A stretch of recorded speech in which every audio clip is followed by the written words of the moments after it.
we hear from two different niche site entrepreneurs, and they are taking us through a journey here. So I have 3 interviews with Christy over the course of, I think, about a year or so, something like that.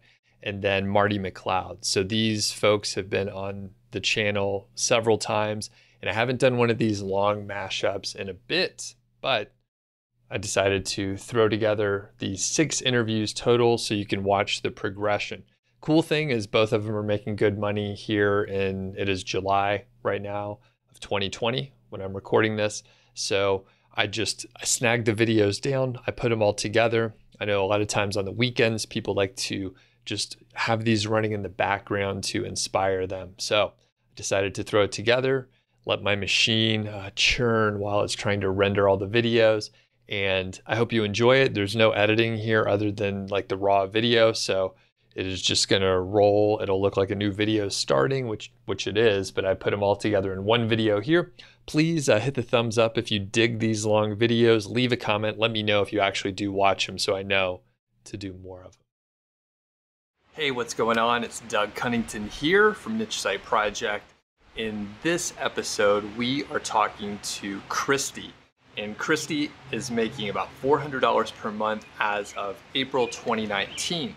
And this is part of the series where, well, at least when I'm recording it right now, I'm trying to share stories that are very recent, success stories of beginners, people that are experienced, and so on. But the point is I want to give examples of people who are making Amazon affiliate sites work right now. Christy is a member of 5-Figure Niche Site, my premium course. However, you could learn a lot of stuff just from all my free material, so don't feel like you have to enroll in the course. Now, this specific interview was recorded a few months ago when Christy was about 3 months in, about 3.5 months into her project, right? So now we're a few months past that, and at the time of the recording, I believe she was making about $100 a month, and it's slowly been growing. We talk about a few things here, and you'll notice this was actually recorded in my house, in my old house in Bozeman. So it's been a couple months back when I was living in Bozeman.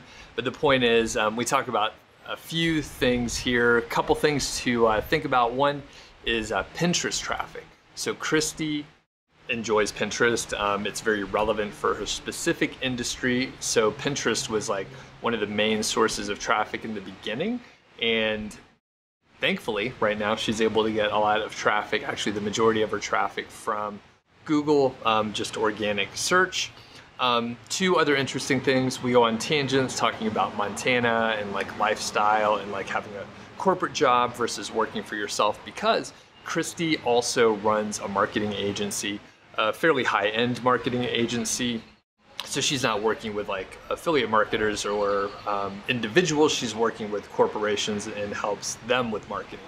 Anyway, the point is she runs her own business already, but she wants to move into something where there's less day-to-day activity, where she's not delivering a service and dealing directly with clients on a day-to-day basis, right? Just to get a little more free time. So anyway, thanks again to Christy for joining me. If you have questions, feel free to put them in the comments and that sort of thing. And if you want to see more from Christy, let me know. It'd be cool to get an update, but it's always nice to hear from the audience, just saying like, hey, I want to get an update from Christy and here are the questions I have. So without further ado, let's get to the interview. Welcome. Thanks.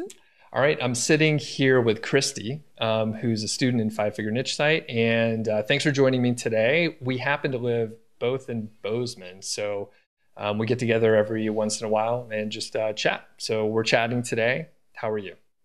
Doing pretty well. It's the middle of our very, very long winter, so. But it's been like surprisingly warm. Okay.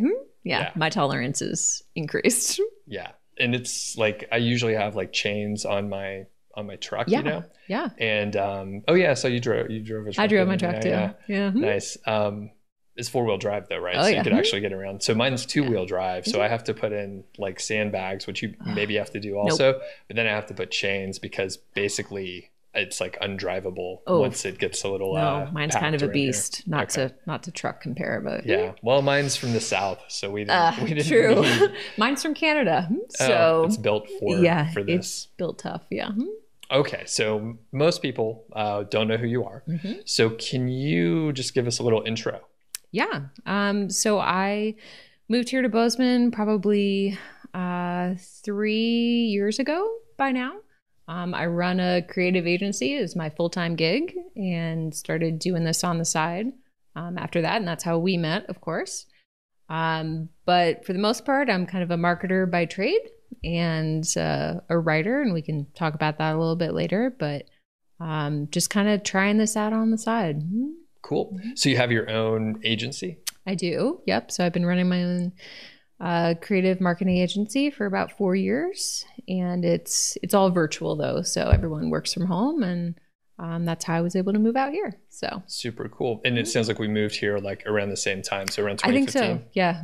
Okay. And I imagine we moved here kind of for some of the same reasons. Okay. Yeah. Well, so what was the big draw for you? Well, for me, it was just I'd been coming out on vacation for a while and just wanted a different lifestyle. I'd been doing the corporate gig for a decade at the same tech company, and that was great and got a lot of experience. But just, at that time in my life, wanted to do something different and have some flexibility and be somewhere beautiful. And right. I feel like we were kind of on the same page about that one. Yeah, but well, you must ski and do all the winter activities, right?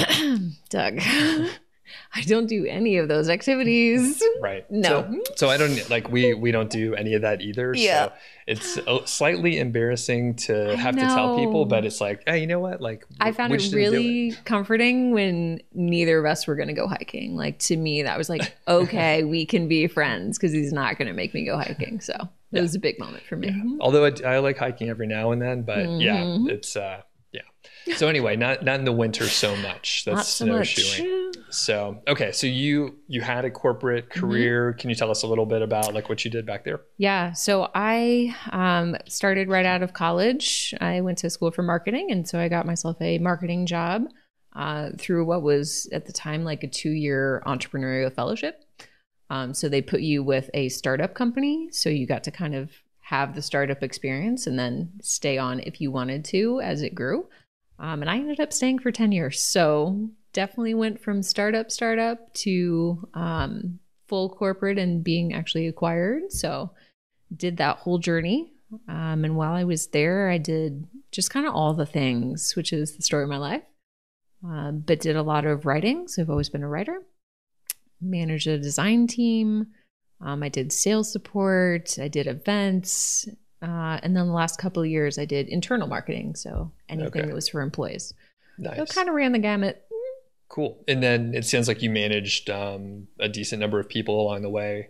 Yep. Did some management. It was never, the thing that I loved the most. I loved the people, but, I think my favorite jobs were just making new things and doing project-based work. And right.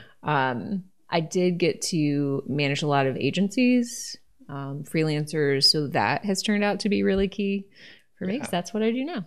So, okay, cool. And I'm going to just skip ahead. We'll come back to more stories and everything.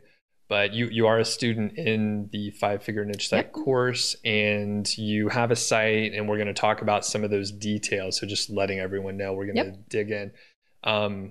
So a couple interesting things, which again, we're going to meander around this whole conversation. So your site is a few months old. Can you give us some of the stats as far as traffic, number of posts, some details? Yeah. So I started the site. I took a week off of work to start it actually over my birthday. Happy birthday. The first week of October. So it's been going for 3.5 months-ish. I'll have, I think, 30 posts by the end of the month. Some of them are guest posts. Some of them are posts that I've written. Current site traffic, last I looked yesterday, was around 3,500 a month visits. A lot of that is from social traffic. So I'm doing a lot on Pinterest just because my niche is pretty visual. So trying to take advantage of that. And then my other traffic sources are obviously, more so organic Google, but a lot of Pinterest traffic. And then let's see, other things that might, so KGR, I guess we should talk about too. So all of my posts are KGR posts with the exception of like a couple of bigger kind of pillar posts. So definitely trying to, got that from the site and makes a lot of sense to me. We might come back to KGR later on why that makes a difference, but trying to kind of follow the best practices with all of my posts. How long are sorry to interrupt. Yeah. How long are the posts? Well, that's what I was going to say. So as a writer, it's hard to write tiny posts. So I think a lot of people are intimidated by trying to get to at least 1,500 words, which is where you should be for Google to want to, rank your copy. For me, most of my posts are usually above 3,000 words. So trying to do really meaty content for everything. Right. So yeah, it takes a long time. So. And you do a lot of the writing yourself, right? I do a lot of writing myself because my niche is something that I'm like personally passionate about and educated in. So I can do that. I'm also starting to get into more guest posting in kind of a interesting way that we can talk about. Okay. But yeah, so I would say probably 2/3 content mine for now and 1/3 probably guests. Okay.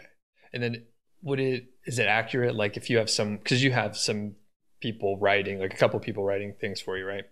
But even then you edit it, you can't keep your hands off it, right? I can't. Yeah. So I edit everything. I put it all into WordPress. I'm familiar with WordPress just because of the agency that I run. So I can also do a lot of the tech side myself, a lot of the site branding, all of that I can do myself, which is fun. Right. For me, it's just one big fun project to work on. So that's what I like. Cool. And teasing you, of course, but the point is the content's good. So even if you have it written by a qualified person or whatever, you still get in there and make sure it's what you want to say and the voice is proper. That is it's a trend that I hear from several people that have been able to get a decent amount of traffic in a short time, and they stay on top of the content and make sure it's congruent and written well. Well, and for me, it's a little bit, a lot of the times I think for niche sites, you don't expect people to come back, right? You expect them to Google, find an article, take action on it, and that's it. What I'm trying to build is a little bit more on the authority side of things. So I want to kind of build more of a community around it and have it be a consistent place that people can come back to. So I think having content that is well written and feels like it's from the same brand, the same site is going to be important, 2 years from now. So gotcha. All right. So for the social traffic, is the majority of it coming from Pinterest? Yeah. So Pinterest has been a learning curve for me. It's not something that I actually do for my current business. So that's all new. But the big turning point, I think, for me was realizing that Pinterest is a search engine, which I just had never thought about. So as opposed to, like an Instagram, that's great for just kind of building your general brand if you want to. But Pinterest is really, you can target keywords just like you can with Google. So once I realized that, I was like, I should be there. Right. I should be there. My niche is, image centric. So yeah, this means I can target the same kind of keywords I am with the content. Gotcha. And you know what, not everyone, people just keep telling me over and over again, it's a search engine, it's not social. And I'm like, yeah, I guess so. And it's funny, I think it was shortly after I moved here. So a few years ago, I was like, I need to get going on some Pinterest. And then like most things, it's like, right. I didn't do it. And now it's like, if I would have like put time in. But I think the thing that concerns me that I've heard, you can tell me if it's accurate or not. In like social channels, Pinterest may fall into this category. You have to remain active, right? So if you did a bunch of stuff for 3 months and then you stopped, you would potentially like plateau, then decline. Okay. So one of the things I had to do kind of in a hurry was I decided to set up, we're both project managers, so we kind of like systems and processes. So I got onto Tailwind, which is a scheduling app for social, and it does Instagram and Pinterest, which I was like, great, those are the two that I need. That's perfect.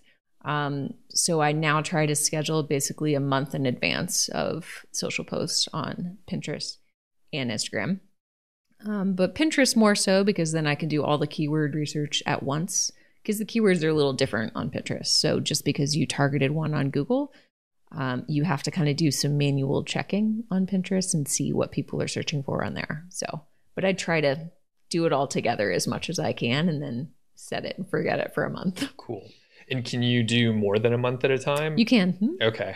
Is there like a limit or? There's not. It's just as much as I can get to on a Friday when I dedicate time to this. So. And is it something like once you, let's say you get the couple months, like you have a couple months of history or whatever, can you just like, can you reuse it? That's what I'm trying to ask. Yeah. So Tailwind is cool because it actually has these things called smart loops. So you can set up a smart loop of your highest performing pins, and it can repin them at the optimized times for your audience. So the longer you use it and the more pins you have, the more data gathers, obviously. And then you can set up some of these smart loops to kind of reactivate posts that you've already done from, say, 2 years ago. Okay. If it's a good, article that's performing well, you can add it and say, hey, let's get this out there more. So. Gotcha. How much does Tailwind cost? I want to say it was maybe like $10 a month. Don't quote me on that, but it was not astronomical. Okay. So it was worth it to me not to have to manually go in and do that, because that was just taking up a ton of time. Right. And then do you have to write like some little, I don't know anything about Pinterest, a little description about it? And then, Yep. Okay. And you can do hashtags and keywords and all of that. The other cool thing I learned about Pinterest was that Pinterest can actually read the text on your images. So using keyword-rich text within the image itself is actually good, which things like Instagram doesn't do that. So interesting. Okay, so I learned a lot. Maybe I need to get my act together on. As long as you consolidate it. If you try to do it all manually, it's too much of a time suck. Right. And I think and let me back up again. So on how much traffic like per day are you getting from Pinterest? Do you have like a handle? I feel like my Pinterest traffic in general was about 75% of what I'm getting. Okay. If I'm doing 3,500 visits a month, I will let you do that math. Okay, so that's about 100 a day, so about 75? Probably. Okay. All and right. I mean, I just started, so the site was started in October. I just started Pinterest probably 3 weeks ago. Oh, okay. So that's not been running for 3 months. That's just immediately. Okay. And I think, that's pretty impressive because I've been working with another person that started their site around the same time. They're getting, 10 or 15 visitors a day on a good day from Google. And and you're getting that as well. I mean, you're getting more than that. Well, right? And you're this is something that, we chatted about early on when I started doing the social stuff, because, the conversion rate is usually lower on social, I think. But, one of my questions was, is this still valuable? So I don't know if you want to talk about a little about that, but that was something I really wondered about, because I was like, okay, so it's working, it's driving traffic, but like, is it good traffic? Does Google like that? Yeah. So, let's talk about it now. I think any traffic is probably going to be good, assuming they're like there for the right reason, like they're interested in the topic. What the traffic you don't want is like someone is, trying to learn about dogs. Georgie, I'm looking at Georgie right now. Someone's trying to learn about dogs, and then they end up on a cat side. That's that's wrong. That's that is wrong on so many levels. So if they are interested in dogs, they end up, so that's good. And early on with your site, like, I mean, you're not going to get much traffic. So if you can get traffic from wherever, that's great. Now, the anecdotal evidence, a couple of posts that I've had went viral on Pinterest, and their rankings went up. Now, caveat is I was also link building and doing other stuff, and it was a really good piece of content. So everything works together, I think. And I believe, if you have traffic coming from wherever the source is, right? Yep. Whatever social media, even if it's a blog comment, like if it's a no follow link and traffic's coming through it, Google's like, oh, like people are going to that content. That seems interesting. So. Well, and same anecdotal, but I did notice that, since the site's been up for 3 months, I've only been doing Pinterest for maybe 3 weeks. But my average page ranking is now at about 30, 31. Whereas before that, it was probably, 100 and then 75. So like, I feel like that's really picked up. Cool. Obviously some of that is it's another month old, right? Which is great. But I think that probably the social has only helped kind of make it more legitimate in Google's eyes. So it's one thing I've noticed that was good. Okay, cool. And I noticed for one of my sites, it gets a decent amount of traffic, I would say. And there's like some traffic coming from Pinterest, like naturally. Right. I think at one point I was like, let's at least get some Pinterest type images in there. So I think some people are naturally finding people are it. just sharing it. Yep. So I think if I actually, so we'll talk after this, maybe you could help me out and we could figure out how to make it work for my site. Cause I imagine I could probably get, there's just a shitload of content that I have. And a lot of it does rank well. The content's good enough. So I imagine could probably get a few hundred visitors a day. Well, maybe. And I think the key is to do it for the right articles. If you have a ton, right? For me, with 30 posts, I can do Pinterest for all of them. No big deal. If you have a site that's years old and you have hundreds of posts, Pinterest is great for like the lists. So 10 best whatevers, 5 best 5 things you never, that kind of stuff is really big on Pinterest. So, it's definitely somewhere that like product focused posts are good, and posts that are just kind of those list posts do pretty well. So interesting. Okay, cool. I learned a lot there. So that was good. So let's shift gears abruptly and transition it back to the agency. Yeah. So you had the corporate gig. Did you quit, or you were like, hey? Well, we got acquired. Okay. And then I waited about a year and I did my own thing on the side for a year, basically to make sure I wouldn't starve to death.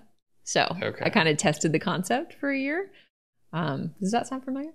And so I had about a year overlap, and then I decided that I wanted to move here because I've been coming out on vacation, and I threw out a little, would I be able to work from home in the middle of Montana? And they obviously don't have an office here. So they were like, yeah. And I was like, great. Okay, that's fine. By that point, I'd kind of already committed in my mind to moving. So yeah, that is remarkably similar. So my story is a little bit different, but my wife and I were like, I guess people call it slow travel. I don't know. I heard someone say it, and then I picked it up. Slow travel with Brody. Yep, that's right. So we ended up like taking road trips. Get those birds, Georgie. Yeah, Georgie is going after some magpies over there. Get them. Get them. Our windowsill is like all scratched up over there. Easy girl. And she hits it with her paw like a hand. She's very intense about it. Yeah, she's nuts. She's not messing around. All right. So my wife and I were traveling, and we were like, if we're driving all the way to Montana from Atlanta, then we should stay for a while. So we stayed for 3 months. We sold our place before we left. That's a kiss of death right there. You can't stay for 3 weeks and not want to move here. Right. Yeah. And I mean, it was that summer, you probably remember, it was a very nice summer, and we were here in the summer, so there was a little snow in the mountains, but it was awesome. Yeah, you were done for. And the place we rented, like a townhouse, we could look out the window and see the mountains, which you can see the mountains. It's 360 mountains, to be clear. And you're from a place where the weather is a little cooler. There are no mountains. Yeah, there's no mountains, but at least you were acclimated. Like your blood is used to the cold cooler. winters. Yeah. But from Atlanta, we're like, hopefully we can make it. We made it through a winter, and and we don't sweeten our tea up here either, so you must have really struggled. Well, I was never that big on sweet Yeah, tea. good. Nah. That's why we're friends. Yeah. Mm-hmm. Yeah. So anyway, we ended up here, and my company Mm-hmm. wasn't so crazy about it either. I think you took a more like professional and rational approach to it. But I was a little more abrupt. I was a squeaky wheel at that point anyway. So well, anyway. I think once you know that you want to make a transition, it's really hard to pretend you don't know that. So it's, I think for a lot of niche site people as well, it's like, once you know that you want a different kind of lifestyle, you can't unknow that. Right. So you kind of want to figure out a way to make it work. Yeah. So totally. I can relate.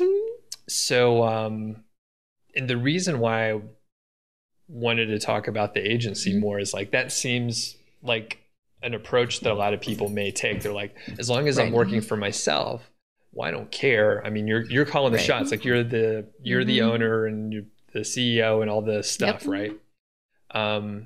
So why are you trying to like transition from there? Yeah. Or are you trying? Because I put words in your mouth there. Yeah. So I think for me, Georgie, get it. Get that bird. You gotta chill. Gotta get him. So for me, probably every 2 years at my old company, I would switch jobs internally because I didn't leave the company. But I like projects, right? And I like new stuff. And for me, after a couple of years, you're doing more management than you are, creative and things like that. And that's okay. That's kind of how it's supposed to work. But I really like having something new to dig my teeth into. And I may keep the agency, right? I've built something that's really successful and I love the people and that's great. But, kind of the longer that I live here, the more I care about lifestyle and kind of quality of life. And like, that was a huge leap for me of having a better quality life than I did for a long time when my life was my job. Right. But now like, you're kind of always looking for the next step that you could take. So how could I get more balance in my life? How could I do more of the things that I like, while still not starving to death, obviously. Right. So it's a consideration. Right. So yeah. I think it'll be more just kind of shifting how that is. But for me, I want just something different to work on also. My brain kind of needs it. Yeah. Totally understand, like to learn something new. Just totally new. And it's a good combination because you have like the writing background, you have really strong marketing background, project management, like you did the management. So you have like a wide range that it's like, it's kind of hard to put that together. Like if you were planning on doing that, you couldn't actually do it.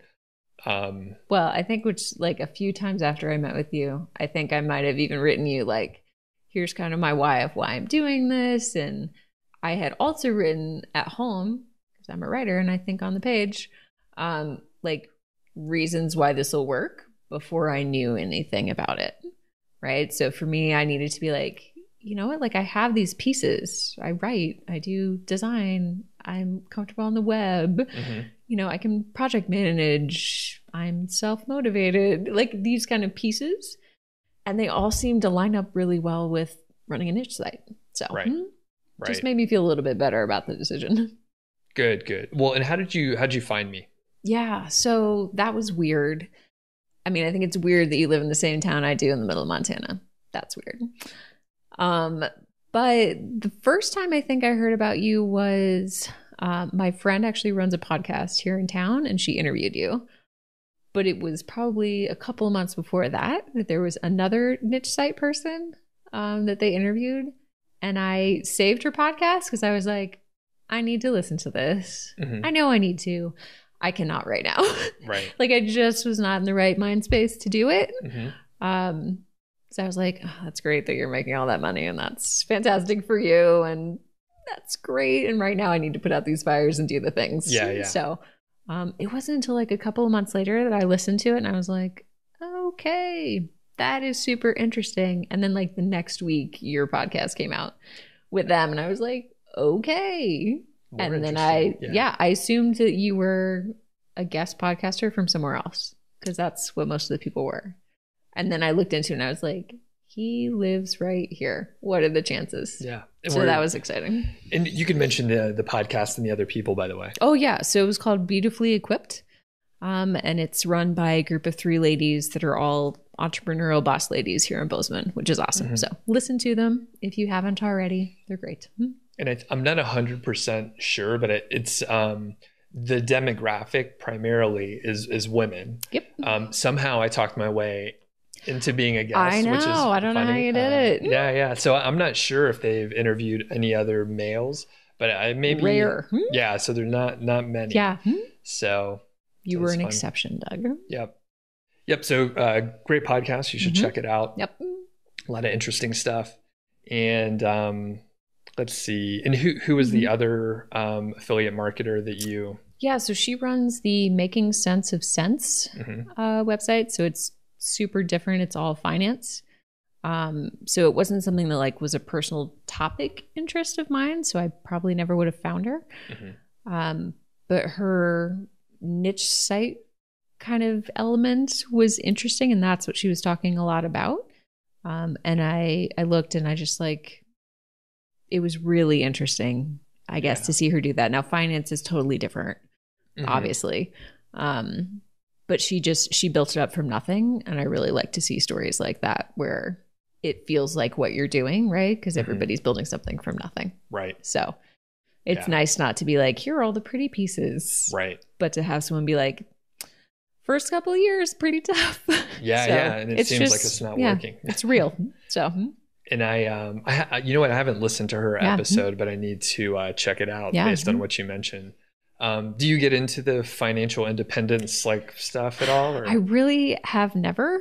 What I liked about her that she does is she posts income reports every month, which is interesting, which actually inspired one of the things I'm going to be doing starting this month, which is posting monthly expense reports for my niche. So what I spend on that hobby, because a lot of people want to know, like, what does this cost?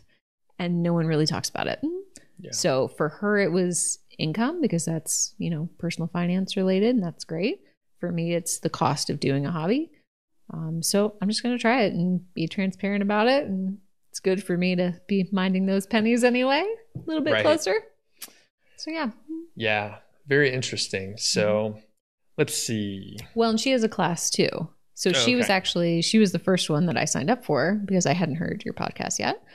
And she runs a class called Making Sense of Affiliate Marketing. So that was the first one that I knew of. And then when your podcast came out, and I looked up your website, you had a class too, and I was down for that. So cool. So now that you're a few months in and you've published a decent amount of content, like what has been surprising, basically? What's different than you thought? Yeah. Just the amount of time it takes I feel like it's always the case, right? Whatever you're starting, it takes more time than you think. Yeah. But I kind of went in thinking, hey, I'm a writer. I know the topic really well. This is going to be super fast. And then you realize that your personality stays the same. So if you're an A++, then you got to write 3,000 words every time, and it takes a long time, and you're doing research and all of that. So for me, I think it was just the time investment was a lot more than I thought. The flip side of that being, I'm really glad I picked a niche that I care about personally. Right. So I know that you can do it differently, right? You can just pick a topic and that's fine, especially if you're outsourcing most of the content. But I think if you're writing it yourself, you kind of got to care about it because otherwise it'll get old real quick. It's a lot of time. Boring. Yeah. And then if you have, you're a writer, if you're interested in it, you can write this stuff. Great. But there's another pocket of folks that like they hire someone, they're not writers. Right. Maybe English is not their first language. They don't know the topic either. So they get back garbage and they don't know it. So I'll go and audit their site and then it just looks like a train wreck. It's just a mess. Well, and the difference I think there for me at least, and we talked about this even the first time we met was, I'm looking to build things that last. So like you always say, like if you want money right now, you should go get a job and have someone pay you. Right. But if you want to kind of build out a lifestyle and build out a different income stream, like that's going to take some time and you have to put in the work for a couple of years probably to see the return. And so for me, that's kind of how I'm approaching it, right? I don't want to throw a bunch of junk out there. I want to build a site that I care about and I'm proud of and that people want to return to as kind of an authority site. So, okay, cool. Just a different focus, I guess. And then are there some things that are exactly like how you thought it was going to be? Yeah. I mean, I've built a lot of websites, so, I know what that takes. I know how to brand and create a logo and a tagline and things that I really love. So for me, that's kind of part of the motivation is you learn the pieces that you really like. And yeah, you shouldn't spend 40 hours on your template. Like, I know. It's true. Like, don't do that. But if you can spend 10 hours on your brand because you love brand and you want to build something that you're super proud of and that motivates you every time you go on the site, then that's worth the 10 hours. So for me, it's kind of just knowing what those pieces are that every time I look at that element, I'm like, that's pretty good. Yeah. I like it. So. Yeah. There's something to, I mean, you could figure, I mean, what motivates you too, like us as individuals. Right. So, you got to take that into account. You don't want to work on something that you like really, really hate. Right. And if you can get energized and more pumped up about the project by spending more time on something. Well, and there will be pieces that you don't like. So I feel like it's important to have at least some things that you routinely like about it, right? Because sometimes you're going to have to deal with tech or switch your hosting or whatever, right? And you're gonna be like, this is not why I started this. Yeah, totally. But it's just one of the things. So yeah. All right, we're gonna take a quick break here, and let's see if I can pause this. All right, and we're back. We just refreshed our tea. Yep. And we were looking at pictures of I guess birds of prey, raptors. Yep. So we were talking about like bald eagles and ospreys and other large birds. This place is the coolest. So like do you remember like the first couple of times you saw eagles out in the wild? Yeah. I mean, I think I saw one on my first trip here even. Because I came out originally for yoga retreats of all things. So I was driving out like an hour east of here. And there was one that came down on the road, like on the highway and grabbed something. And I was just like, what? What is happening? This place is ridiculous. They're just around, yeah. It was, yeah. you always see something different here. It's crazy. And I remember it was just a couple weeks ago, we were driving over to Missoula. Oh, huh. And I guess you kind of go up on a plateau or something. Because you could tell it like got much colder up there. It dropped by like maybe 15 degrees. The terrain changes a lot on the way to Missoula. Very interesting. Strange. And like it looked like a Christmas scene, right? And it was actually in December, but all the trees were like covered with a frost of ice or whatever. And there was that plateau. We saw like 10 eagles in each direction. It was super cool. They're huge. You can see their huge. They're bald huge. heads it's a good Did look. It make you feel at home? Yeah, I thought so. So it's pretty cool. All right, getting back into it, we were just talking about like outreach and the early days with your site. A lot of times like you're not going to get a lot of traffic from Google, and I mentioned a few ways to do outreach: blog commenting, just emailing people, trying to guest post, all that stuff. But because you're a good marketer and you think you have a different frame than a lot of people would use to think about outreach, so you came up with some cool ideas that I've never heard of. Do you want to tell us about a couple? Yeah. Well, the one thing I did early on was, when I was following your course, I did kind of the content section first.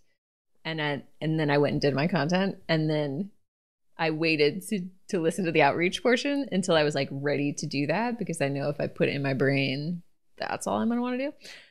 So I waited until I had like a good start on the content. And then you had always said like, get through kind of a content sprint and then stop and do outreach and then do another content sprint and then stop and do outreach. So I was like, this seems like a good time.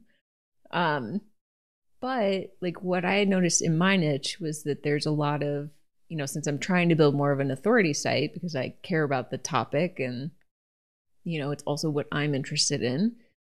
A lot of the people in my niche are huge on YouTube. So I have not started a vlog yet, maybe in the future, kind of freaks me out.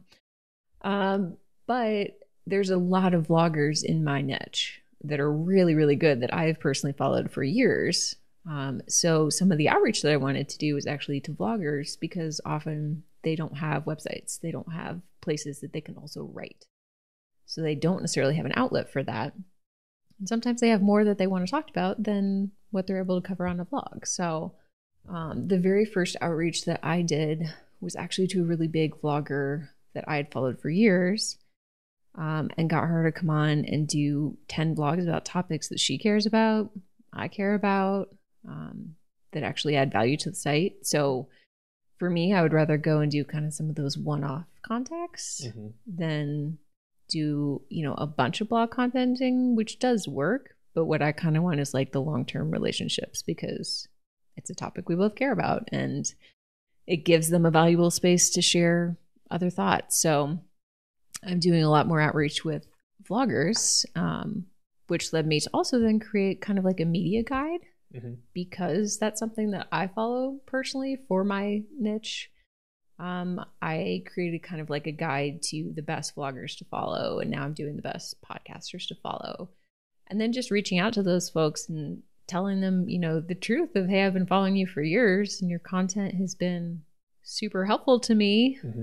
So I featured you here, and then asking some of them if they want to contribute, if they don't have a place to kind of blog and share their thoughts, then that's a good spot for them. So nice. I really like the fact that you approached a vlogger. And how many subscribers? Just bought tens of thousands of subscribers, right? Probably 100,000 overall their channels. Okay.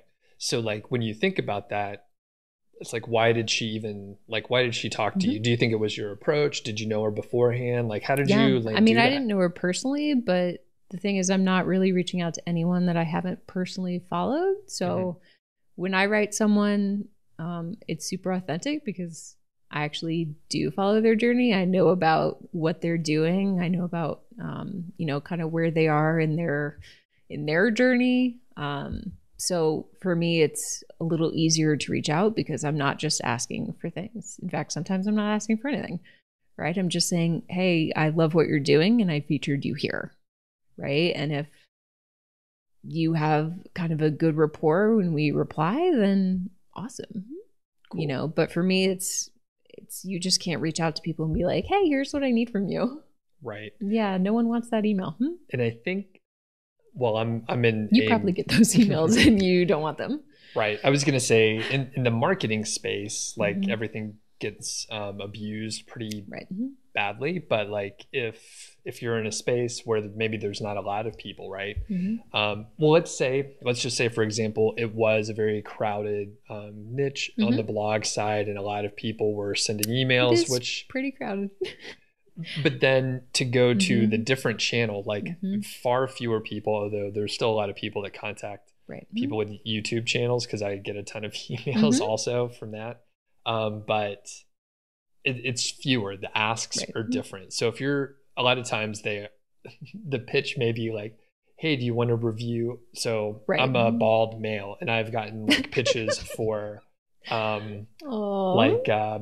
makeup and stuff. And I'm do you realize the demographics completely do they know that you wrong? Usually wear hats? The fact that you're not wearing a hat right now is super weird. And it's I think I even replied back. I'm this is not a good match at all, right? Because I was just curious, how did that happen? How did that happen? And they're we know, we just want to get the word out. And I was I actually, so I had someone reach out to me on Instagram, which is the first time, because my Instagram channel is still super small. I just started it and I'm just building it up, because I want it to be authentic, and that just takes longer. But someone reached out with what seemed like maybe unauthentic, hey, we want to partner with you on this whatever product. So I just reached out a little bit, and you could tell right away, you just blanket sent this to probably 100 accounts. I'm not going to buy your thing and then talk about it. That's just not a good ask, right? No. So I would much rather reach out to someone and be like, here's what I love about your story. I've been following you for a long time. Here's something of value that I wanted to do to promote what you're doing. Right. And that's the biggest thing. Right. So that's worked for me so far. And similar. Because it feels better to me. So. And it actually is helping the other person and all that stuff. So, and I was able to, for Niche Site Project in a marketing sense, I reached out to an Instagrammer that I think she has something like 75,000 followers in the business like marketing space. And I sent her a cold email, right? And she was like, sure, I'll do Elise. It's Elise Dharma. So she's on the channel. She was a digital nomad, blah, blah, blah. She'll actually be on another one of the podcast episodes. But the point is, like, even while we were talking in the interview, she was like, the cold email you sent me was great, which we could share that at some point, and I'll put a link in the show notes and everything. But it was like an authentic thing. It was clear. Because you can't, those people spent years of blood, sweat, and tears building up what they have, and you can't just say, hey, I want to borrow everything that you built. Like, this is clearly for me. Even if I never got any traffic from them, like, I want their voice on the site. Right. Priority one. So. Yeah. And then, like, as you like work your way up, then you can use the social proof to get other people on. So you've been able to like parlay that. Is that the right? Parlay it up. And just, because if one person creates quality content, then that gives you a good opportunity to go to someone else and say, hey, they're really enjoying this experience. Do you also want to share, something that you're interested in? Because so far, every one of the people that I reached out to have been thanking me for the opportunity. And they, one of them blogged about how much she's enjoying doing it. And I was like, that's what I want. Like, if it's not a good experience for you as well, then you shouldn't be doing it. Right. Like, I need to be a good quote unquote manager that, you being happy and enjoying it is important to me. So, yeah, cool. And that's, again, it's like important to like make it enjoyable. Then you get the social proof, and then more like they'll come back and they'll talk with you more. And it's a good cycle. And then if, I mean, you can at that point ask them, right? Is there anyone you think I should talk to that are your peers? And then you get a warm intro, like. Well, and because it's the kind of niche where if you have something you're interested in and it's, there's a big presence on social in your niche, and people want to share and they want to help each other. And that's just a nice niche to be in. Okay. Are there any other areas, like in the outreach zone where you're like, hey, this is sort of something I came up with on my own? Well, I had listened to, I think it was Dave that you had interviewed when I was watching some of the early YouTube videos. And I heard just a little mention of like a scholarship program or something. And I didn't honestly know what that was that he was talking about at the time. So in my mind, when I was thinking about outreach, I was like, oh, well, like colleges, like there's a lot of college kids involved in this niche. So maybe they would like to share what they're doing and their experience. So I got together like a list of probably about 50 colleges. And instead of doing like a traditional scholarship, I did more of an outreach of, hey, do you want to nominate someone who would be good for a profile? Because again, like that's just the kind of, demographic that wants to share on social, like sharing on social, like wants to have a place to express what they're doing. And that's good quality content that people want to read about. I would want to read about it. So reaching out currently to about 50 schools and trying to get, I would say I'd be happy if there were at least like 10 profiles probably at the end. And then just offering like a couple $100 of kind of like fun spending cash, not an official scholarship. But then the other thing that I want to do, hopefully, is if some of those people reply and I get like good writing from them, then that's someone in a niche that I could have potentially do more guest posts. Right. So I'm also kind of just keeping an eye out for, okay, who are good writers that I could trust with content. So Cool. Two birds, one stone, maybe. So a couple things to point out, because I'm sure some people are like yelling at their screen or headphones. So I think it was Dave Fox It could have been for the interview that you watched. And he did like a scholarship program, outreach program, which I don't recommend at this point in time. And that's not what you were talking about. But that was one of those things that was abused. So basically someone would set up a scholarship on their site. These used to be like valid and real.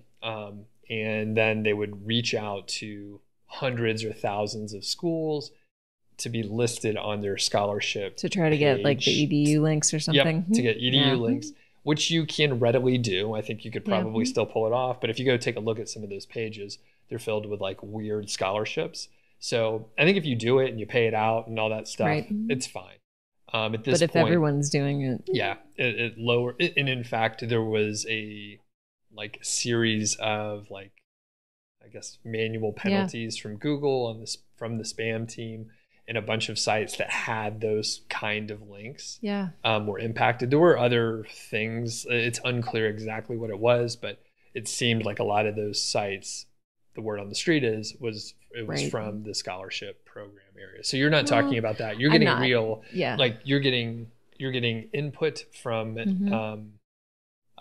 the, I mean, it's like a 3-phase process to get to a profile. So and the profile wouldn't necessarily get a link back, but the person may share it on social, and the people on whoever is associated with the and it like ties into the core of my niche and like what my site is about within the niche, which helps.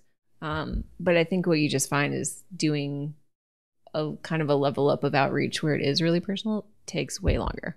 Right? Like I can't set up like a listserv of colleges and just blast something out. Like that was probably 2 weeks of finding the right contacts and narrowing down what schools. And like, that's a lot of blood, sweat, and tears to get to the point where someone might say yes. But again, the hope is that you're building something that you're going to really like in 5 years, 10 years. So, and there was some second point that I was going to make, but I don't remember what it is. So. I don't know. Well, you were talking about hiring them to do some writing afterwards or something. Okay. Yeah. That's cool. Just because, it's hard. One of the questions I think I had for you early on even was, what do you do when you just can't hire anyone to write your niche? Because you have to be an expert on it. So that's one of those things where you're like, well, how do I find those people? Yeah. So I haven't figured out that equation yet by any means. Like I'm still doing most of it myself. Because I want people who know it. Right. So that's where I'm just like, well, if I do this cool thing in outreach, then maybe I'll develop a relationship with someone that turns into a consistent writer. So you never know. Good idea. Okay. So when I was thinking back when we first met, we went to some coffee shop, and your first time at the Daily. Yeah, that's right. Yeah. The Daily Coffee Bar over there. And you had pastries. Yes, I did. Yeah, you had pastries. I did have pastries. And I can't remember. I think I already ate that morning or something, even though you were like, the pastries are really good. I try and stay away from sweets because basically I'll like eat the whole. No, don't stay away. It's not. No. So you showed up with some crazy list of questions, right? Like you printed out. I did. Like you sent me an email with like 4 pages of notes. I sent you like a short bullet list. Were you terrified, Doug? And then, I was like, I'm glad you prepared so much. Like I could ask you anything. We have your history, your transcript here. I see you got good grades in school. I had professor parents, Doug. I do all the homework. So you did all the homework, and when we first met, you weren't in the course yet. No, I haven't committed to doing any of it. But somehow you had watched a ton of videos, read a lot of stuff. So you kind of had like you somehow put together a blueprint. Tell me about that. Just what happened? Well, I mean, it's kind of the same thing as when I do outreach, where I felt like, oh, like there's an actual expert who lives in my town. Like, what are the chances of that? So I don't want to waste his time asking him a whole bunch of questions that I could have already figured out the answers to by myself. So that's just always something I try not to do, right? Everyone's time is valuable. So if I could readily find the answer, I should have done that already. It's kind of how I see it. And so I want to show up with like valuable questions, right? And if I can't put in 10 minutes of Googling first, it's probably not the right question. Mm-hmm. So, but for me, like before I reached out to you, I had already been kind of noodling this and listening to Michelle's podcast and doing all of that, and was trying to figure out like, okay, I feel like I know what niche I would want generally, not how I'd want to structure it exactly, but just based on what I like to do, like that would be really fun. But then I wanted to make just kind of a list of, hey, if I'm talking about doing something long term, like, is there enough to write about? I don't know. Like, you just kind of want to scope it out beforehand. So that's where I got a little carried away. And I just started keeping like notes on my phone, right? Where I would just write down like topic after topic after topic that I could blog about. And then it got to be like 600 things, I think, by the time I met you, which is a bit much. I thought so. Yeah, it was a lot. So, but it just kind of justified to me like, yeah, you could do this for a long time. Like, there's plenty to talk about. But what I didn't know, and what I started asking you that day was like, how do you get from a list of 600 just general topics that aren't based on anything? You know, they're not based on any like Google data. How do you narrow that down? So that's why I really liked talking to you, because I had just like heard of KGR, but I didn't know what it was. So like, if you want to talk about that a little bit, like that was pretty transformative for me. So it's the keyword golden ratio for the people that haven't heard. And I think by the time this episode is going to come out, I will have published like 2 episodes on the topic. If you're unfamiliar though, if this is your first episode, go to Doug's YouTube. Yeah, it's on. If you just Google keyword golden ratio, you should find like mostly my stuff. Basically, it's a data-driven way to find keywords that are generally underserved. So And what do you mean by underserved? That was new to me as well.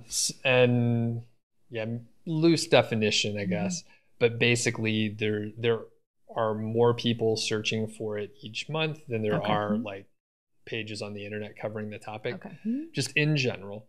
And if it's hard to explain that there's an advanced Google search. So it's all in title, whatever the search phrase is. That was new to me too. And then you divide that by the search volume. Yep.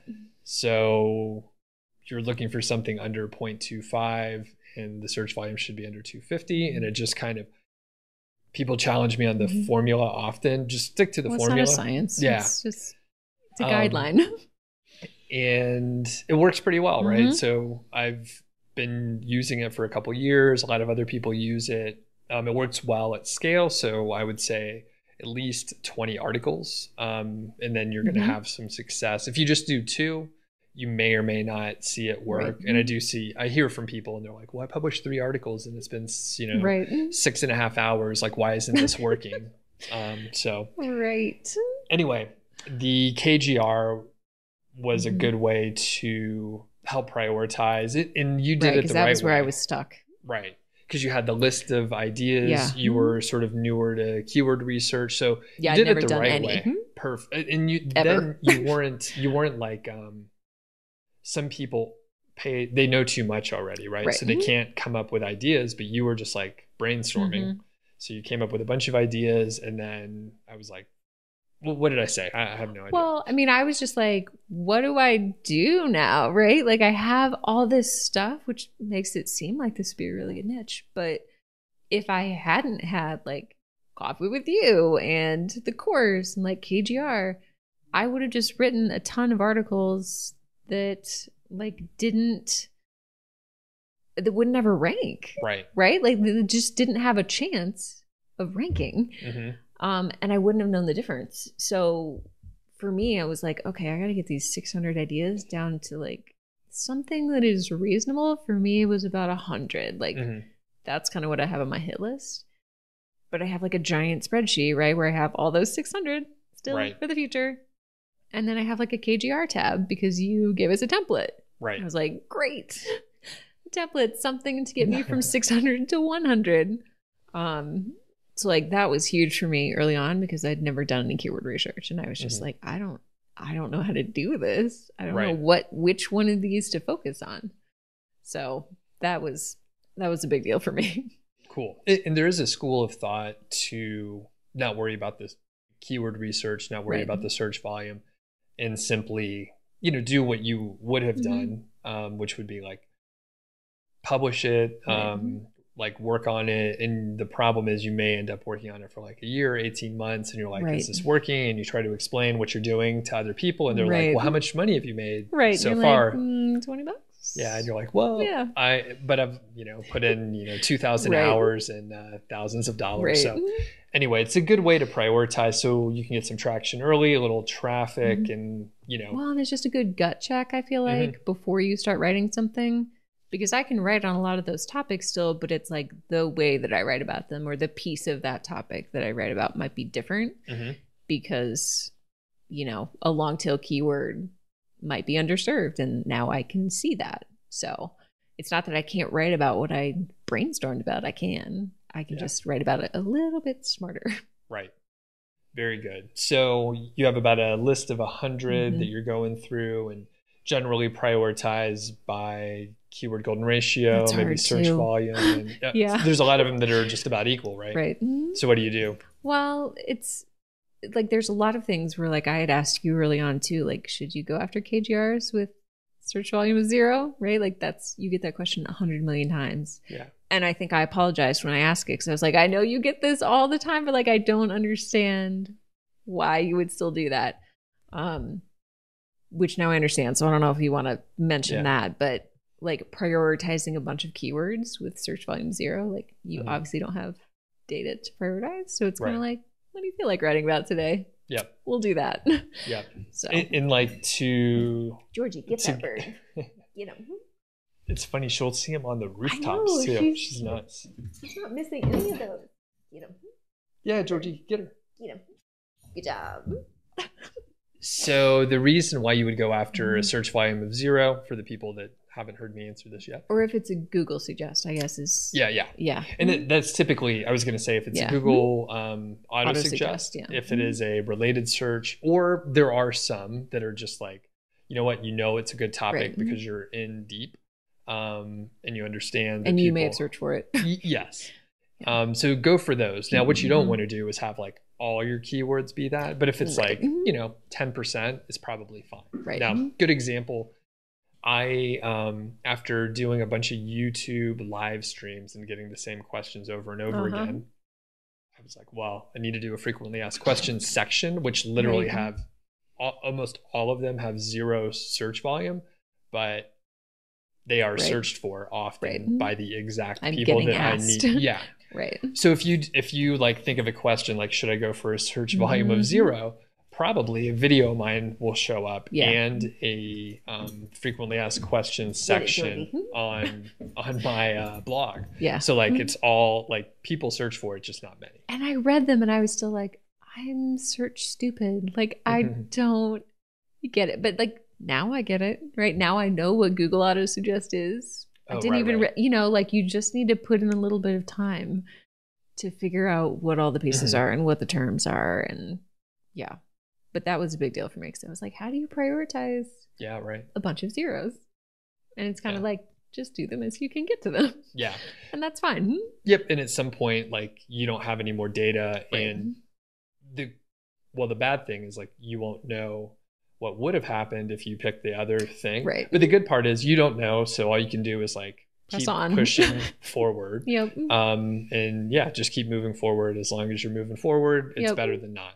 So, Yeah, but that was huge for me to get from a massive unmanageable list to a slightly more manageable list. Yeah, 100 you could work with. You're part of the way there. So you're good to go. All right, we're going to start wrapping up here. But I hope you'll come back, Christy, sometime to talk. I think we can dig deeper into some areas. Now, before we finish up, you asked about that first day. You were like, should I do this niche? Like what, like, how can you pick? Like, I know, so there's some criteria. So do you want to sort of tell us about some other things you were thinking about before you picked? And then I don't know, we could just talk through like Yeah. choosing a niche because it's really Well, hard, right? I think that was probably the thing that I struggled with most because I knew from kind of day one what I wanted to do, but then I was trying to justify using all the tools and guidelines that like you and literally everyone else was like, well, here's how I pick and here's how I pick, and this person's like, just pick in 5 minutes. I'm like, wait, is there not a right way to do this? Like, how do I get A's if I can't? Right. Like, there's no formula. What are you talking about? It's pass fail. So. It's pass fail. Oh, the worst. So I like really struggle with that. Like I probably lost a good month just like debating because it felt like you shouldn't invest all of this time and effort in something if it's not the quote unquote right niche.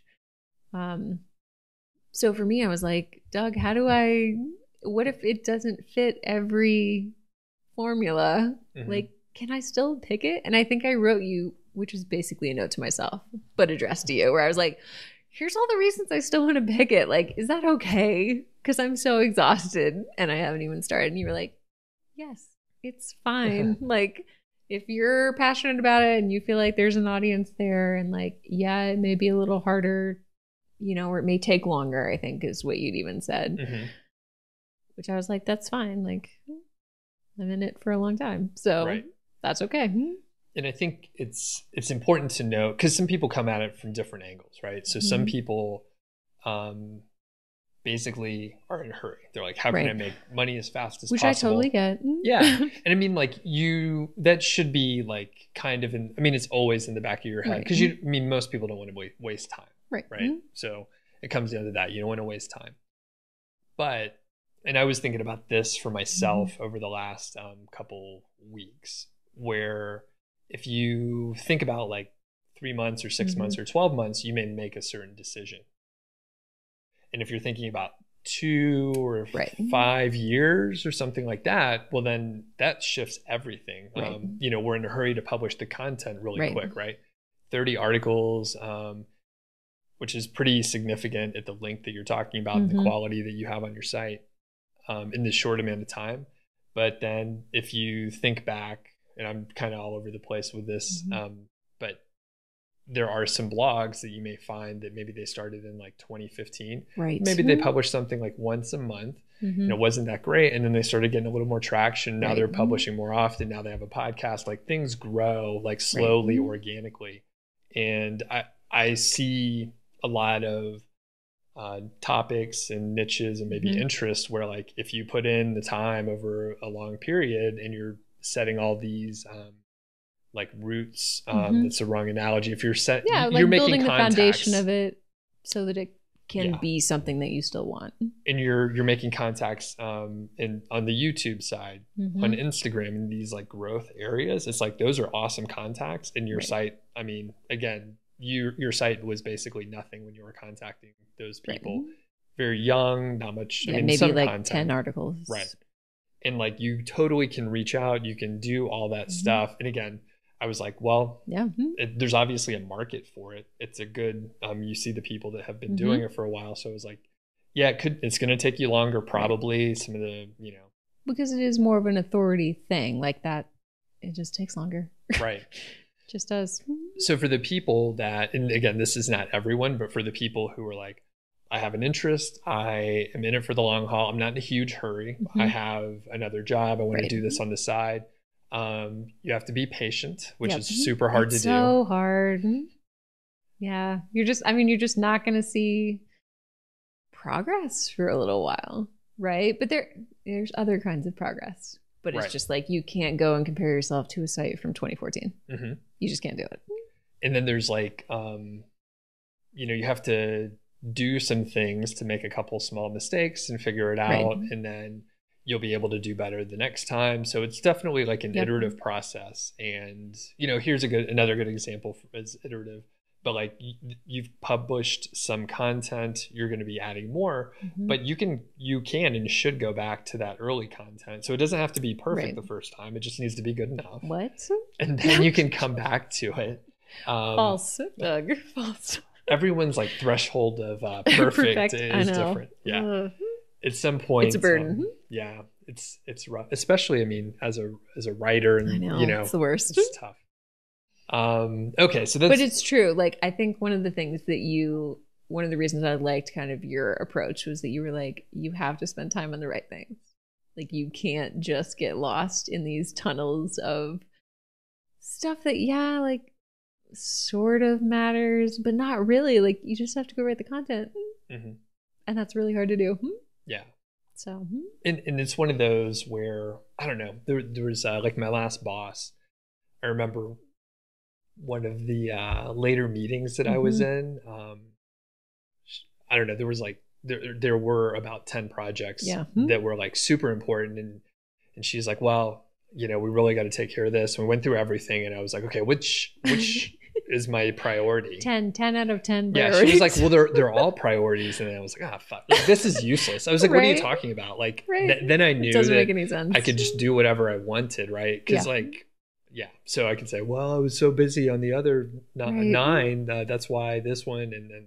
Well, and one of the things, worthless. I don't know, the only way that I can sort of get past the perfectionism is to schedule out like other things that I want to do. So if I have all those other things and I'm like, oh, like that really bothers me about the site, or like I really want to try this, I know that I shouldn't be doing it right now, right? Like I know that, but I have to like schedule it for February or schedule it for March, or like know that I'll come back to it to be able to kind of like let it go for now. Yeah. So like if you have all these great ideas, like write them down, because you're going to come back to it when you have time. Like just get them on paper so that you don't forget them. It's just, you might not need to do them right now. Yep. And that's perfect. Yeah. So you can do everything, but you just can't do it all like right. Or you can't do it all at once. Yeah. And maybe you can't do it well, but you know, 80% is usually pretty good. Right. So, all right, cool. Any parting thoughts before we finish up here? No, I mean, I think, you know, I'm just going to kind of keep playing around with the outreach stuff and see what works and what feels, you know, authentic for the site. And, you know, the next thing I'm going to do is figure out, do I need help with more content? So that's the next thing I'm just kind of wrestling with. So we'll see. And I think you're not quite at the 6-month mark. And a lot of times you'll get a little bit more organic traffic at that point. Yeah. So it'll be super interesting to see if you get like, you know, it's not going to be like, 10 times more traffic, but it's like real gradual, an increase in growth after that 6-month period. Yeah. Well, and I can already tell like the oldest articles have the most traffic, you know, so like maybe 1,300 or something out of my visitors a month was for one article. And it was the first one I ever wrote. Okay. So very good. I imagine that'll keep happening. All right. Well, thanks a lot. Yeah, thank you. And we'll chat again soon. If you people have specific questions that you want us to go over, maybe we'll chat about it next time. Yeah, we can do it. So just shoot an email to feedback@doug.show. Cool. Thanks, Doug. And thanks again to Christy. Don't forget to leave comments if you're interested in hearing more.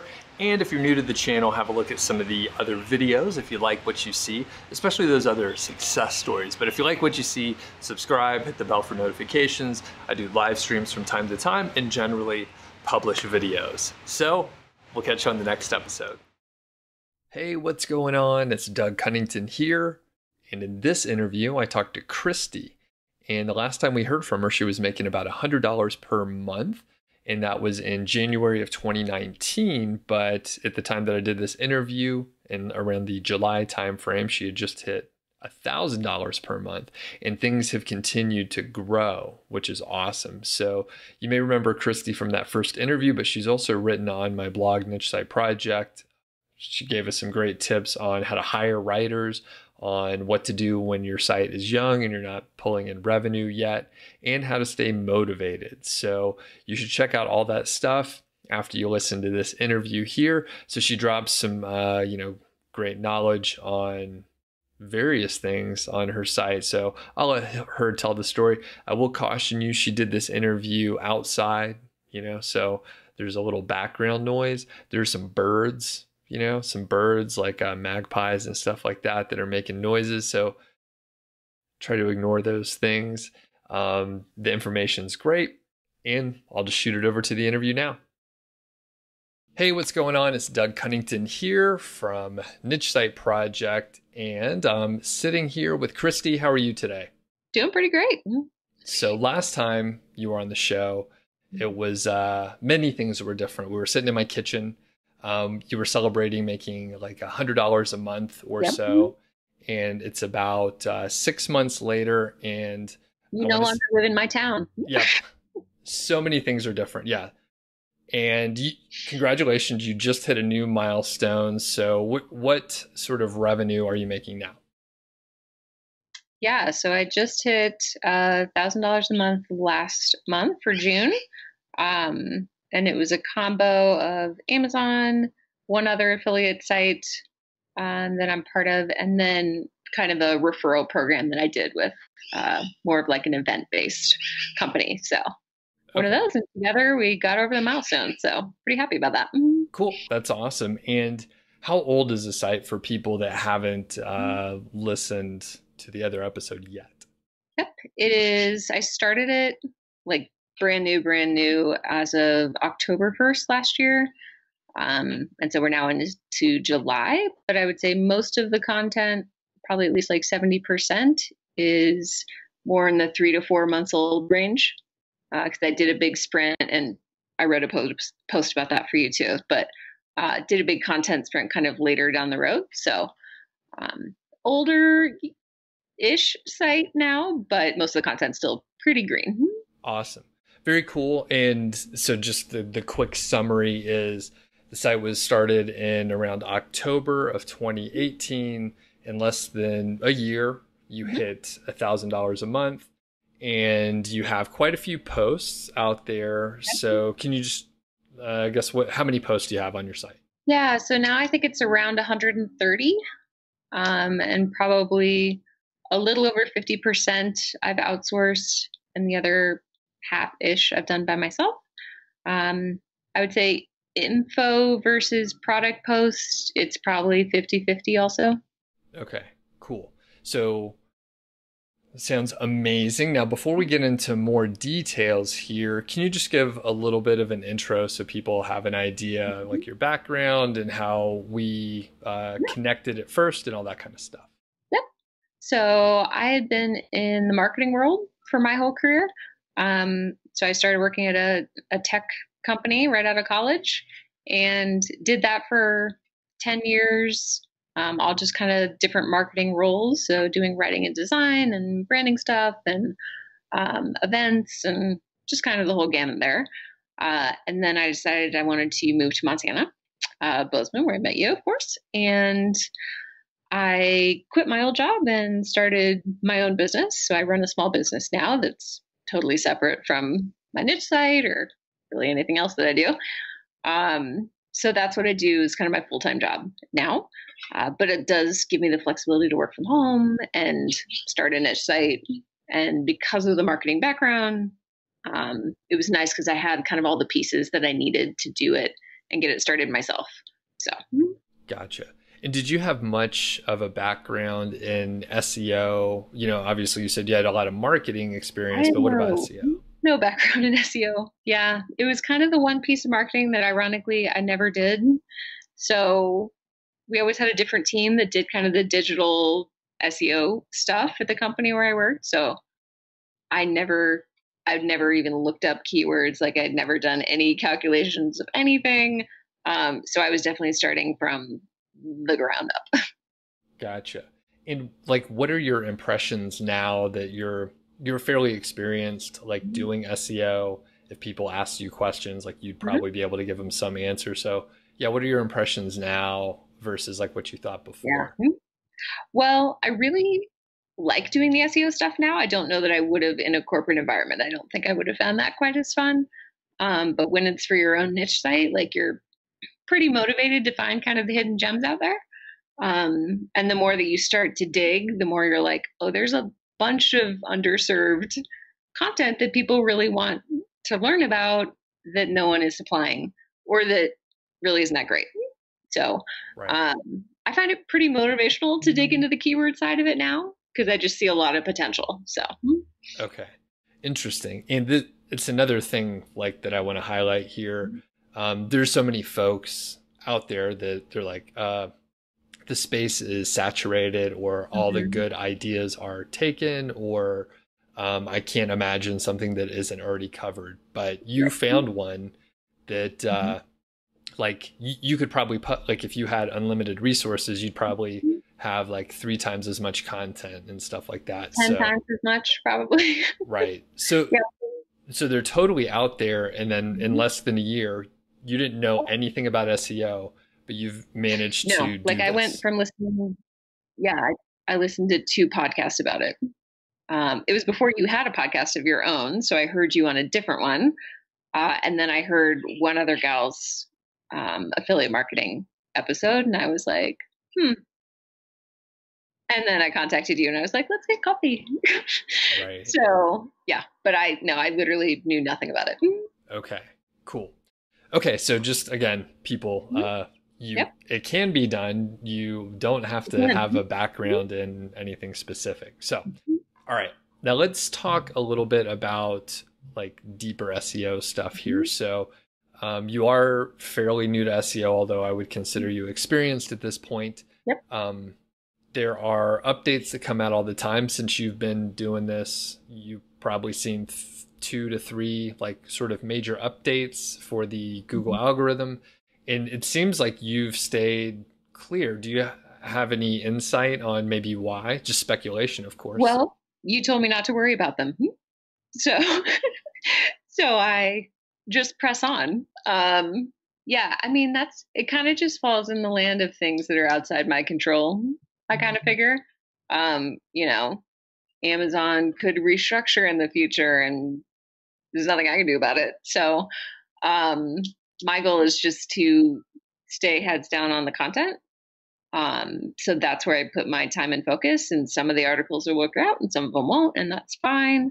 I get closer on what will work out by doing the KGR terms, obviously.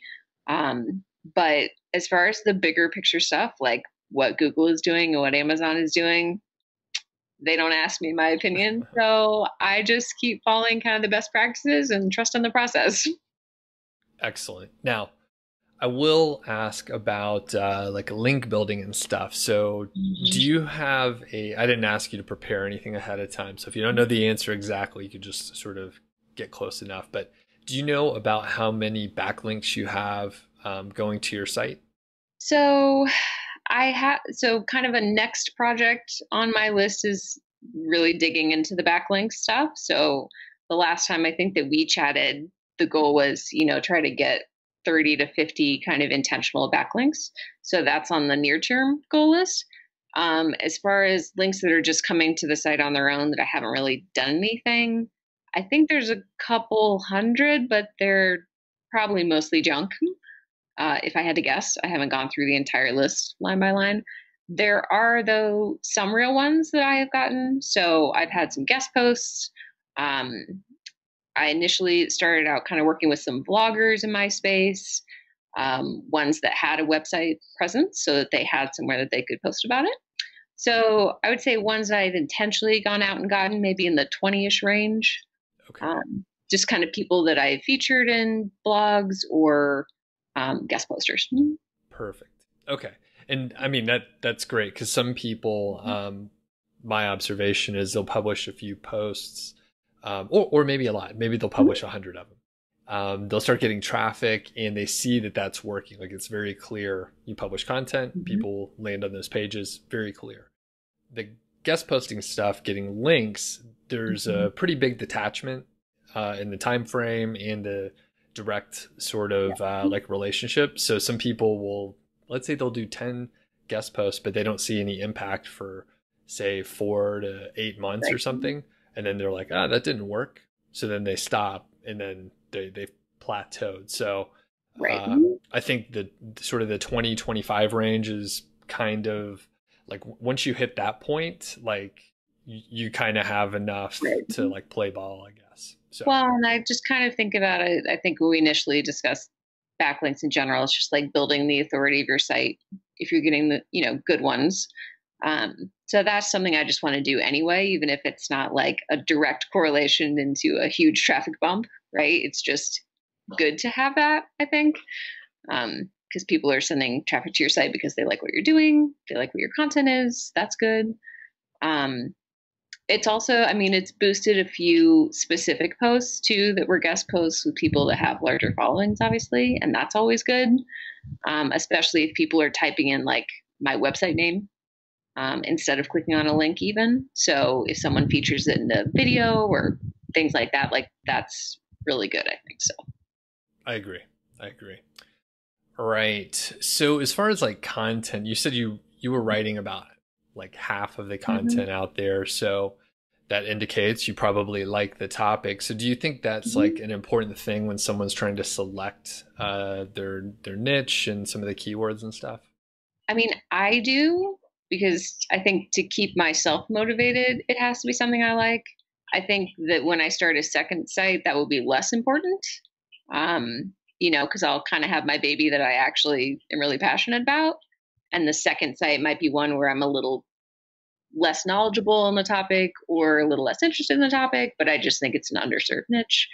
Um, but you probably remember when I was picking a niche and I was on the struggle bus trying to figure out if it was like good enough or if it was too crowded because it's kind of crowded. But and I was just back and forth and back and forth. And then at the end of the day, I was like, but this is what I want to blog about. So I'm just going to do it because this is where I have all my ideas and it motivates me. So Awesome.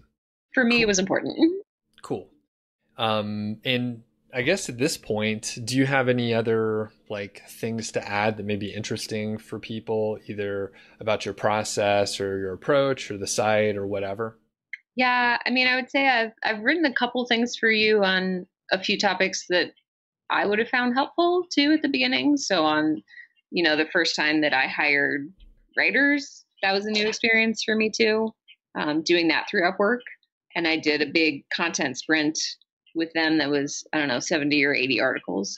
Um, Going forward, I'm in the midst of adding like an FAQ section with shorter posts. So more so for keywords and phrases that just don't warrant 1,500 words, So as much as that's kind of my ideal baseline length for a blog post, there's also plenty of keywords out there that just don't warrant 1,500 words. So I want to put those into kind of more of a structure and make it into an FAQ section. So that's in the works. Cool, cool. That totally makes sense. And just a little note on the FAQ section. So Mm-hmm. I put one on Niche Site Project because I was doing all these live streams and people basically Yep. were asking the same questions. Now I created the page so I could send people there. I Right. don't know how many people actually go there, to be honest with you, I've but been there. so some people do. The important people go there, There you go. but most people are lazy and they don't go there. But the point is, I did zero keyword research. I didn't need to. I knew people wanted to know that Right. info anyway. And then I just wrote the shortest answer that I could because I know that it didn't matter, right? In fact, most of those have zero, like they wouldn't even show up. They're very long, like phrases, but I could see like a huge spike, not a spike, but like a huge like uptick in the number of keywords that my site ranks for after I published that. Oh, So it nice. was like tons of long tails. It was very like intentionally interlinked and all that stuff. So I think it'll end up being a great resource that like people will link to because it's a good resource. Well, and doing the internal links on my own site, those things are kind of ripe for being internal links to me. So those are things where I may not want to do 500 words on that little piece of content within another post, but if it stands alone and it's semi-related, I do a bunch of internal linking. So Awesome. Very good. Now, do you have questions for me so we could like turn this around? And I know yeah. we have some details that we can't share here, but if you just want to like flip it around and start asking me questions, go So I for it. think, for me, it's kind of what does the next phase look like as I'll obviously keep going with content, right? So I'll keep doing everything that I'm doing. Um, but it's kind of like, what do I do now that I have some actual data built up? So I have several months of good data. I now have, I could tell you what the top 20, 30, 40, 50 articles are, right? So now that I know that, what kind of up leveling of that content do I go back and do versus working on new content? We've talked about that a little bit, and I'm starting to dabble. But just kind of getting your thoughts on where's the right place to spend your time when your site is at this stage to kind of get that hockey stick, to continue. Okay. So the good part for me is there's no like real right answer, I don't think. Mm-hmm. If there are wrong answers, you could say that too. I was going to say there are only wrong answers to this, or there are only like partially right ones. So there's only a couple things that you can do. So you can spend time on content, or you can spend time on building links. The content side, you have covered fairly well. You're publishing new stuff. You have tons of keywords. And like you said, you have data on like what is ranking, what's doing okay, what maybe needs some help. So I would probably like focus more on auditing and improving the existing content, because you've published so much. And like let's say, for example, you continue to publish, you double your content, you have like 250 posts or so, and then you try and audit it, like it'll be even more overwhelming than it is currently. So I would pause and maybe not publish anything new for a little bit, or turn it down, and then make sure that like you're doing well on the stuff that's out there. Like you already mentioned, focusing on the top 20 posts or the top 20% or whatever, to give you a little bit of like prioritization. And I would refer to a few resources. One is like, your Search Console data, which you have insight for those top 20 posts, like what keywords are bringing in impressions, what's bringing in clicks, and what you'll look for, the areas, the topics where you're getting impressions, potentially getting clicks, maybe very few clicks, but you're getting impressions, but you're not actually like optimized or even trying to rank for those. Just by adding like a little content about that topic, you'll probably be able to, rank immediately. Because you're already potentially ranking on that. Yeah. For existing posts, when you're going back and kind of tweaking them, are there things that you should not be touching again that would throw off Google? If these are kind of my top 20 posts, I also don't want to break them. Right? Yeah. So what don't you touch about them? So my rather arbitrary rule that seems to be working okay, and no one's told me it's like totally messed things up for them. I try not to delete more than maybe like 20% of like the whole thing. In fact, I rarely delete anything. I'm mainly just like editing, like copy editing it to tighten it up, clean it up. Sometimes, especially if you didn't write it yourself, there's going to be some fluffy, redundant phrases that you could just, clean up. You're really good at that. You actually edited some of my stuff before, and I was like, man, I like that part. Yeah. So you could go through, edit it, tighten it up a little bit. So that's generally like the risk, right? If you were to remove like a whole section, you're like, oh, don't do that. I wouldn't really change up the subheadings too much. You can, again, tighten them up, make it a little more, snappy or like copyrighty or something like that. But generally you're adding content. So adding content is almost never going to mess it up. Okay. Further, like you're adding content based on like data that you have. So you're not like guessing. You're like, hey, this person is also interested in milkshakes, right? I was just thinking it's very hot here today. So I guess I was just thinking of a milkshake. It sounds good. So improving content is probably where I would go first. And some of the easy stuff, like you could even find like tutorials and blog posts on, reviewing your data in the Search Console and then seeing like, oh, do I need to like change the title, the meta title, so that it targets a term a little bit better, that maybe you're ranking for, but maybe you didn't know you were going to rank for. So just changing the title can improve your click-through rate, right? So let's say you're ranked number 5, Yep. You change the title, you make it like, don't make it clickbaity, but for the sake of this example, you make it really enticing. And then, I mean, Google wants people to click on it. So you'll move up in the rank, not by changing the content, but by just changing the title. So sometimes it's like, all right, let's audit the titles. Let's do that first. It's really fast. And then maybe you go back and start adding, 200 words based on, the criteria that you see in the Search Console. Would you add, it feels like an easy place to add would be for articles that don't already have an FAQ section at the bottom of the article itself. That is an easy place. Yes. Would you agree to that? Yeah, super easy. Yeah. Add 5 or 8 questions, 100 words each. All of a sudden, you've added whatever, 15 or 25% more content. And it's like each one you don't even have to do it all at once. You can you can do three FAQs for one, depending on how much time you have that day or whatever, and then keep going. Well, and kind of what I've been doing is I made a checklist of all the things that I thought I should either double check that existed in the top 20 posts or that I wanted to add or change or whatever. And I've just been going line item by line item in a spreadsheet and checking off that I went through each of those for each post. So I don't know, that's slightly less overwhelming to me to do it that way, because then I know exactly which posts I've already touched and I'm not going to go back to those until I get to the rest. So that's a good way to do it. Yeah. And you can do it in front of the TV, which is great. Okay.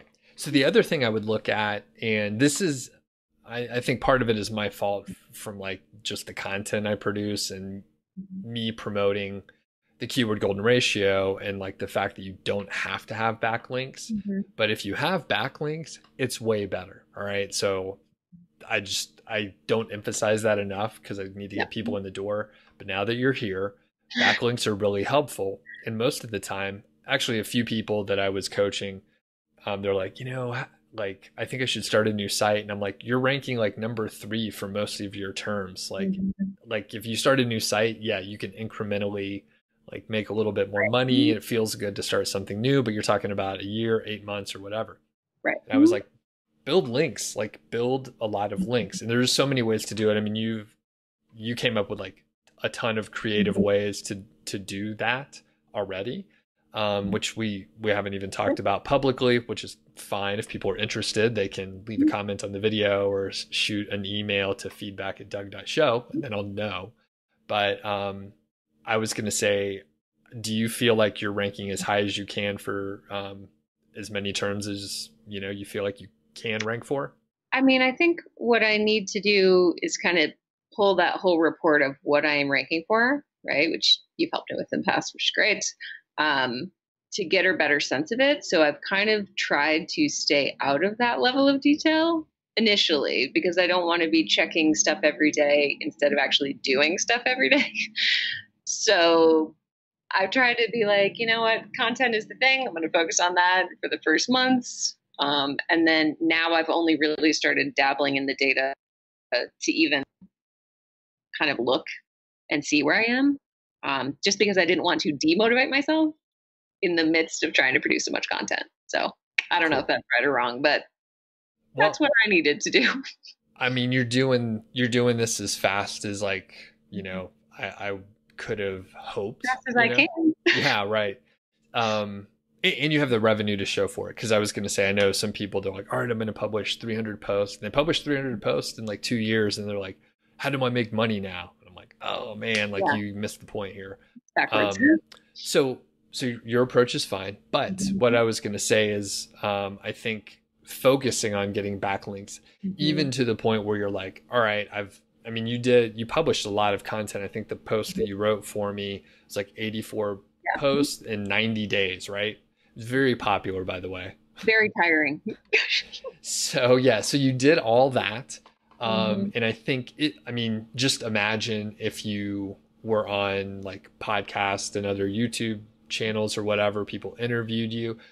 It's a little bit faster, right? So if you do an interview like you're doing with me now, like you end up getting a backlink from their site, and then potentially people are going to just find your site. They'll Google you and then they'll get to it, right? So that's maybe an easy way to get backlinks, is to just be a guest on other shows. Aside from the fact, right, like you could guest post and stuff, but like honestly, Yeah, podcasts are an easier route. yeah, I haven't done that at all. I haven't, ironically, written a guest post for someone else in my niche, which I could do. Right. But I guess I haven't felt like that was maybe the best use of time yet. Um, I do have a backlink question though, which is, if you write a top 10 doghouse, or dog toy producers or whatever, and then you contact all those companies and you're like, hey, you're featured on my list of whatever, would you, share this out? Obviously, that's nice if people click on those links that they share out, if they say yes. Do social media links technically count as backlinks? I think technically, yeah, they do. But generally, they're no follow. However, right? So there's all these caveats.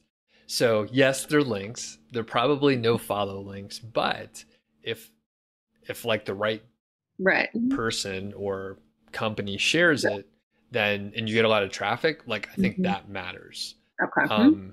But I wouldn't honestly, I wouldn't spend time on that. In fact, I get pitches fairly often. Actually, even to niche site projects, someone was like, hey, like, they wanted something. I don't know what it was. And then we'll share it with our social media followers. And I'm like, I don't give a fuck about your social media followers. Like, who is going to follow a link on social media? I'm like, no one gives a fuck at all. Sorry. I'm just like, I hate social media. Featuring someone, and then I let them know that they were featured.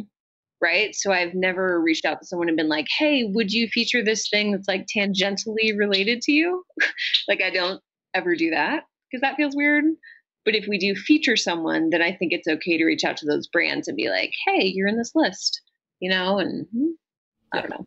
And that would be the right way to do it, instead of like, and I'm not sure, maybe they think they're whatever, 30,000 across all their platforms or something like that. Yeah.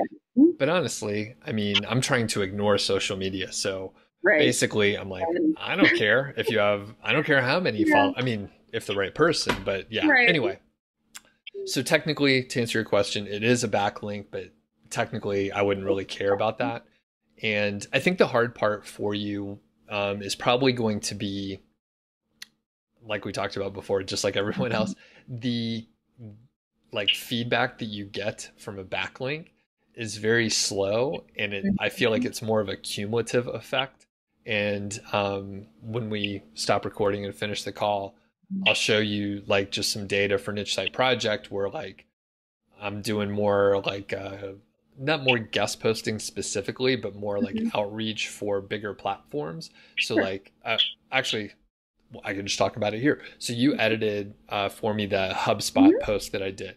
It went live, and an interesting thing happens on very big websites is other sites syndicate it all over the place, right? So I had a couple of those things happen, and like my backlinks went up like dramatically because of that. So, and other people, like, it's partially name recognition. I don't think many people actually followed the link, but now all of a sudden it's like, oh, Doug wrote a guest post at HubSpot or whatever. And it was beautifully edited, and so I'm going to share it. Right. Yeah. So it was much tighter after you took out all the extra words. So, well, I think the other thing that we talked about with backlinks that you're not trying to go get yourself was that kind of doing your own statistics or publishing your own data is the kind of thing that really attracts other people linking to your site. So I would throw that out there as something too, where if you can kind of produce your own metrics for a topic, that's good. Like, I have a little project doing that who knows if it'll turn into anything, but maybe. But I've also seen it for other niche sites too, where it's like, if you're going to be creating your own data that no one else is doing, that's something that's really ripe for people to start linking to. So. Yeah. In fact, I got a good idea for you. Again, just generalized, so like anyone can do it anywhere. But you could do a survey, right? So you could do a survey for whatever, and then you have the data, right? You can share it with other people. And this is one that I've thought of, but I haven't done before. So obviously, the more data you have, the better. So Right. you can email, like get in touch with these bigger like bloggers or Yep. vloggers or podcasters or whatever.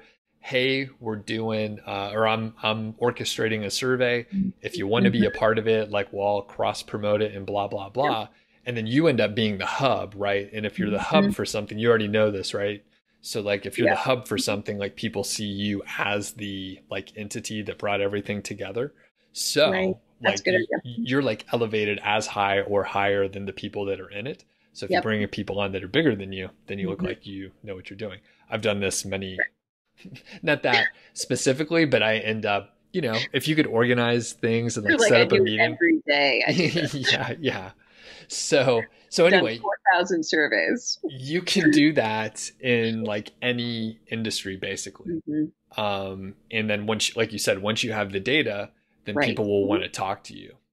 Well, because we're, the industry that I was in, which was tech, like it was all white papers and reports all the time, right? And that's how you generated leads, and that's how you made the news, and that's, is by getting together data that's unique and presenting it in a readable format, and there you go. So yeah.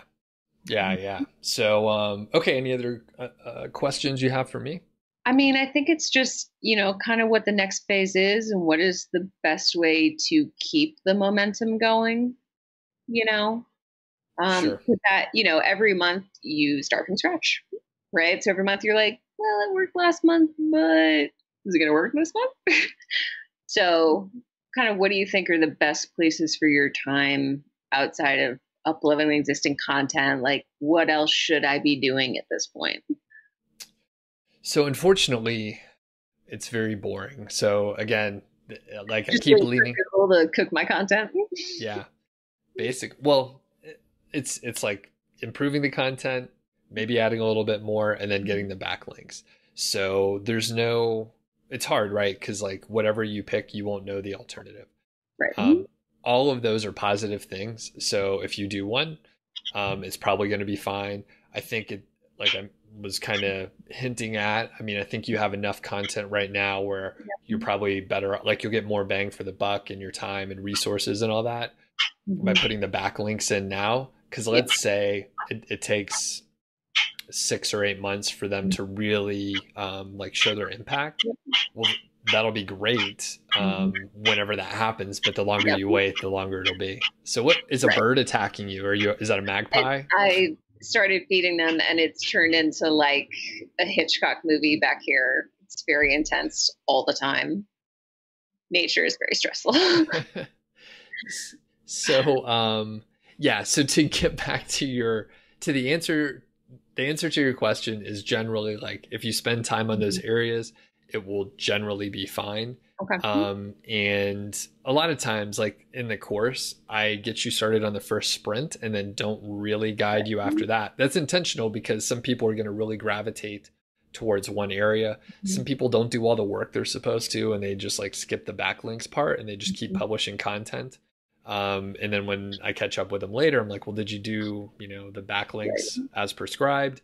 No, but I published 10 times more content. And I'm like, well, go back to the beginning part. Right. And then if you do that, like it'll take a little while, but if you trust the process, like it generally pays off. So, well, and the nice part about focusing on that and not just trying to do another content sprint is that it's much cheaper, which I don't mind right now. So, right. Improving existing content is something I can do myself and it's pretty easy. So yeah. And then, I mean, if you do the backlink, sort of the couple ideas I threw out where it's like maybe do a survey, maybe do podcasts, like that's generally just, sending some emails, scheduling some time. You're now using Skype very effectively. So Thank you. I worked in tech, as you can tell. All right. Well, okay. Let's finish it up here. So do you have any tips for people that are either just getting started or maybe they haven't started their site yet? Well, I actually have two sets, but I've already written them both for you. So I would say probably, I think only one of them has been published already, but the other one will probably come soon. But the first one I wrote was about all the things that I wish I didn't spend time on. So that would be a tip, is don't spend your time in any of those places. It's just kind of looking back, what really helped my site or not isn't always the things that you want to work on just because they're fun. So I wrote a piece about that I think is useful. And then the one I just did was kind of how to stay motivated when you're not making money yet, because that's going to be most of your quite a few first months. And that's just hard. It's just hard to do when you're sitting in your house working on your niche site and you're like, I don't know if this is working. I made $40. So it's, my tips are kind of avoid doing the things that are really going to waste your time instead of boost your site in the 8 months that it takes for it actually to happen. And then, even now crossing $1,000, you go back every month and you're like, yeah, but is it going to work this month? So I probably need to reread it myself to be like, yes, it's going to work. It's fine. So trust the process and just press on. Awesome. Well, thanks a lot, Christy. I appreciate the time, and I'm sure we'll have you back on in probably a couple more months to see what's going on. Yeah, when I hit $10,000. All right. Yeah. You got a two-month time limit. Yeah. All right. Thanks for all the help. All right. Thanks. Bye. Thanks again to Christy for joining me and sharing her story here. I'm happy to report I chatted with her just in the last week or two. She's hit $1,500 for the first time. So things are continuing to grow. And this is all under like 1 year, which is amazing. She had no experience doing affiliate marketing at all. And again, I encourage you to check out some of her posts over on Niche Site Project. She is an excellent writer, so I asked her to help me out on a couple posts. One of the best ones, one of the most popular ones, is about publishing 84 articles in 90 days, and she outsourced like everything using my templates and stuff. She amped it up a little bit, improved it, and put her own spin on it. So check out that post. I'll put a link in the description. Stay tuned for other interviews with her in the future where we talk about hitting $1,500 a month and probably some other topics as well. And by the way, if you're brand new to the channel and you're still watching this right now, that's amazing. Thank you. Have a look at some of the other videos. Please subscribe, like other videos, ask questions in the comments, all that kind of business. Hit the bell for notifications, everything, right? We'll catch you on the next one. Have a great day. In this video, we talked to Christy about her $75,000 website. She started the site in October of 2018, so it's a little over a year old. She just hit $2,500 per month, and we talk about her journey so far. We talk about her content approach, keyword approach, link building, and so on. Christy's been on the show a few times because she is a student of the 5-Figure Niche Site course.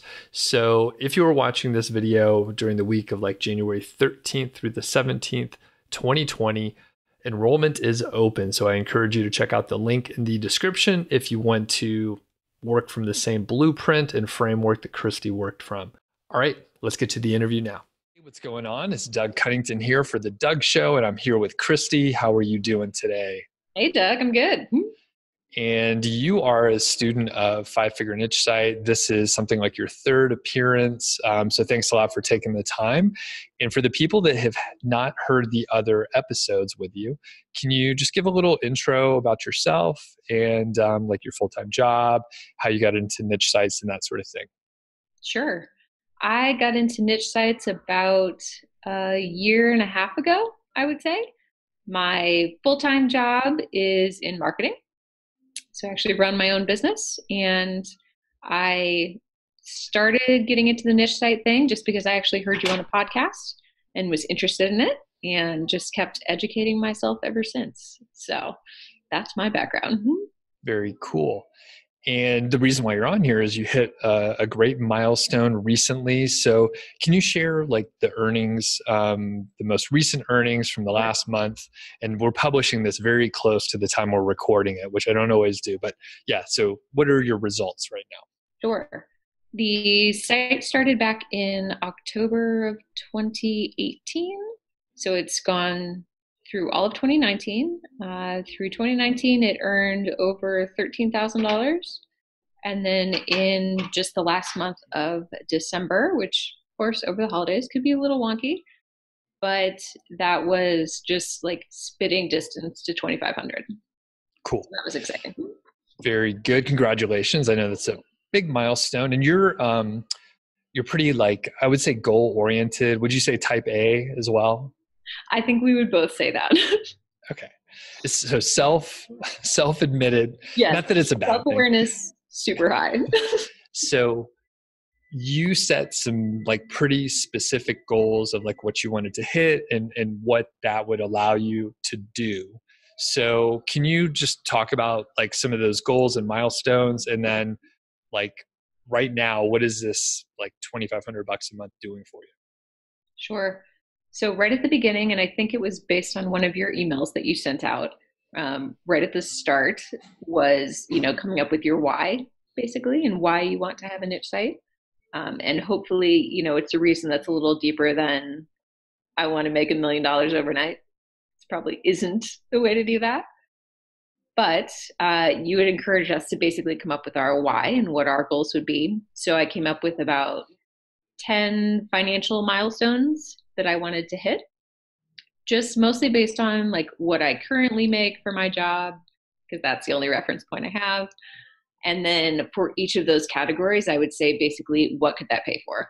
So, this month it might cover my pet expenses. At this level, it would cover my mortgage. At this level, it would cover, mortgage plus a vacation or something like that. So as I go along, I do kind of keep track of where I am on that milestone list. And yeah, I'm trucking along. I'm on like number 3. Very good. That's good. Congratulations. I know, it's a lot of money. For most people, that's going to pay for a mortgage and a little bit more, depending on like how big of a house or whatever their domicile is. So that's awesome. I think it's interesting to note that you've been able to hit an ROI positive point pretty quickly because you've done a lot of work yourself. And I think that's impressive. Like, can you share a little bit about like the expenses and that sort of thing? You don't have to go too deep in detail, but just sort of high level. Yep. When I looked back on all of 2019, like I said, the site made a little over $13,000 for the year. And then of that, I had about almost $9,000 that I put into it. Now, not all of that, though, was actually going into the site. So there was a good chunk of that was educational expenses that were You paid me. Right. Like buying a course, because I had no idea what I was doing. And, those are investments that, like I said, that's not going to be a year-over-year site investment to keep it going. But I was willing to invest in the educational piece right up front.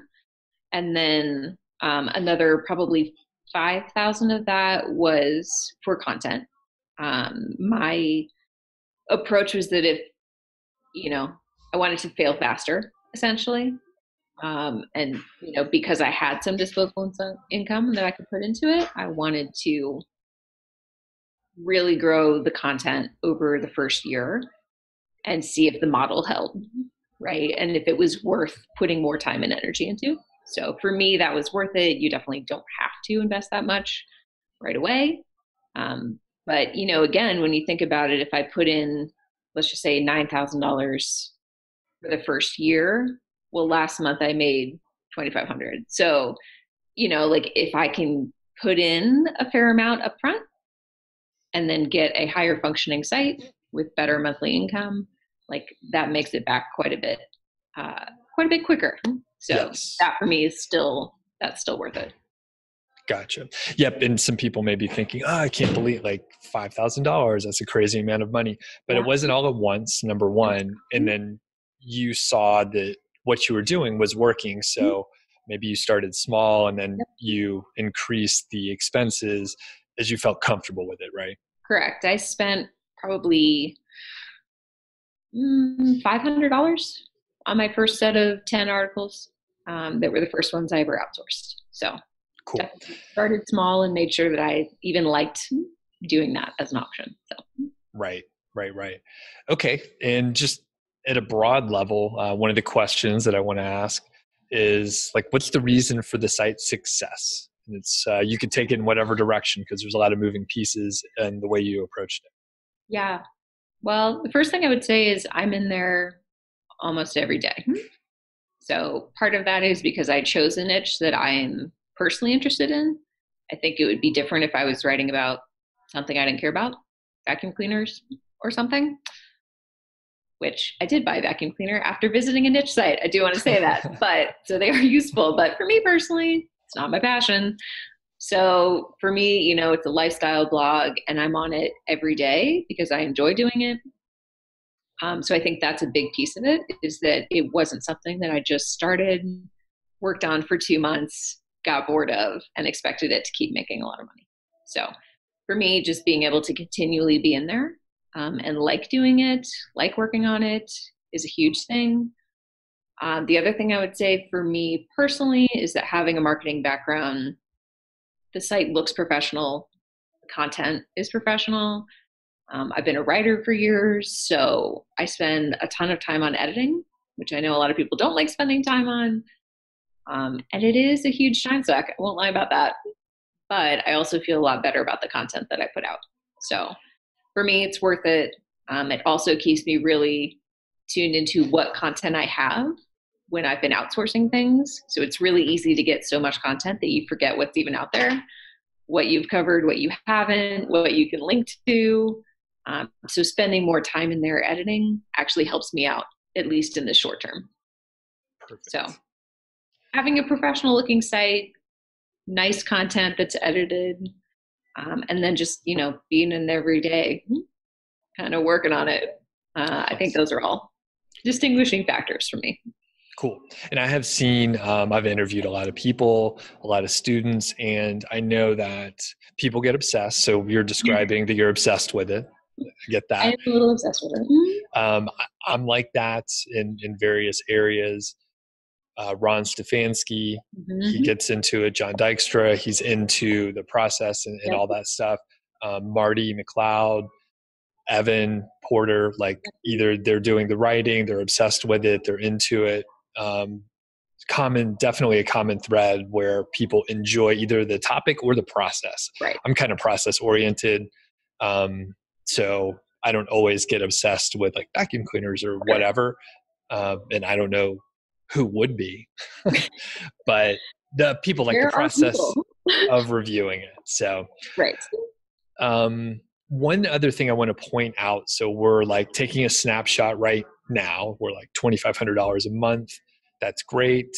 And I want to emphasize that people should listen to the other episodes because you hit other milestones. I think $100 and then $1,000 per month.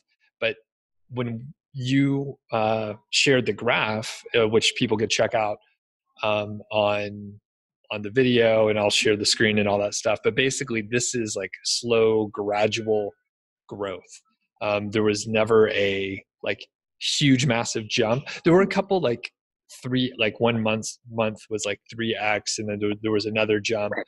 But in general, it wasn't like all of a sudden you're making like huge amounts of money. It's just like slow plodding progress. So how do you keep motivated when it's so slow and you didn't know if it was going to work? Well, I think the first thing was to just set my expectations correctly. You were a piece of that, definitely. I think you were really upfront in the course and just in your other materials of saying this isn't an overnight thing, right? And I think once you start learning more about how Google works, how SEO works, then it really clicks of, yeah, this is going to take some time. But the nice thing about, doing the KGR, at least in the beginning, is that you do see some progress and you can see some results right away, which is the key to staying motivated, right? So if I hadn't seen a single dollar in 6 months, I probably wouldn't continue. And that's really realistic if you don't go after like some KGR keywords, right? So if I had only gone after giant keyword traffic phrases, I probably would have burned out also, no matter how passionate I was about the topic. So I think it's really important right up front to tell yourself that if you need a quick fix, if you need like a way to pay your mortgage next month, this is not that. But for me, I wanted something supplemental to kind of diversify my life income, right, from my other business. And I wanted something that I would enjoy working on my own time and eventually could be more of a lifestyle for me than running a services-based business, which I do now. Perfect. And another thing I want to point out and emphasize, so we talked about some of the expenses and you like broke even before, you're making profit now, you could reinvest like comfortably and you're continuing to make a profit each month. The value of your site is probably in the like $70,000 to $90,000 That's a range nice if you were to number. sell it. Yeah. So like if someone is thinking, hey, that's a lot of money that you spent, Right. it's actually worth quite a bit if you look at a valuation, if you shopped it around. I know because you're obsessed with it and you spend so much time, you're not going to sell it, but it's comforting to know. Building an asset, and should an emergency arise, you've built something of value, which I do think is important. Yeah. So, yep, you put in a lot of money, even more time, but you have like an asset that's very clear that there's value there. So very good. Mistakes. So we all end up making some mistakes, even with expert guidance and when you try to do a good job. So can you talk about a few mistakes that you've made? Yeah, I think there were quite a few things that I did partly well, which I classify as partly mistakes. So one of the things that I did well was create like an Excel spreadsheet right off the top. Every article, like my checklist of what needs to be done, every article. So I have a really clear sense of like every post that's out there, when it was posted, like how long I expect it to take to rank, all that good stuff. That's nice. I did not do that for things like images, right? Which I now kind of wish I'd gone back and done, that I'd kept track of which free stock sites I got things from just to cover my bases. Once you're 200 posts in, that seems pretty giant to go back. Had I to do it again, I would probably add that to my nice little spreadsheet, just as like a comfort factor. So that would be one. I would also be a little bit more strategic about the social media stuff. What I did well was focusing on Pinterest primarily. I wrote another article about Pinterest and how it drove, I think it was like 13 to 15% of my early traffic. And I think it's still right around there. I think it was like 15 or 18% last time I checked for the year, which is really good when you're still trying to get organic traffic and you want it from anywhere. So for me, Pinterest was a great place to go because it is a search engine. So you can apply a lot of what you're already doing on the site to Pinterest. So that was good. I wish that I had not started an Instagram. Kind of a time suck, and I don't work on it, and I don't like doing it. So that's probably not a huge advantage to be spending any time on, or just the time spent feeling guilty about not spending time on it. I don't need to be doing that. Yeah. So I would have been a little bit more strategic about that. I think the other thing I would have spent more time on is the link building, which you and I have been talking about lately, and just doing a little bit more of that along the way. So for me, I needed to focus on content, right? And that was where I put all my time, my energy, and I got to like 200 articles. And I felt really good about that. And then now we're to the point where I need to catch up on the link building. So that's kind of the next thing for me. If I were to do it over, I would have been doing that kind of the whole way. Which is in the course. So I'll just, it is. Yes. But I mean, I think part of it's my fault. I talk about this sometimes on YouTube where I'm like, hey, if I put out case studies, like sometimes people like focus and just really focus on that one piece. And I know because I've gotten probably over 100 emails where someone's like, I'm going to publish 200 articles in 5 months, which is exactly what I did. But I can't blame you, right? You had a content background, you're a writer, you like the topic, you like working with freelancers and hiring people. Like it fit perfectly. And obviously, I mean, it's working for you, but I think, yeah, we can take it to the next level by, you know, I guess patching up the area where you've kind of neglected, and there's a lot of approaches to it. Now, you have done some very interesting link building and outreach. Do you want to hit like a couple of the ideas that you've talked about before? One of the early things I did that I didn't know if it would really pay off at all was that there was a vlogger in my niche that I noticed was fundraising. She had a project and she needed to basically cover some expenses to be able to do it. So that was the point where I thought, you know what, I'm just going to reach out to her. I have barely a site at all, but I'm going to just see if she would write for me if I donated towards this cause that she wants to support. And she said yes immediately. Like I felt like I had just been contacted by like, I don't know, like some kind of rock stars. Like I was like so butterfly about it that this vlogger that I've been watching, like she said yes, and she's gonna write for my site. Just really very cute. And so I brought her on for 10 articles, like right up front, because it was good for her, it was good for me, and it gave me a real boost because people that followed her would go to her articles, and it really showed Google, you know, in those first like 2 months that there were people actively searching for the name of my site, for her content. So that was huge. And I can now use her as basically an example of someone that I've worked with. So hands down, love that, would do that again. So that was the very first thing that I did. I also created, along the same lines, basically a media guide for bloggers in my niche. So I spend way too much time on YouTube, not all of it watching affiliate content, although obviously I do that too. So I pulled out probably 10 or 12 of the people that I watched the most, and I created a media guide as a resource saying, here are the people you should be watching. Every person got their own dedicated page, my top 5 videos for them, like all the key players. So it was a decent amount of work to do that, but it also brought in, I think, like 6,000 page views in the first year, which for a new site is good.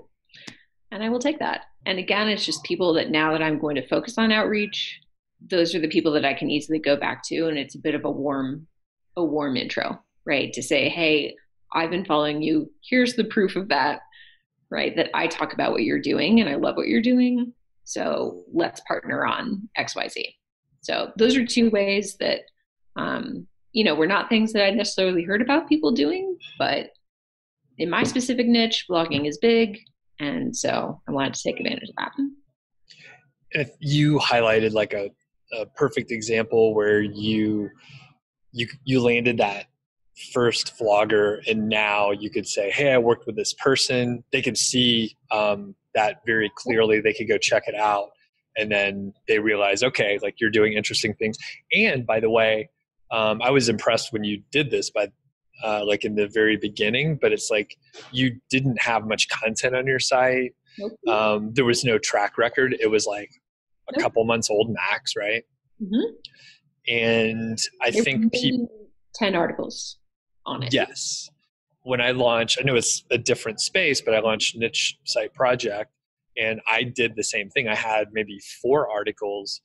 In internet marketing is pretty competitive because there's a bunch of marketers doing it, but I was able to network in a similar way, like talking with people that maybe shouldn't like care who I am or anything like that. And they were like, okay, like we'll see how it goes. And if you get 1 or 2 of those, then other people with a social proof are more likely to work with you.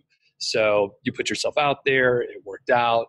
Now a year later, you're able to like land other bigger fish or whatever. So Right. Okay. And it was something where I could feel good about it too, because I wasn't just asking for something, right? I was reaching out because this person had a need and something that they wanted to be doing, and I could also help with that. So that it felt like a really good initial transaction. So, Similarly, and I just remembered I landed an interview with actually a few at this point, a much bigger vlogger, um, because I knew that they were releasing a book. They were launching a book, and I was like, oh, they'll talk to anyone who asks, and not that many. It was the wrong space. yep. Like, people didn't care, but I made a contact and ended up. I actually met one of the VAs that I worked with for a long time. This is going way tangent here. So I met a VA who ended up working with me for years, who actually helped my wife get a job, and that's why we moved. So like through that, I forgot that that's how it was all tied together. But it was like a friend of a friend, and then her mom, and then blah, blah, blah. So then we moved. I mean, I think you have to make it personal, right? Because everyone's running an internet business, anyone that you're going to talk to here, pretty much. Yeah. And it gets really, I think it gets lonely for people, right? That are even putting out a lot of content, like vloggers, podcasters. Like, is anyone listening? Is anyone watching? Like, are they just in it for the free content from me? And so to have someone reach out and be like, I see this is what you're doing in your life, right? I would like to help support you in that. That's a nice email to receive, right? And it's a nice one to be able to send. So the more that you kind of watch people in your space that you do want to connect with and genuinely reach out when they have things going on, that's nice for everybody. Awesome. For the content, I know you emphasized editing, make sure that it's high quality. Do you have any other tips, especially for people who aren't writers or they don't see it as one of their strengths? I think you can definitely have a successful niche site and outsource a lot of the content, right? So if you do have some disposable income to do that, I worked with Upwork writers for the very first time, just based on your recommendation to do it. That made me very nervous. I am, like you said, a control freak about that stuff. And I wasn't really sure that I wanted anyone else writing content. And I still see a ton of people in Facebook groups that are like, I won't let anyone write on my site. No guest posts, no nothing. I write everything to keep the integrity, which I guess is fine.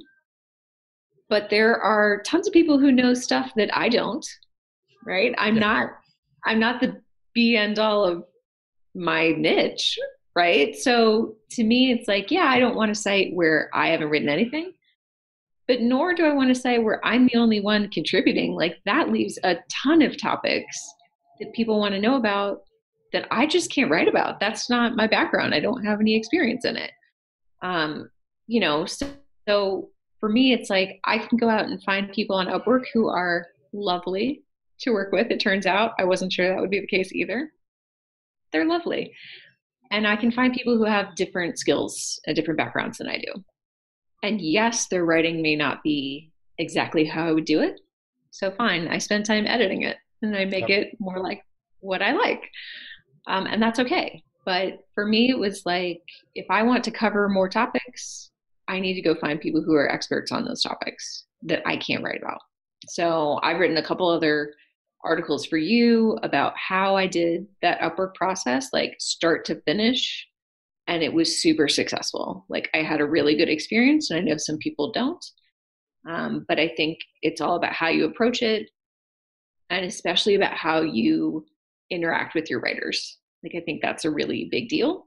And as a writer, I know that I appreciate that. So, for me, it's about treating them like people, appreciating their expertise, keeping track of who does a good job and who doesn't, and then offering them topics that they're going to find interesting instead of me just assigning things, right? So I want to know their background, and I want to give them things that they're excited to write about. So that's worked out great. Yes. People should definitely check out the, basically it's like a full guide on how to hire people, the exact templates. And in fact, I know one of my friends who was doing really well with her site already followed the guide. She had something like 90 articles written in a pretty short time. I can't remember. It was more than I thought she should try, but she did it and it worked out well. And I think she even like, sweetest note. yeah, she like personally reached out to you.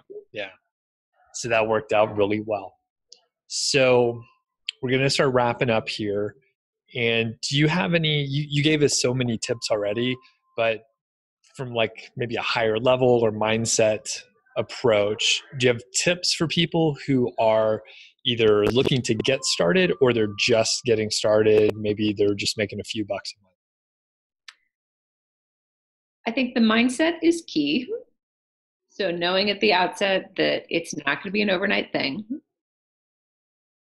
that's a biggie, right? You have to set your expectations correctly. There are the anomalies, right? And they're all over the internet of someone that made, a ridiculous amount of money in 3 months or something. That's great. That's probably not going to be you, and that's okay. That's all right. But I think the big thing for me is finding one or two like educators that you're going to follow instead of trying to follow everyone, right? So I chose you and maybe one or two other people that I, watch their blogs and things. Everybody has a different approach. And if you try to follow everyone, your site is going to be just like soup, right? It's not going to work out. So find a couple people that you really think are doing a good job, follow their advice. The other thing, this is a little thing, but I wish I'd done it sooner. I created basically a what I did when list. So I only created that maybe 4 months ago because I was having such a struggle remembering when I did big things. So when I was then looking at the data a couple of months later, I could see a spike and I couldn't relate it to anything. I was like, great, something happened in the middle of August. I don't know. I don't know if I contributed to that or not. So now I just have like literally a text file where I do something that's major. Like if I take ads off a group of posts, I put that in the file, right, with the date that I did it. So then if I see a blip, if I see something different in the data, I can go back to my list of what I did when and align it at least a little bit to see if I contributed to whatever just happened. So I would have done that from the beginning. It doesn't have to be every task that you do, like just the big stuff that you think might make a difference later. So I would do that. And then I probably would have, and you may disagree with me on this, I probably would have put in ads a little sooner. But I like having the, diversified income. For me, that's just a safer place to be. So I put ads in probably 6 months ago. I use Mediavine. I love them. And that was really cool to be able to have a second source. So now I'm going through and deciding which posts to take ads off of. Buyer's intent posts, for example, like you suggested, go back and take maybe the top 10 buyers posts by traffic, take ads off of those and see if you make more from Amazon or other affiliates than you did from ads. So that's kind of the trial period I'm going through now. But having ads on my site, I don't regret that. You can control a lot about how many there are, and that's great. But now I'm to the point where I can go back and say, okay, where could I be getting more from Amazon and other affiliates? Where could I make up more than I'm losing in ads? So that's where I am now. But those are a couple of things I would have done. And I'm glad you pointed that out. I forgot to highlight that. So I think you're making like 2/3 from Amazon and then about 1/3 from other sources, mostly display ads. Last month, I think was like 1,500 from Amazon and then about 900 from ads. So yeah, Perfect. I did not lose as much by taking ads off of this first 10 trial posts. I made more than that. Granted, it was holiday season, so we'll see. But holidays, not a big thing for me. Yeah. So. And that's a whole other debate. Maybe we could talk about just, like you said, I was like, hey, don't put ads on. Yep. And then other people are like, put ads on, you can make more, which you almost always will. Sure. But there's always a trade-off. Maybe not always. I mean, For sure. maybe the trade-off isn't as big of a deal, but anyway, it's debatable. And I could see that because like when you started showing me how much you were making, I was like, well, that's significant, right? So excellent. Yep, I agree. But it's a balance for sure. And you kind of just have to trial and error which ones are good for ads and which ones aren't. And you may be leaving some money on the table either place. And that's just the name of the game. So. Yep. Awesome. Well, thanks a lot for joining us. And if people have questions for you, they can leave a comment on the video or like a comment on the podcast or whatever. You could also like leave a voicemail if you want to, and then maybe we'll do another round where we answer questions potentially. So thanks a lot. Definitely appreciate you taking the time today. You bet. Thanks for the guidance. Appreciate it. And to Christy, and thank you for watching the video. If you have any questions for Christy, leave them in the comments. We'll circle back around and get her to answer those questions for you. And if you're interested in Five Figure Niche Site, you should check it out. If you happen to be watching this in the future and enrollment is not open, you can still go to fivefigurenichesite.com, click the green button, enter your name and email. I'll send you several emails. I'll send you all the templates that I use, and you'll be notified the next time the course opens up. But if you're watching it this week, January 13th through the 17th in the year 2020, you should be able to enroll. Just go to fivefigurenichesite.com/launch. We'll catch you on the next video. Hey, what's going on? Welcome to the Doug Show. In this interview, I talked to Marty McLeod for the third time. So Marty has been on the show to share his success story when he hit $500, $1,000, and now he's hit $3,000, which he's actually been doing that for a few months now. And I want to thank Marty for taking some time to share his story with us. Now, if you didn't catch the other ones, you should definitely check those out. So I'll put links in the description.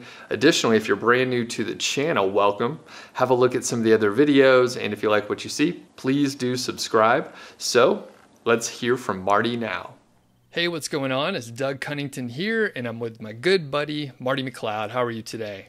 I'm great, Doug. Appreciate it. So we have a great success story interview because Marty's been on, I don't even remember how many times, at least 2, maybe 3 other times.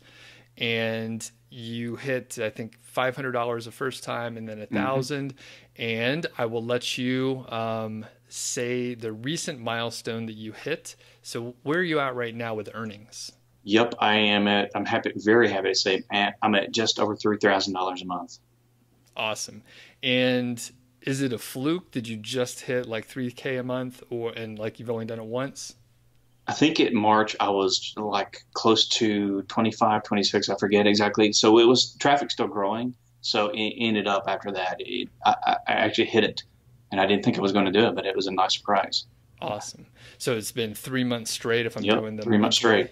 Awesome. Congratulations. That's a Thanks. Huge accomplishment. I know you appreciate it because you've been in the trenches doing stuff the whole time. So exactly. For the people that haven't watched the other interviews, first watch the other interviews, but can you give a little intro about yourself, Marty, and just your journey so far? So big question, but feel free to take your time and let us know what's up. Yeah, I'll try to keep it to the bullet points, as they say. So originally, I had a couple years ago, I tried building a niche site on my own, and it was a flop. I had no idea what I was doing. I didn't know how to find keywords. I didn't understand competition, yada, yada, yada. Then I was a student of your 5-figure niche site course, and that helped me get a much better game plan. And I built my first site, and I've been working on it ever since. I actually have 2. However, like 95% of the income comes from that main site, and it's still growing now. And I've just been consistently working on it ever since I started your course. And I'm at, as of this week, at 81 posts on that site. Sweet. Amazing. So I appreciate you mentioning the course, but I know that you've learned from many people, and I will just give you even early in the video, I'm going to give you a chance. You can spit out some other podcasts you like, other blogs, whatever. Who else did you learn from? Who influenced you along the way here? Yeah, I also learned a little bit from Kyle Trouble. I learned from podcasts as well and articles from Human Proof Designs, Authority Hacker Guys, a little bit from Niche Pursuits, Spencer Hawes. And I actually picked up a little bit from Johnny FD's Travel Like a Boss, which covers a wide range of things. But some people on there were actually affiliate marketers too. So, motivation as well. But the SEO stuff and stuff like that, I learned from you guys, you and the other guys like that, Cool. the nuts and bolts, if you will. I Right. think that covers a lot of it. Yeah. Okay. Yeah. I'm fans of a lot of the people that you mentioned too. And as Yeah. I was coming up, I mean, we all learn from different sources. Like I said, I appreciate you mentioning the course, but hey, everybody, you can learn from all sorts of people. I mean, one of the Yeah. reasons why I like talking to you, Marty, some of the other people in the course is you guys are really smart. You're smarter than me in many different ways, and I can learn from everyone. So I encourage everyone to take that approach as well. All right. Yeah. So I know people are wondering a lot of the details on the site and that sort of thing. So we're not going to reveal it or anything like that. But you Okay. mentioned like 80 posts or so. So can you talk about like the number of like keywords you had when you started and how long it took you to get to 80 posts? And are you adding a lot more content and just sort of the content and keyword area? Tell us about that. Okay. So of course, in your course, we start off with a 10 post 10 post sprint, as you tell us to do. And as far as keywords, can you clarify that question about the keywords? Sorry. Sure, sure. Just did you start with like a bunch of keywords, like 4,000 or like 300 or like 15? Oh, I'm sorry. Back then, I started with the list from that niche, which it was I forget, it's probably 50 or something. And of course, I have to evaluate what I can use. Ever since then, I've been gotten better and better and better. I used to do a handful at a time, but now I've got more efficient, and I'm getting a list of a couple hundred at a time, and I go through them and sort through them and evaluate them, and then I move from there. And for me personally, I have not had the best luck with writers to this point, which is still an issue I'll have to figure out, of course. So I've been doing all the content myself, Okay. which is also, I mean, that's really hard work, and it's slowed me down because I average 2, maybe 3 posts a week on a good week. But at the same time, the things that I've learned have really paid off. They really have. Gotcha. So you're publishing about 2 to 3 posts per week. Yeah. Okay. And how long are those posts? Oh gosh, they easily average 2,500 words minimum, because I've dug my heels in to, as far as quality goes. And when I optimize for more keywords, that ends up naturally, without any fluff, it ends up being a longer content. So for some of them, it's 3,000, 3,500. Yeah, it just kind of ends up. Once I got better, it ended up kind of coming naturally, the length. All right. Yeah. So you're putting out about 10,000 words a week. Is that what you're telling me? That's probably about right. It really depends on if it's new material I have to learn, it slows down, and it could be 1.5 that I get done, or 2. But roughly about 2 is about right. Yeah, about 10. Then between 6 and 10,000 words is probably about right. Plus Right. the images take time too. Okay. Well, what about images? Do you like just buy them from some content site or something like that, or how do you get your images? I've done a couple different things. Some things I do, there's some free stuff out there, and what I'll do is I create my own, generally speaking, and except for product images, I created a lot of stuff myself, and I'll take free stuff and I'll edit it and add it with something else, like my own text in a free editor like paint.net, and maybe use a plugin to help me improve the quality of the images. And I make my own clip art sometimes now, and I can edit an image and have it target whatever the topic is, and have a nice little image with some little clip art and some nice looking picture that I think people will like, and help just break up the text. Sure. That's one of the goals. And if people want to see an example of this, Marty actually wrote a few posts for me over at Niche Site Project, and he had some of his beautiful art in there, which it looks good, because I don't do that stuff myself. I just usually I'll grab like an image or something like that if it's relevant. I really lean heavily on like case studies, so I could just put data on there because it's late. I mean, it's useful, but it's lazy. Yeah, that's true. So, okay, so you got pretty long content. You think high quality is pretty important for your particular niche, or would you say that's kind of across the board? I feel like it's across the board, at least to some degree. I mean, I know that I go pretty far with mine, and that's benefited me, but not everyone can or will. I think that you should have at least a certain level, because I've seen so many niche sites out there that are just really bad, and it's very obvious they're stuffing it with fluff. And I feel like that's really harmful to reader or viewer interaction, because I feel like that's gonna burn you. You know, it's very easy to tell when something is really focused on delivering value to the reader and when it's not. And that is what I try to do. I try to do the latter. Will this help somebody? Is this what they're looking for? Will I answer the search query, help them make the right purchase for them? That's exactly what I try to do. Very good. Now, as far as like going back and like iterating on the content, improving areas that maybe you thought you did a really good job on, but maybe you left some stuff out. Yep. So do you go back and improve, iterate, and everything? Yeah, definitely. And that, especially not too long after, probably 6 months after the site started getting a little bit of trickle of traffic. When I went back and looked at how I originally did stuff, I thought, wow, that was bad. And I redid all of it. And I started off with in a better way. I changed to conversational style writing. But yes, periodically I do go back and have to check stuff.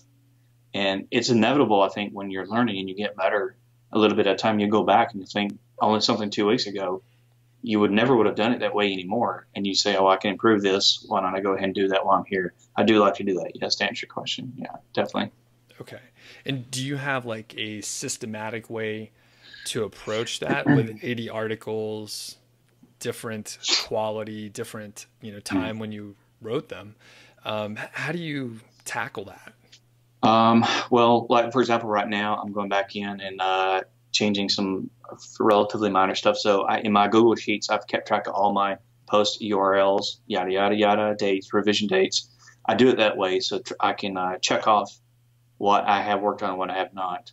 And, if I need to add notes there, I can. I think that's some kind of organized way of knowing what you have, what you've done, and where you are if you need to go through the list. Something like that, Okay. That's what I like to do.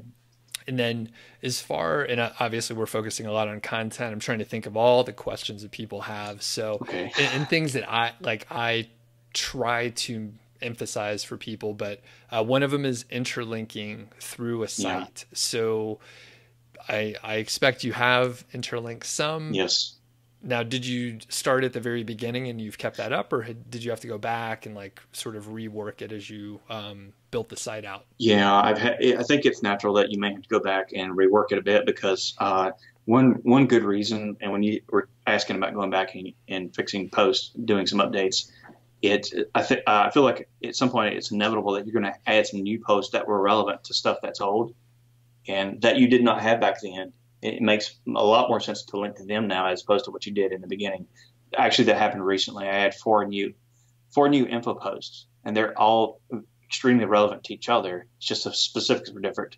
So I interlinked those, but they didn't all exist at the same time. So once all four were done, I went back and I updated all the other three, for example. Gotcha. Made sure I took advantage of that. Okay. That's exactly like that. That's just an example. Okay.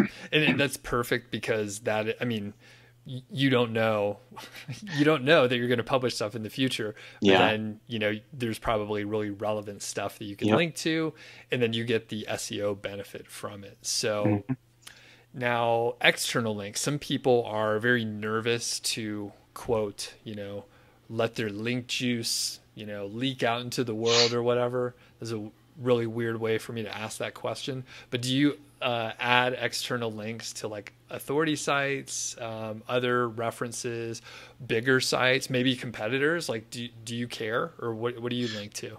Generally, at this point in time, and I'm always looking, always try to learn and improve. But right now, what I do is typically I have a few links to a site. I have one to something like Wikipedia, one of the How Stuff Works sites. I usually like to check the authority and the validate the site in Google's eyes, or something similar to that, and stuff like that. If I have a technical term, that's a great opportunity for me to link to that definition in Wikipedia. That's just exactly a perfect example of what I like to do.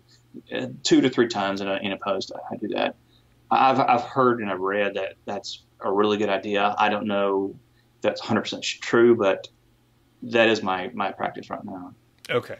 And I don't have any real data, but I read something or heard something once that, like, wouldn't it be good if Google thought you were a hub of information and you're like sending people to other like good references? And I thought, yeah, that actually makes sense to me. I like it when I land on a site and I want to do more information, or I want to find more information, and I can follow a link that's actually relevant, that's not like garbage. So I think that makes sense. Again, I mean, it goes back to what you mentioned before, like a visitor lands on your site and they have some problem. They're trying to get help from you somehow, and if you could help them get more information, well, that's perfect, right? So very good. Now, what about competitors? Do you ever link out to competitors? Not competitors directly. I've done a few with people in somewhat related but not competing niches. I don't think I've done competitors yet, unless there might be a rare instance where I had a really good reason to do so for something that's a little bit harder to find for a definition or something like that. But generally, as a rule, I do not. Okay. And I'll just throw in a tidbit here. I have done that, especially when I've found like the information useful, because again, in my head, I was like, well, I used them as a reference, so I may as well link to them. So that's one little tidbit. The other is I link to the manufacturer site, often to the manual, because that's kind of non-competitive, and it's like, well, that's good information. Basically, all PDFs for manuals are like available free on the website. So I usually put 1 or 2 of those in a post if I can. I do that, and I've noticed where keywords are actually people searching for manual download for XX product, and I'll actually have that available as a download. You can even put a little button in there, and stuff like that. Interesting. I have the text and everything, Oh, so you're like you're getting traffic, and like people are looking for the manual and they're getting it from your site versus the manufacturer? You know what? I'm not sure how much that's helped, but I try to take advantage of very little opportunity like that. And I also do that as second reason for doing that is when I'm given this information, I try to establish my post to somewhat authoritative, and I know what I'm talking about.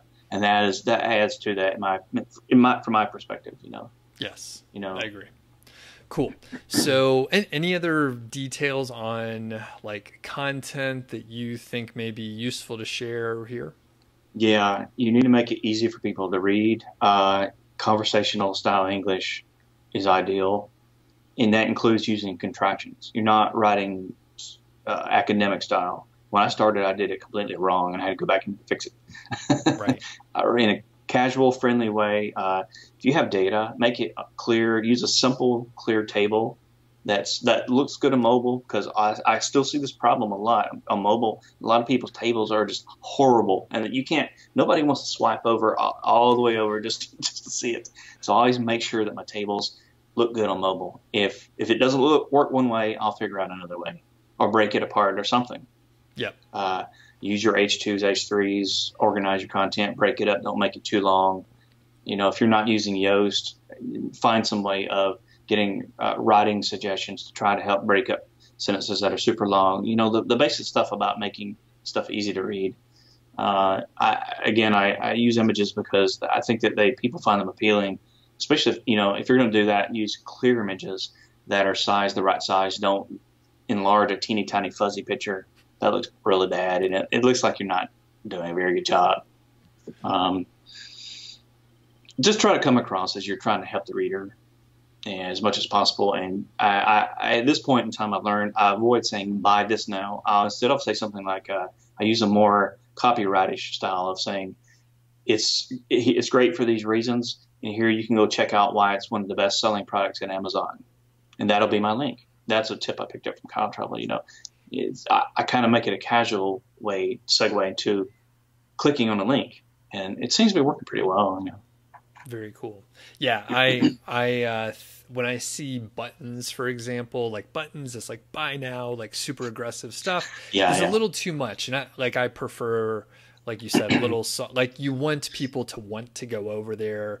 You want them to be a little curious, and like you said, copywriting is a valuable skill to use, especially when you're trying to sell something and provide information without coming off like you're really pushing it. So, yeah, I do have one more small thing I could add to that.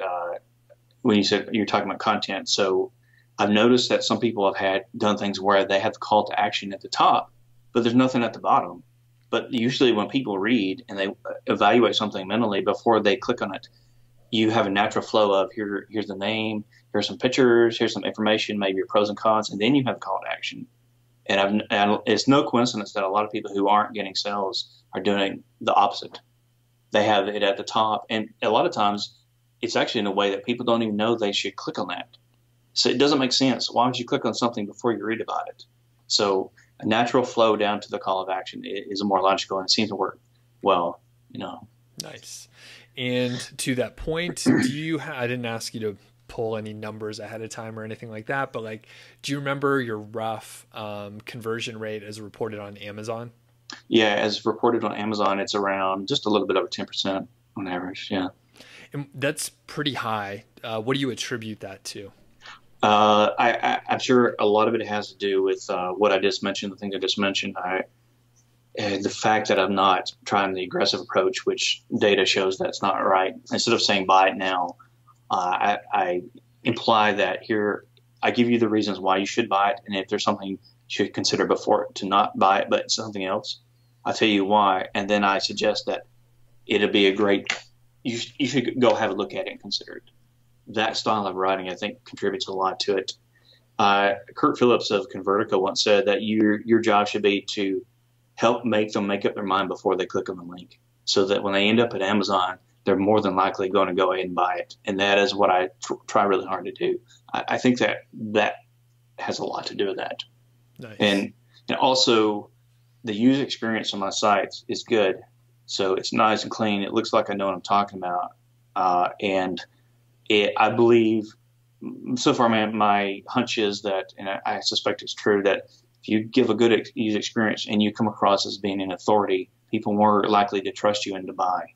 I think that influences this, the mental sales aspect. That's my opinion. Okay. And I will also, you didn't say this, but you're getting the right visitors on your site. Because even if you did all that stuff, if you get the wrong person on your site, not going to help. So it starts with getting the right person on there, and then like you nurture them all the way over to Amazon, and you're doing a great job. So cool. So we're going to hit a couple like faster questions here. Okay. So tools and themes and plugins, all the stuff that I basically don't think really matters, but I know people care about, so I'm going to ask it. Can you just list out some of the tools you like to use, the theme you're using, if you want to share it, some plugins that you feel are essential, or if you share my opinion, you could say that too. Okay. I do. Okay. Well, one of the most important things that for the keyword research process is I personally use Ahrefs, but I know that that's not critical. So don't believe that you have to do that because I'm using it. I just like having a massive amount of data, which leads me to my next tool. I automate the all entitled process. So I use a inexpensive tool from a guy site, American guy site named Scrapers and Bots. And it'll actually do the autocomplete scraping, but most of the time I just scrape all entitled values and I export them, and I have my huge keyword list, and I put those together, and it helps me go through a ton of keywords in a short amount of time rather than manually having to do it. Of course, I mentioned the image editor I use is paint.net, and it's free. And I got a free plugin that helps me do more features that it was originally missing. And that it's actually pretty good to be free. It really is once you get the hang of it. Google Drawings I use sometimes. That's helped me for a lot of my stuff needs diagrams, and people love that stuff. And don't use MS Paint or something like that. Don't half-ass it. You can do great stuff in a free tool like Google Drawings. You can do other stuff too. It doesn't have to be technical stuff. That's helped me a lot because now I can copy them, tweak it, and then use a new version in another post and save myself that work and time. Let's see what else. Goodness. All right, well, you covered a lot. So you got keyword research, some of your graphic stuff. Do you write directly into WordPress or do you write somewhere else? Yeah, personally, I'm still writing directly into WordPress. Okay. Which is fine. Back in the day, like WordPress didn't save things as you went. So like I would like type up 2,000 words and then like it wouldn't save, and I lost it all. Yeah. So I still have that in my head, but now it saves it in the browser, so you're kind of free from that. So, okay. And I know, if you think of any other tools, feel free to mention. We didn't talk about link building, which I believe is an important thing. I know some people are like, link building is evil. You'll die if you link build, which, I mean, everyone's going to die. We got serious really quick here, but sure. But basically, we're talking about SEO tools, so we got to lighten it up a little bit. Okay. Sure. So now everyone's paying attention again. And I'm curious, have you done much link building? Because I believe it's very critical. However, I know a lot of people have been able to get by without doing any link building. So where are you at with your site? I haven't done it in the last couple of months. I've been so focused, I'm time limited. I kept trying to work on content and things like that, and fixing any problems that popped up. So I haven't done it in a while. In the past, I have, yeah. Okay. And then what did you do when you were doing some link building? Guest posts. I've gotten a few links from other guy sites to certain articles, and I've done other people the same favor as well. Let's see. I think those were the two biggest ones. Oh, the commenting originally when I started your course, coming out when my site was brand new, I did quite a bit of commenting, blog commenting. Yeah. Okay. Sure. And did you find the blog commenting helpful at all? Because a lot of people are like, it's a total waste of time. And so what did you find?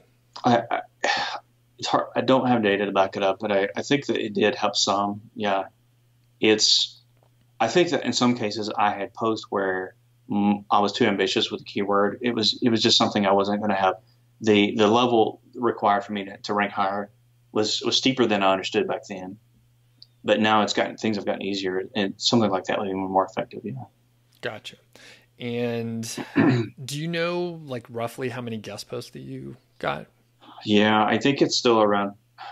I think we're probably 30 or something. Okay. And then, so you're doing well, right? You did some like guest posting, and I'm curious, like, are you ranking as high as you can for, quite a few posts? And the reason why I'm asking is a lot of times I see people don't reach like the potential, and they're like, I'm just going to keep publishing more content. I'm not suggesting you're doing that, although I'm asking it in that way. But like, I do see people, they're like, well, the link building, I'm not sure if it worked, but I know the content worked, so I'm just going to stick with the content. So do you believe that you could rank higher and get more traffic, make more money if you did more link building? Yeah, I do, definitely. And also improving the post versus my competitors, what's outranking me. I've actually just recently started tinkering with Page Optimizer Pro. I just haven't implemented changes yet. I was just doing something else. I actually was doing something not related to that to go through my posts and update some small stuff, and then I'll work on the next thing. I know the links. I do know that they still have value. I mean, the data is out there, the tests that have been done. So it's definitely something you can't ignore it. It just makes too much sense that because the top three in the top 10, top three sites ranking gets so much of the traffic for a search term. It's worth your time to try to do it, Yeah. Cool. And I think, I've been in the same boat where I've spent too much time on content. And then when I came back a few months later, like things were fine. I got more traffic from the new content that I posted, but I was like, man, if I would have just like split the effort, split the resources, maybe I would have had like just higher rankings in general, which, I mean, you can't do everything at once. So, Yeah. I mean, Yeah. you do what you can. All right, cool. So not too much link building. You got about 30 guest posts, and I believe somewhere around like 20 or 30. Like if you have that many going to your domain and they're high quality, like that's enough to play ball. Like you're going to be able to compete. But I think probably if people get more links and you start getting more natural links because you're ranking higher, then like that's when things start to sort of take off on their own. Now, Okay. I want to shift gears a little bit before we kind of just riff a little bit here in a second. But what's your why? Like, I mean, you have a good job, like you're doing fine. Yeah. Like, what's your end game here? For me personally, the dream to be able to be my own boss and live life on my own terms is, for a long time now, it's been my burning motivation because since years ago, I just had this, the American way of life. Well, it's not, we have lived a good life here, but there's compromises to everything. You're giving up your personal freedom and the possibilities of what you can do with yourself and your life. The scope of that is amazing. And I want to have that. That's why I'm doing it. Awesome. Very cool. And like, was there any specific, like maybe person in your life or even a celebrity or some figure, maybe one of the bloggers you mentioned before, that sort of like influenced you and you're like, I want to do something like that? There was a lot of them. I don't know the guy's actual name. He didn't use his real name. The first one was a guy who was living in Asia and he was working remotely in some kind of software field he never divulged.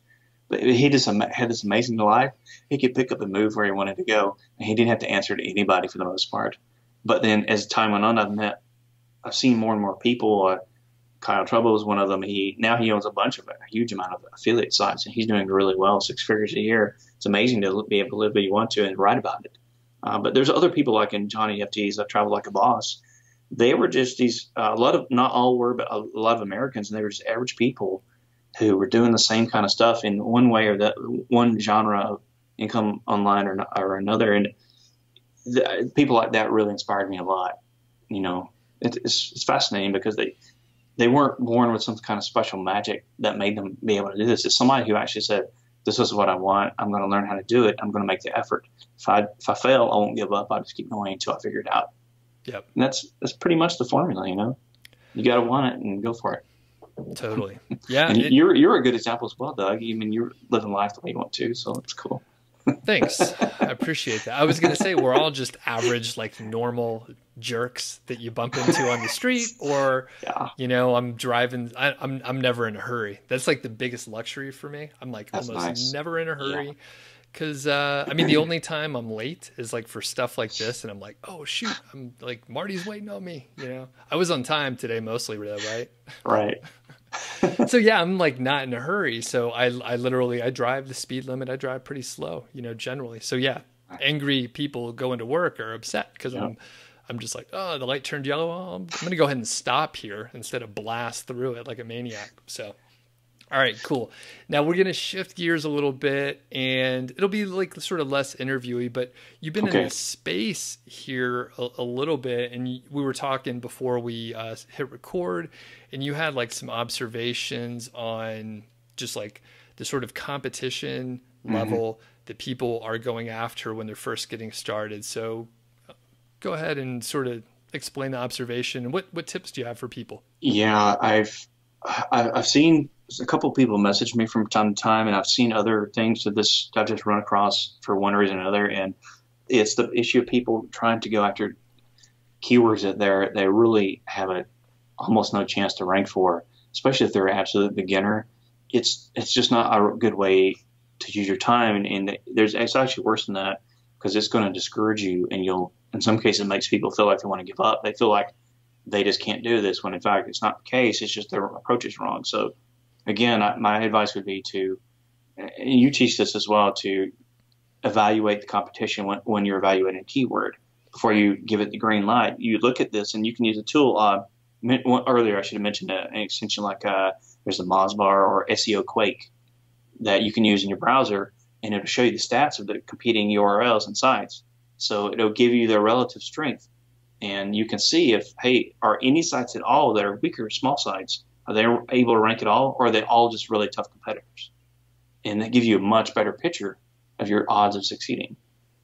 You should always check the competition, because also you might assume that Google is treating this keyword in one way, and then it turns out it's different. Google doesn't always interpret them exactly the same way. And I have to be careful to evaluate competition plus how the keyword's being treated, because there's so many variables going on, Sure. You get better at it. The more you practice, the better you get. Yeah.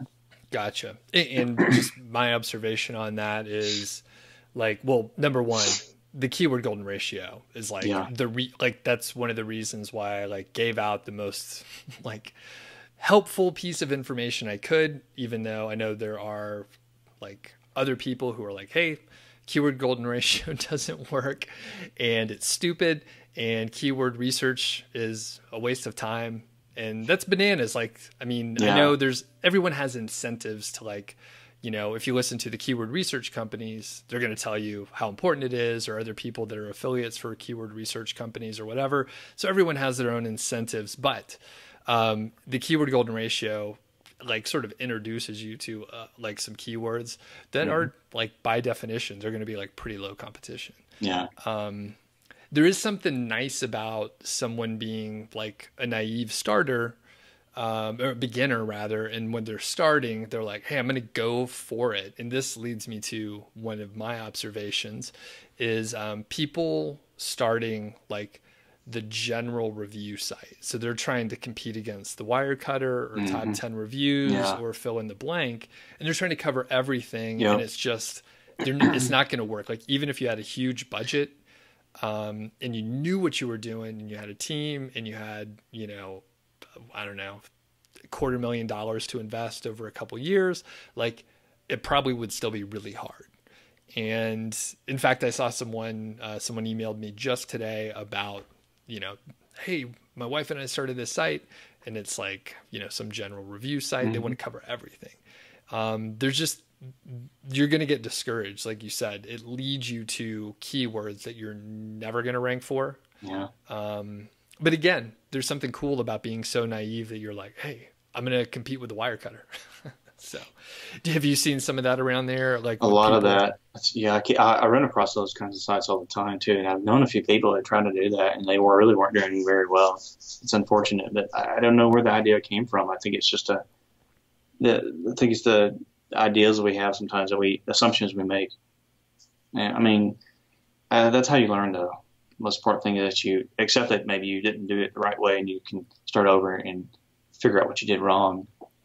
Yes. And I think like, the people are at least taking action, right? Yeah, so exactly. They're doing something. And I think like I've observed, especially on YouTube, this will be broadcast on YouTube and on the podcast. And I have found that a lot of people on YouTube, they just watch a lot of YouTube. And if they're not also maybe checking out the podcast or maybe reading the blog, at least for me, my observation is there are a lot of just viewers and they're experts, right? They know more than me, but they don't take any action. No, they don't. Do you remember when you like first started your like first site? Like, do you remember the site and everything? Yeah, I do. It was actually related to testosterone supplements for men, which is what it turns out was extremely freaking competitive. Holy cow. One of the keywords is like 100,000 a month. I remember that. I'll never forget that. And it didn't really look that great. And I only got one purchase before I accepted the fact that I didn't do this the right way. So it lasted like, I think 3 months maybe. And I finally said, okay, this was wrong. And I just shut it down. And then I said, I need to learn a real plan, a sensible plan. Gotcha. And know what I was doing wrong. Yeah. Okay. Yeah. Yeah. But I mean, like you took like you realized it and then you were like, okay, let's cut this off. Yep. Now, was it Yep. hard to make the decision like, hey, this is a sunk cost and I have to make a Yeah. decision from this point? It was because I did put in time and effort and even made my own little logo and the color scheme and all that. And I fixed up. I got used to using WordPress and screwing around with the line spacing that drove me crazy, and finally got stuff figured out. But it is, it's sad, but I think your priorities determine how you behave, is my belief. And I would rather be successful than hang on to something that's not going to work. And I'm willing to accept that I made a mistake. And if you have that approach, then there's nothing you can't do. And I think, well, you just highlighted something like awesome here. All the couple throwaway lines right there, but like the site didn't work out, but you learned WordPress. You probably learned some keyword research stuff. You learned, it sounds like some CSS. You were trying to mess around with that's spacing. right. So you learned all these like micro skills that you're like using now, right? And then you also learned about things that don't matter, like the color scheme, although you may disagree with me, but like the color scheme, a couple of those other details don't really, like those aren't going to make the sale. They can help support everything else that you're doing. Yeah. But at the end of the day, it's like, you got to get the right person on your site, nurture them over to Amazon or wherever you're trying to sell the thing. So exactly.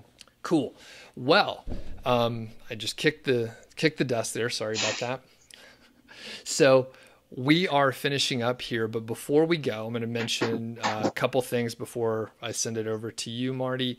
We're going to be doing a couple more interviews and discussions because Marty has like some awesome things to share. He wrote a few blog posts over at Niche Site Project. So be sure to keep an eye out for these other interviews. We're going to talk about informational posts, and we're also going to talk about, what's the other one, Marty? Optimizing for SEO. Cool. Yeah, secondary keywords. Secondary keywords. Awesome. Yeah. So, Marty, do you have any parting words for people that are aspiring to be in your shoes? Yeah, I absolutely. Just learn from the people who actually have achieved success, because they know what they're talking about, because they earned it. There's a lot of noise out there. You just need to focus on learning, listening to podcasts in your free time, read articles, and learn to pick up things that actually are practical, actionable things you can use to improve. And focus on trying to write a good post. It doesn't have to be perfect, but actually put in effort. Don't half-ass it. That seems to be a very common problem. People don't really try that hard. And, just keep learning. Don't give up. If you have a bad day, it's inevitable. I'll learn stuff that's going to happen. It's just human nature. Don't give up. If you need to take a break a couple hours or till the next day, that's cool. And take notes, keep track of your stuff, and try to think outside the box for keywords. I take notes everywhere I go, either with my cell phone camera or you can write it down. Restaurant, stores, I see stuff all the time. It might work out. Some of it has. It's led to keywords I never thought of before. Some of it won't work. That's cool. You never know what you run across. But you start thinking like in terms of opportunity. It's really helped me a lot too. I think that's the entrepreneurial mindset, Awesome. Well, thanks, Marty. I know you keep kind of a low profile. Should people just find you on the Niche Site Project blog? Is that the right place? Yeah, that's one way to do it. Yeah. If it's someone who is trying to earn their own way and is putting in the effort but has a question I'd be happy to answer them, they can find me on Facebook too if they really need to. All right. Cool, Marty. I know you're a great mentor. You've helped a lot of folks in the community, and I appreciate all of that support that you offer. So, we'll talk to you next time. Okay, thanks. Thanks again to Marty, and I encourage you to check out a couple of the blog posts that he's written for Niche Site Project that were very popular and they're very insightful. Obviously, he has a unique take on specific things like secondary keywords and like informational low competition type keywords. So do check out those posts. All right, we'll catch you next time.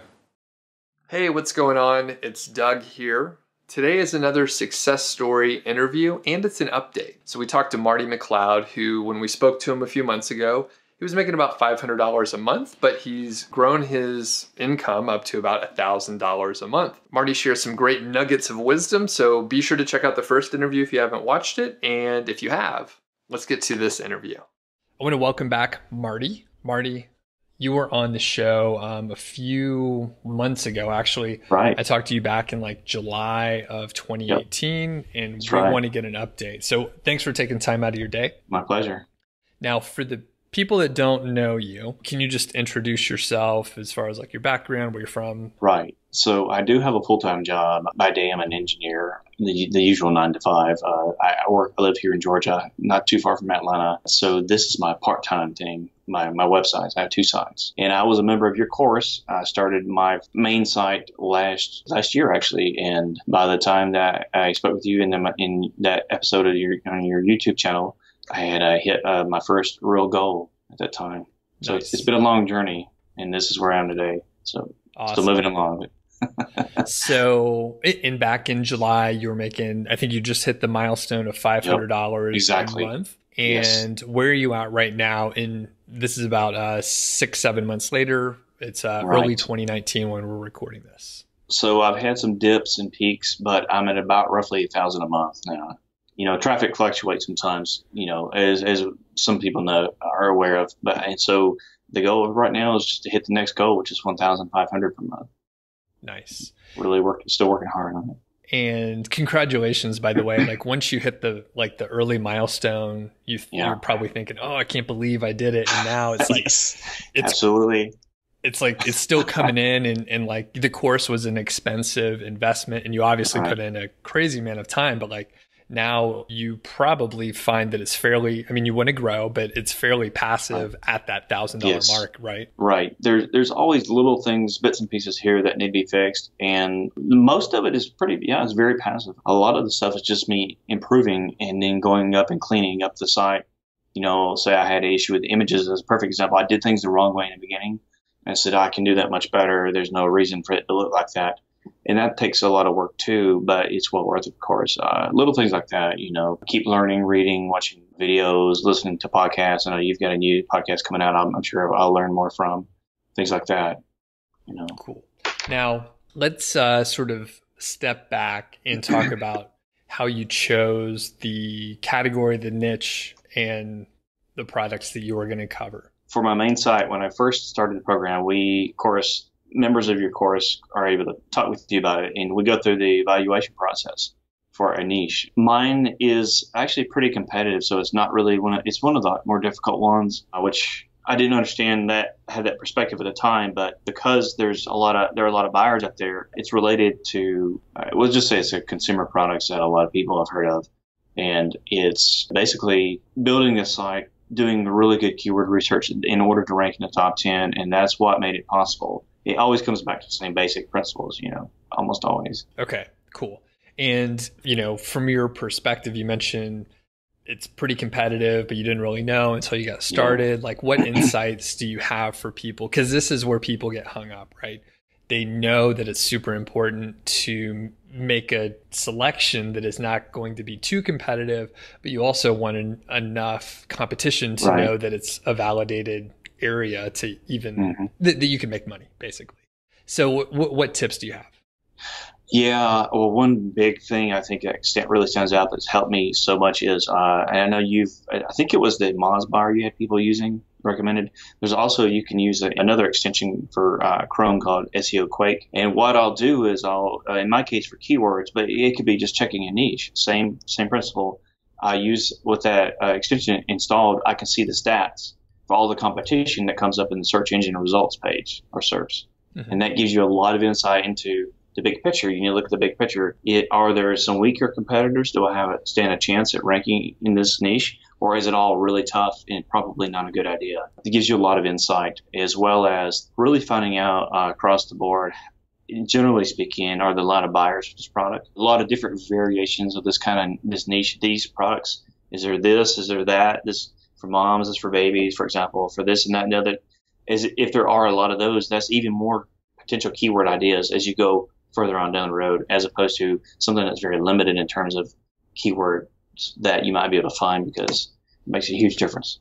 Right. I mean, the competition analysis is really difficult because once you start looking at an overall topic, there are hundreds, thousands of different keywords or products. So it's really hard. I get emails often, hey, is X niche a good one to go after? The answer is, well, I don't know. But first, it's like, I have no idea. And then really, it's like, yes, most of the time there's enough wiggle room where you can like find a spot to provide valuable information to people that are interested in that like sliver that you're targeting. Yeah. So it's really hard to answer that question. And a lot of times it's like, yeah, it looks a little competitive, but you know, why don't you give, I think I remember some of those coaching calls where you and I were talking and it was like, it could be a little tough. Hopefully I gave you good advice. Like it could be a little tough, but it's hard to tell until you start publishing stuff. Yeah. And then chances are, right, and you probably found this, Marty, where it was like maybe it took a little bit longer than you thought it would, but if you can get past that period, the competition drops out, right? Right. Yeah, definitely. That's a very good point. I have to think when you begin this, you don't always understand. You need to think long term because some things can take a long time to rise up in rankings and for the site to start building up momentum. If you're thinking too short term, as in I want to see results much faster, you're far more likely to get discouraged and some people potentially even give up because of that, which you've got to understand that. I think you're looking long-term gains, not short-term. Right. But it pays off. It'll pay off. Right. If you can change your mindset like that. Exactly. And I was going to say, I got so excited, so I didn't mean to interrupt you there. Of course. I was chatting with my wife over the weekend and, you know, we're often in a mindset of like, how can I make this, whatever this is, make this happen as quickly as possible? And the decisions that you make, if you're looking, say, 6 months or even 18 months out, the decisions you might make are totally different than if you're thinking, hey, what about 2 or 3 or 5 years from now? Like then the decisions you make are dramatically different and you can make some pretty bad, dumb decisions if you're looking too short term and you're like, absolutely. Yeah, that's what we want to do. We want things faster. And if you are a little more patient, then you know, things could work out fine. So speaking of patience, how old's your site right now? So my main site is, let's see. So gosh, it's less than 2 years. Less than 2 years. I guess it's what, 1 3/4 years or something like that. I'm trying to remember. It's like a newborn child or something. It's like 47 months. So it's about 2 years old. Now, when you hit the 6 month mark, Google Sandbox is something people talk about. So at 6 months, did you see more growth? What about at 12 definitely. months? Yeah, for that side, it took a little bit over 3 months once it got out for it to come out of the Sandbox. My second one was actually faster by a little bit. But yeah, so it took about roughly 3 months for the Sandbox period. And then progressively over the following number of weeks, the original 10 post sprint that you had us do in your course, begin to steadily see it kind of slowly rise up, as opposed to now where my site has a little bit more authority, and in some cases it seems to get treated favorably, even potentially some things pop up overnight. Of course, that's somewhat unusual, but it just goes to show you that there's a slow progression, and once you get to better days, things normally take a couple of weeks, but in some cases much faster. Okay, cool. And about how much content do you have on that first site? Yeah, so I'm trying to remember exactly. It's roughly 60 now, 55 to 60. I'm trying to remember because some keywords I track separately. But somewhere like that. Let's just say 58-ish. Okay, something like that. Yeah. Cool. And are you like actively publishing more content, or are you so how are you dealing with that? Are you hiring writers? What's the situation? So that leads, even I'll have a question about that as soon as I finish my description. So I do it myself because up until this point, once I got a better understanding of what content should be based on the things I've learned from a variety of good references and good examples out there on the internet as well. And doing my own, which takes a lot of work, it takes time. So it's a little bit slow for me to get it out. Say the most usually 2 posts a week. on the weeks that I'm doing the content. I'm hoping to get writers to speed up the process. And, that leads me to my question I was mentioning that, I've not had good results at all. I get back a lot of, on a good day, it's mediocre content from writers. So I don't know what you would advise a person to do, Sure. Doug, in that case, do I just keep looking or is there a better route? I don't know. So where have you tried to find a writer so far? I've started at usual places. I tried another guy again at Upwork. It might work out, but right off the bat, it doesn't seem super fantastic. I just tried TextDrive. It was, Yeah. I was going to give Text Broker a shot with a sample. So some of the main places, including Upwork. And what was the main issue that you see, or actually, what are all the issues that you see when you get the content back? Biggest thing is there's way too much fluff in it. It's not real material. Whereas when I personally write content, I try super hard to answer their search query, their question. I make sure to be very specific to the best of my ability. I'll find the information and I put it into words that they can understand. And then I go into great detail explaining things. And what I get back a lot of times is it's very generic. They're obviously not putting in the time to look up the real answers and put it into content and deliver value.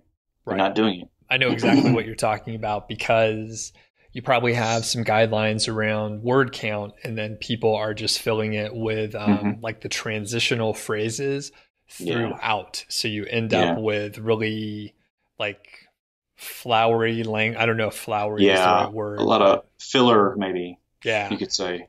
Yeah, so total, like mostly, not mostly, but there's like, say 25% filler content to hit the word count.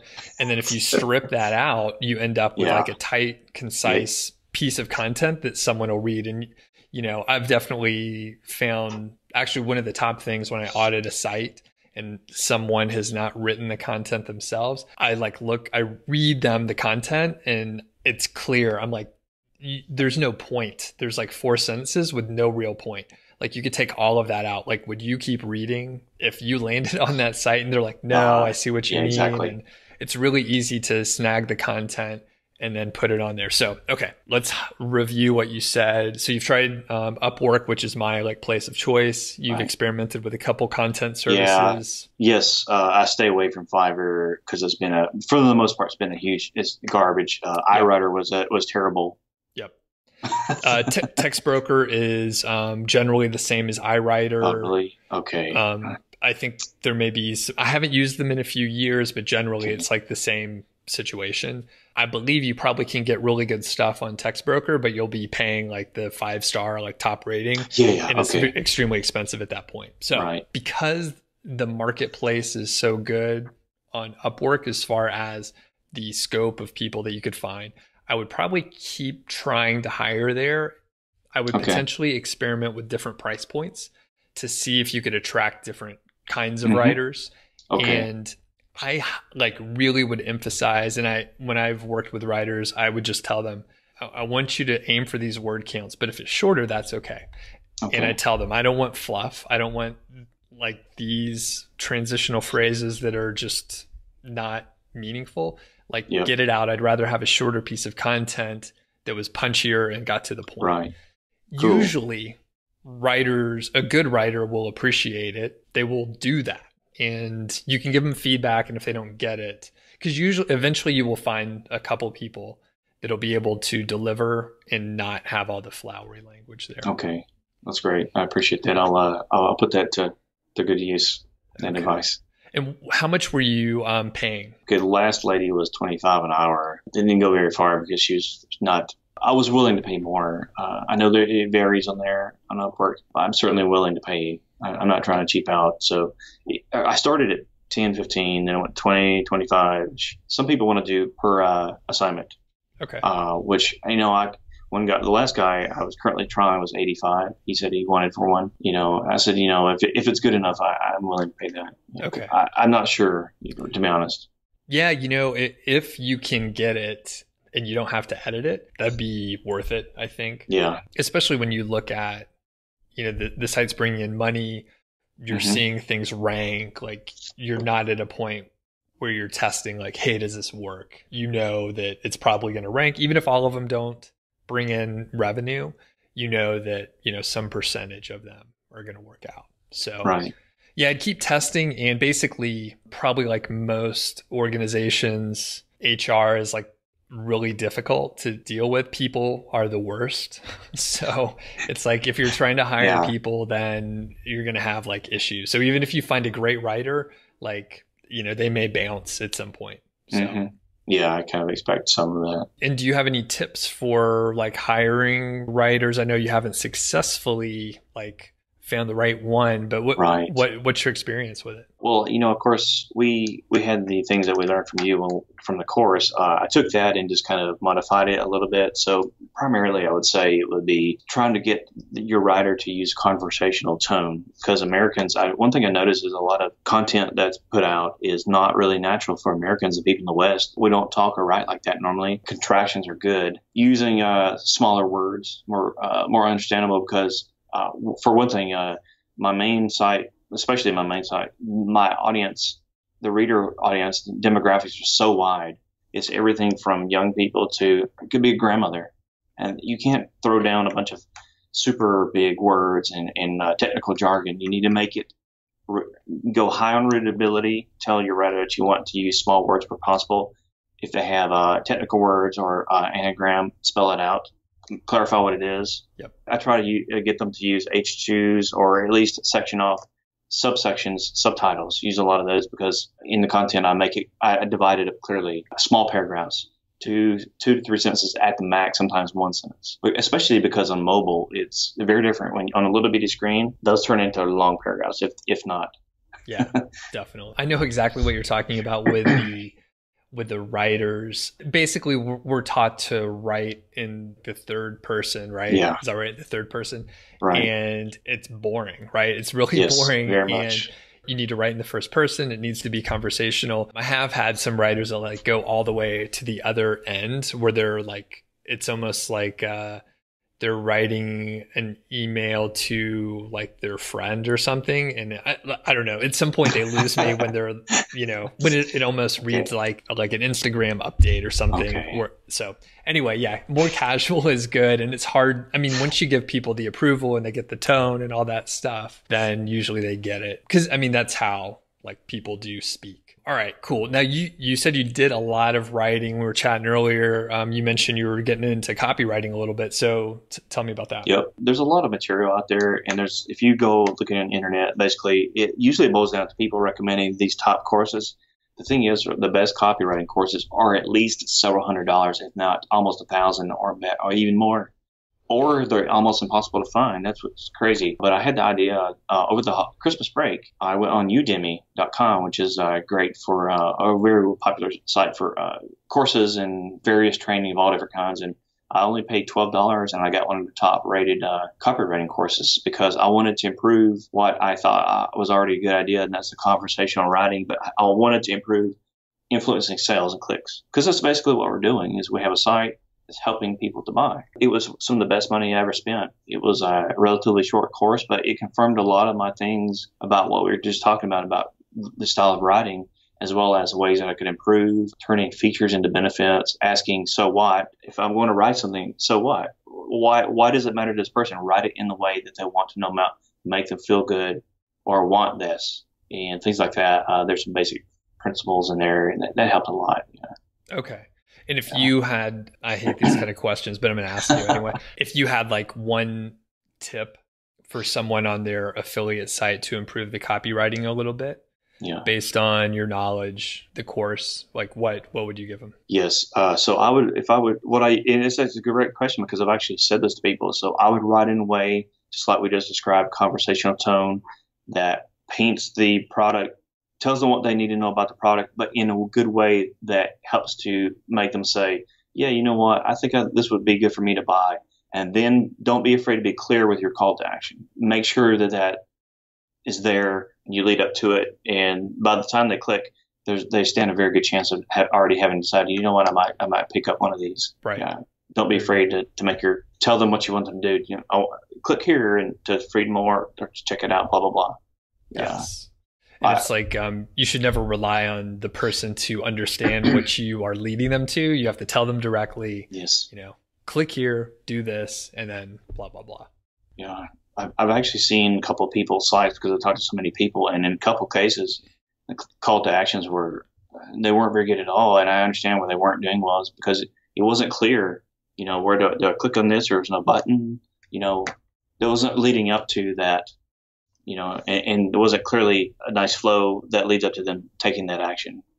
Yeah, exactly. And another situation that I see all the time is like people use images, and those will be affiliate links, and maybe they don't have any other proper call to action. But let's say you're just scrolling down the page, or even if you're on a mobile device and you're scrolling, you have no idea that the image, like, why am I going to click on the image? Like, no one's going to click on your image unless you put call to action in the caption. It's like, click on the image, please click on the image to whatever. So that's very true, because based on what the heat map data that I saw, that it wouldn't happen otherwise unless you specifically they knew to click on it. They weren't clicking on images. Right. So, and for the people that don't know what a heat map is, can you describe that? Oh yeah. So I need to make sure I get the technical terms clear. So a heat map is basically it can be a plugin, it can be a service, whatever. It records and identifies where people are clicking on a post in terms of the most activity and the least activity, which is, it's also sometimes they use the same word for a scroll map, where you can see where people went to in a post and spent the most time reading. That's also very helpful sometimes. You learn a lot from both of those. Okay. And so with that information and then your copywriting, like, what things have you learned about images or calls to action or the heat map in general? Yeah, so I found that a table of contents does very well. Based on the data that I have so far, I'm putting my products at the bottom of my post and my general content at the top. It seems to be actually doing better. Some things are counterintuitive sometimes. Based on what I saw, I need to have clear subtitles and subsections where people can know where they can click to get to it. Some people want to read through the whole thing. Some people want to jump right to the 5 best, blah, blah, blah. It needs to be clear, and it needs to be spelled out where they can go and how they can do it. Don't use any funky colors, so things that are unusual that people don't expect to be there. Most people are used to things being like a blue links, for example, as opposed to bright pink or something crazy. People are inherently accustomed to things working a certain way. And if you keep it as simple as possible, help make it easy for them to find what they want, and then go through your content and then possibly buy and click and buy. Got it. And just want to double check, because there's a lot of different sort of conversions or positive signs that you may see. So by putting the top 5 posts or the top 5 products or whatever the choices are at the bottom, you're saying there's an improvement. What is the improvement? Yes. Is it sales? Is it time on site, or what? It was actually my time on site seemed to be pretty good either way, but for some reason sales was better. Clicks and sales were better, specifically with the best products. My product section on the bottom. I'm not 100% sure why that is. I think it's potentially trust, because they see the pre-existing content before they get there, which kind of validates this is a legitimate post. This guy's got a lot of information here. I can go ahead and down here and find one. That's my thought process, but I'm not sure about that. That's a little bit harder to figure out. Yeah, I mean, you really wouldn't know. And I guess the one thing I could add is, for example, like a sales page, of which I've done many. Typically, you have, from the all the copywriting stuff that we've studied, you have like the story, right? You have the story, the background, all the benefits and those sort of things. And then at the very end, then you go for the sale, right? You don't jump right in and say, click here, do this. Although, sometimes people may put a link up at the top and it's like, if you want to get right over to Amazon, for example. But like on a sales page, typically, you need to rope them in and focus them and get them to pay attention to the things that'll help them make the decision, which that totally makes sense to you from what you said. Yeah. I may say differently in the future when I get more data, because it's all about making sure, finding data. There's a couple of different ways to do that, but based on what I've seen so far, that's correct. I'm going to completely change subjects. So let's do a brisk transition over to why are you doing this? What made you get started in affiliate marketing? Long story short, I forget how I did it, but I was cruising the internet years ago, and I saw guys who were living in another country and making money online, and it blew my mind. And I don't have those software skills these guys had. So I couldn't do that just as a regular contract worker living remotely. So I thought, well, how could I make money online? What's actually real? Long story short, that's how I found about you. My ultimate goal is I want the freedom to travel, live where I want to, and be my own boss. And also have control of what I produce and what I do. I enjoy the creative aspect and content and things like that. Helping people is nice too, you know. Very cool. I think I remember from our first interview, there were a couple other people that you followed too. Do you want to mention any? I mean, I'm happy to. Oh yeah, absolutely. You know, yeah, because what I found over time is there's just like a handful of people who are really good, like you and a few other guys who are really legit and have solid advice. So, of course, Doug Cunnington, of course, Don Wells and Human Proof Designs, the Authority Hacker guys. They all also have podcasts as well as articles. Let's see who else. Goodness, actually, Ahrefs has their own YouTube channel. It's short but sweet, and they provide a lot of. Even if you don't use their tool, there's a lot of information there that applies to affiliate marketing as well. It's just common, it's practical, actionable stuff. I definitely highly recommend that. But those were the 2 or 3 biggest names that come to mind right now. Yeah. Cool. And I'll mention, all those guys are great. I followed a lot of them at some point in time, still do for some others. And then Ahrefs, like some of the best like blog content because they have so much data and they have access to so much information. So yeah, the YouTube channel is very good. Their blog is fantastic if you want like long form case studies where they like use data. Most of the time, you know, it's really hard for people to get that information and they just have access to it. So what were you going to say? Oh, sorry. I forgot one guy. He was the one who kind of sent me down the road of copywriting and how I actually did my text links. Very different than when I started. Kyle Trouble, who his site is, he's a big affiliate guy, but he's also in travel and things like that. Not really Amazon, but he's one of the people who said, you know, try to reach out to the reader with emotion and appeal to them that way. Don't just have a cold block of text. Mm-hmm. Also try to make your links flow naturally. It helps I found that extremely helpful, and it kind of motivated me to learn more about copywriting and the sales pitch and things like that, like you guys are so good at, you know.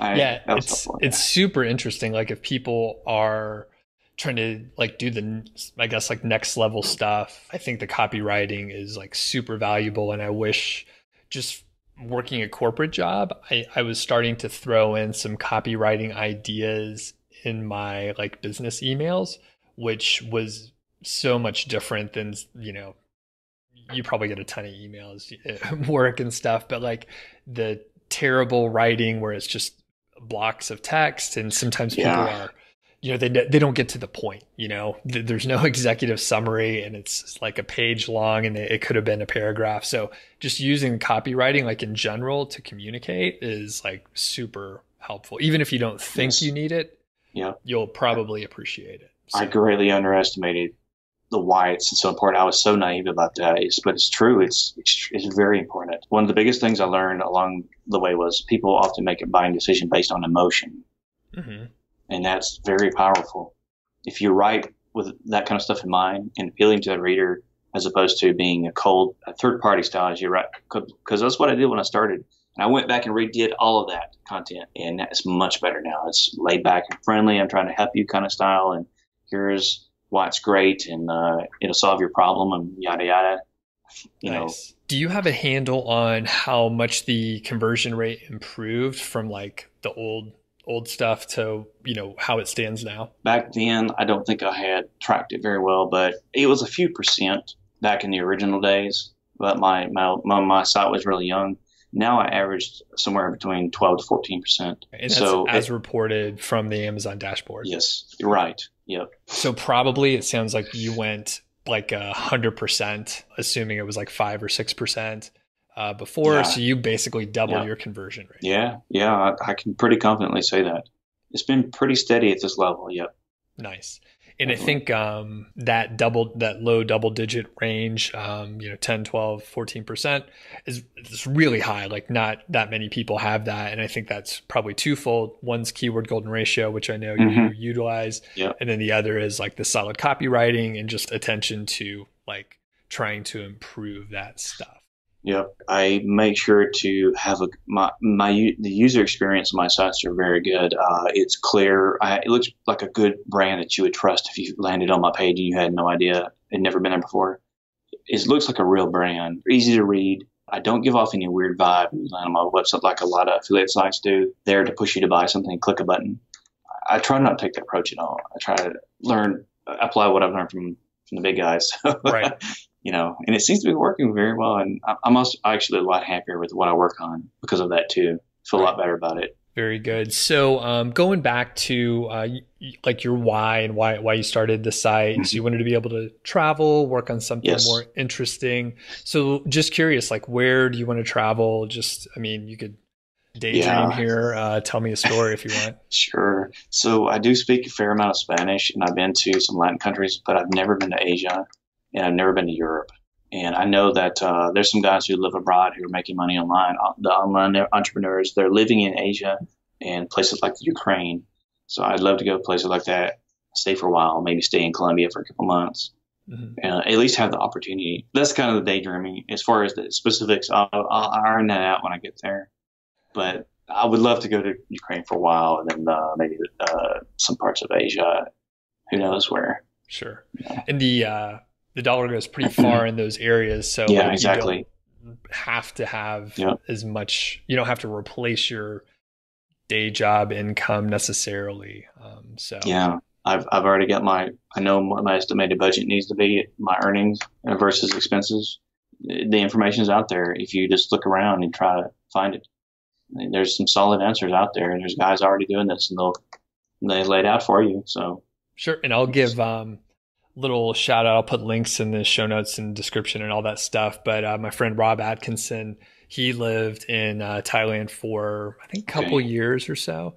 But when he moved out there with his wife, they basically they were making money online, and then some sites got penalized and it dropped to zero.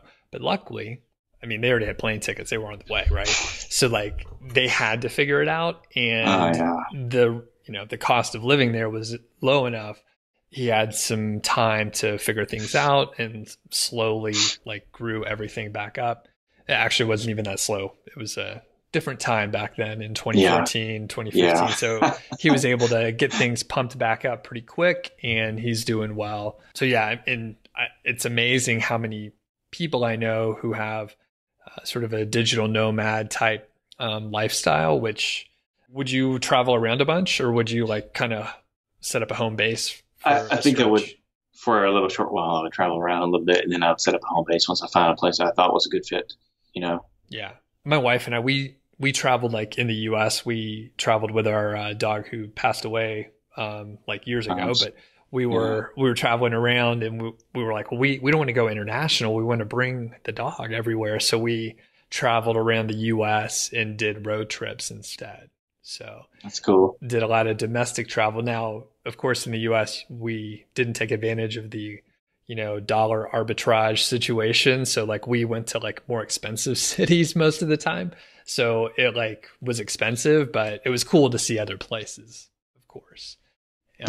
So, I forgot. We also stayed a month. So we would go somewhere, rent a place, set up shop. So it's not so rushed. Cause when you go on vacation, you feel like you have to do everything, and then you end up really tired.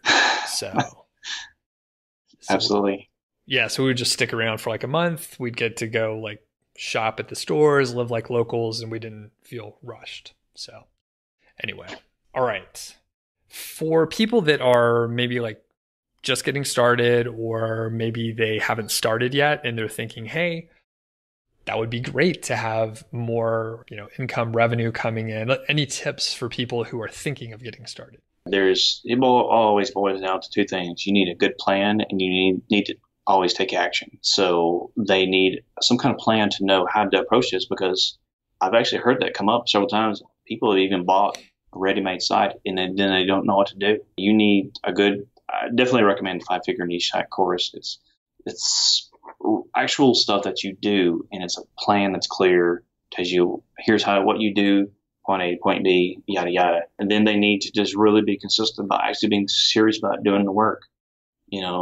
you're going to make mistakes in the beginning, and that's okay because that's just how it is. It's a process, right? Nobody learns overnight and becomes a millionaire. You need to just keep trying and keep learning, and you'll get better and better and better and smarter and smarter and smarter. You'll find more and more opportunities for things like keywords and things to write about and niche ideas, whatever the case may be, and that leads to more success. To the point of using a framework.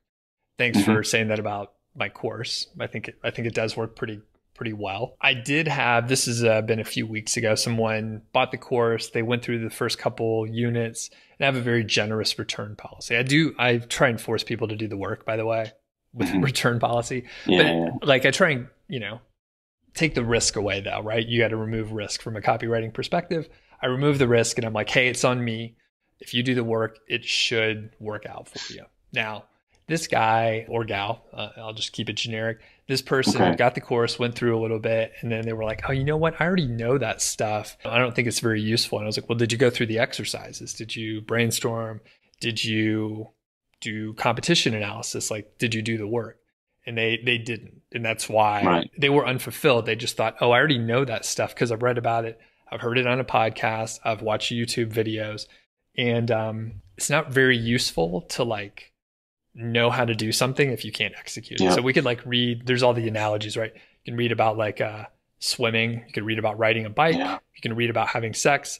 But until you get in there, it's completely, you don't know, right? A whole other world. Apple, it's reading and doing are two different things, as I always say. It's tremendous difference. Taking action is just getting off the couch and actually doing something is one of the biggest obstacles for, I would dare say, the majority of the population. That's the biggest thing I run into with anyone who's ever asked me about this topic. So most people just aren't willing to try.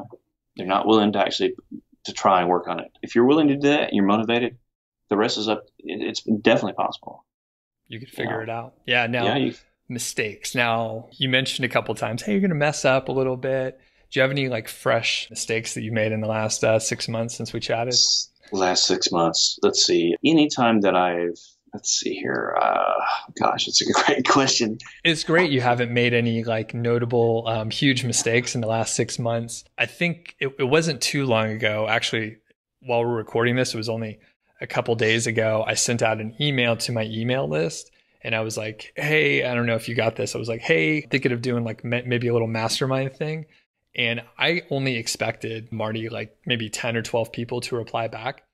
I have 100 replies back. So I just said, hey, shoot me an email back, just reply instead of setting up a form or something like that. So anyway, that was a silly little mistake that I made, even knowing that I'm sending out an email to, a few thousand people and there's a chance that a lot of people may reply, but hey, I didn't think of it. So sometimes you just take some action and then you have a data point on what not to do. I mean, it's always valuable feedback to take action and do something, even if it kind of blows up in your face. So if there's anything else that we should highlight as far as, beginners getting started or any other thoughts, when people do ask you about this sort of thing?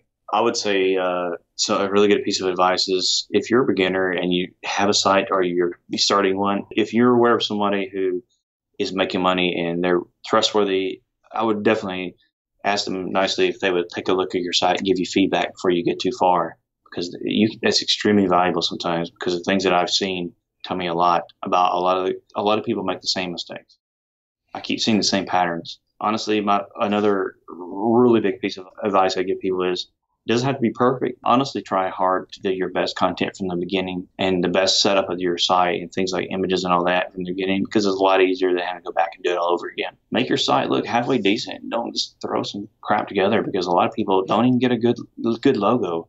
They just really don't try very hard. It's unfortunate, because as you teach in a course, you want to have a domain name and the name of your site that's broad enough that it can lead to more things and better things. But if it's brandable, it looks like a trustworthy name, it gives a good impression, good user experience. It's far better than something that looks like, this is my site, click here, go buy this. There's a lot of that out there, and it doesn't have to be that way. You don't spend a bunch of money to do that either. You can even make your own free logos in Google Drawings, and they look great, because I've done that. And I use Canva a lot, like for all my exactly. YouTube video thumbnails, which, I mean, I'll be honest, some of them are awful, right? Because, I mean, just because you have the right tools doesn't mean you end up with something good every time. But it's free, right? You can literally, like, you don't have to hire people. You don't have to make it complicated. Now, I realize we're saying like two opposing things where it's like, take action, but also try to do a pretty good job. Like, you're just going to have to get started and you'll make some mistakes, but you could always fix it, right? So you described, Marty, cases where like the content wasn't quite right, but you've gone back and you could iterate. In other words, I tell people, don't half-ass it knowingly in the beginning. At least make the effort in the beginning. Right. Now, getting specific, you were talking about having a site that looks pretty good and all that. Are there any themes that you specifically like using? Yeah. So on both of my sites, I'm using Rehub, and I know several other guys at least who are using that. And, you know, I have only very minor complaints about it. In general, it looks really good and does what I want to do, and it's pretty easy for me to put up another post. And I got a bunch of different short codes, and I can even combine them and make some cool stuff. And it's been helping. Having something better than when I started helped me a lot. Having a good paid thing helped me better than a crappy free thing, by far, definitely. Sure. A lot less headache. And because, you know, you told me about Rehub and a couple other people in the course did too, I actually picked it up and started playing with it a bit. And there's some really nice capabilities with the short codes to create, say, like a pro and con list, some richer formatting without the overhead and bulkiness of like a front end editor, which I tend to hate a lot. So the short codes are pretty easy to work with, and you can create, you could create like a content template where you throw in the short codes and then you fill in the areas which you need to, do. Is that how you do it? Or do you have like a template saved that you pull up? I don't currently have a template because mine is, I can do it in my memory, but for my short codes, I have snippets. So I save them in a file. Or you can do this with a plugin that actually lets you insert a snippet too. Anything I've come up with already, I just save it in a little text file and I can just copy paste in there. Marty and I were just chatting and I realized I didn't ask him anything about backlinks or anything. So what's the situation with backlinks? Yeah, so early on, I followed the recommendations in your course for doing the commenting backlinks. I did a lot of that, I've done it for both of my sites. Some guest posts as well, although that's kind of one of my weak points, but it's a really good topic because for the reasons that you make clear in both your course and your videos, because especially in my case, I see some where I might be ranking high and I'll get slightly outranked competition. So it's definitely an area I need to give more attention to. Okay. And as far as guest posts, like, did you get a few or? I got a few. I've had some people reach out, and I've had just a few I've done. It's possible, and you have to be very careful about this. It's possible that there's opportunities. There's some people who do have a legitimate site, and they'll let you write your own content. And again, I'd make that distinction: a legitimate site, not a junk site, like on Fiverr. Most of those are garbage. A legitimate site where you can post a backlink to your site as well. And they're just trying to make a few dollars, so I'll write a nice post and put that on there and link back to my site as well. Okay. You have to be very careful about that, of course. Okay. And like these people reached out to you like, hey, do you want to post on my site or something? Some do, some don't. A lot of them, you have to find them, Okay. Yeah. And you mentioned like it's an area maybe you should spend more time on. Like what things are holding you back from doing more guest posting or outreach or whatever? Yeah, it definitely is a time hog from my perspective. From my experiences so far, that's quite a time hog. And when you've got limited free time. Currently, I keep seeing the 80-20 rule come into play, and I'm trying to improve upon where I need to spend my time the most, because there's a certain amount of things you'll do that pay off the most. That's the general principle, the 80-20 rule. We tend to sometimes, I think, not many people are crazy about backlink work.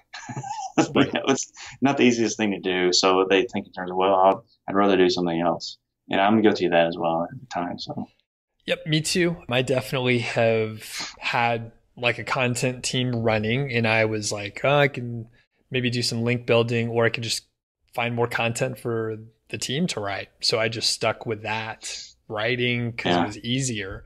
And afterwards, I realized, I should have been building more links, because a blend, doing the 80-20 on the content side and the 80-20 on the link side, you end up with a better blend of results at the end of the day versus like just spending time on like content. Because at some point, I don't think you're there yet, but at some point there's not as many topics for you to write about. And like you may just need more links to your site. So a lot of people don't enjoy the link building portion, but if you could somehow make that something you enjoy, you're usually in really good shape.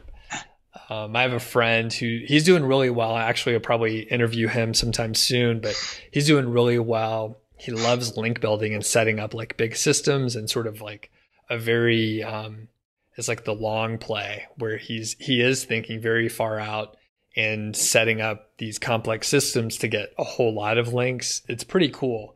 So I'll share that information whenever I interview him. But yeah, he's making plenty of money, more than he would have in his old day job, because he loves link building. So.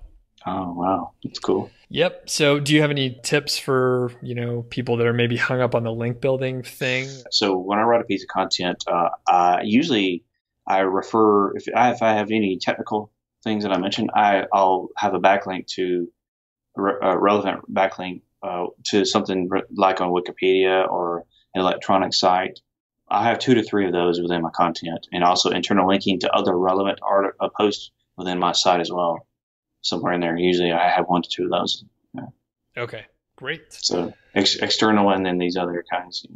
And the internal links. Yeah, very important. Yeah. A lot of people ask about WordPress silos or siloing content. Do you do any of that, or you just interlink? No. Okay. Just interlinking right now. Okay. Yeah. That's what I recommend too. A silo is just a pain in the ass to set up, Right. You'll try to do the right thing and architect the site properly, but you're always going to make like some wrong assumption, and then it's a pain to fix. Okay. So yeah, just interlink well. If you can remember, how many backlinks total do you have to your site? I'm really sorry. I don't remember off the top of my head. Okay. Since our last conversation, I did go back and document some. I'm sorry about that. I forgot. Sure. So the main site, remembering in terms of main like guest posts and things like that, I haven't updated it in a while, but it was like 50 and then 25 on the other one. Okay. So, but I have a lot more in miscellaneous, like the blog commenting. I can't keep track of those. Right. And you end up with, because you could basically get blog comments whenever you want. So there will be like, dozens, hundreds of those potentially. And then you said about 25 and 50 guest posts. I think that's right. That's great. That's pretty good. That's pretty good. I mean, like, I think if you want to have, a $500 per month or $1,000 per month, like kind of, you don't have to have backlinks, but if you have a base set of like 25 or 50, that's usually enough to get you, playing and ranking. And then usually people will see the value of like putting the effort in there. And once they get their content done, they come back around and they're like, maybe I should do some link building too. Is there anything else you want to add, Marty?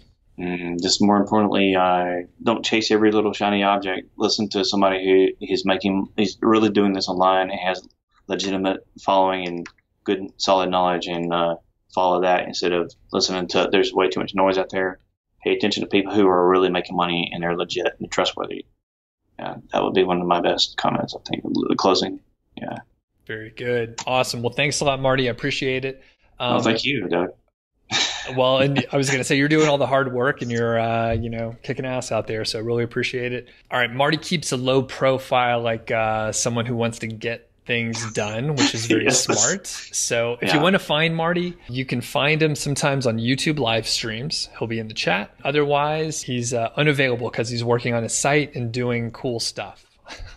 If you really, really need me, you can find me. I won't be that hard to find, I promise. Yeah. And I think as an aside, we'll leave this in even. It's valuable to set up these barriers because you don't want everyone to find you. And I actually had some people, it was interesting because I get a lot of unsolicited advice. I may add. So I get a lot of advice and someone was like, hey, it's really hard to contact you. I was like, I know. I realize it is. And, if you could find me, you probably have a more intelligent question than if I just like threw it out there. Of course, that was a little while back. So now it's easier to find me and all that. But yeah, you're smart to keep the low profile. Then you can get good work done. All right. Thanks again. And maybe we'll catch up with you sometime soon, Marty. Awesome. Sounds great. All right. Thanks a lot, Marty. Appreciate you taking the time to talk with us and share your story, and everyone in the audience. If you have any questions for Marty or myself, leave a comment, and also let us know if you want to get another update in the future from Marty. I should be able to convince him to chat with us again. So again, really appreciate it. If you're new to the channel, have a look around, and if you like what you see, please subscribe.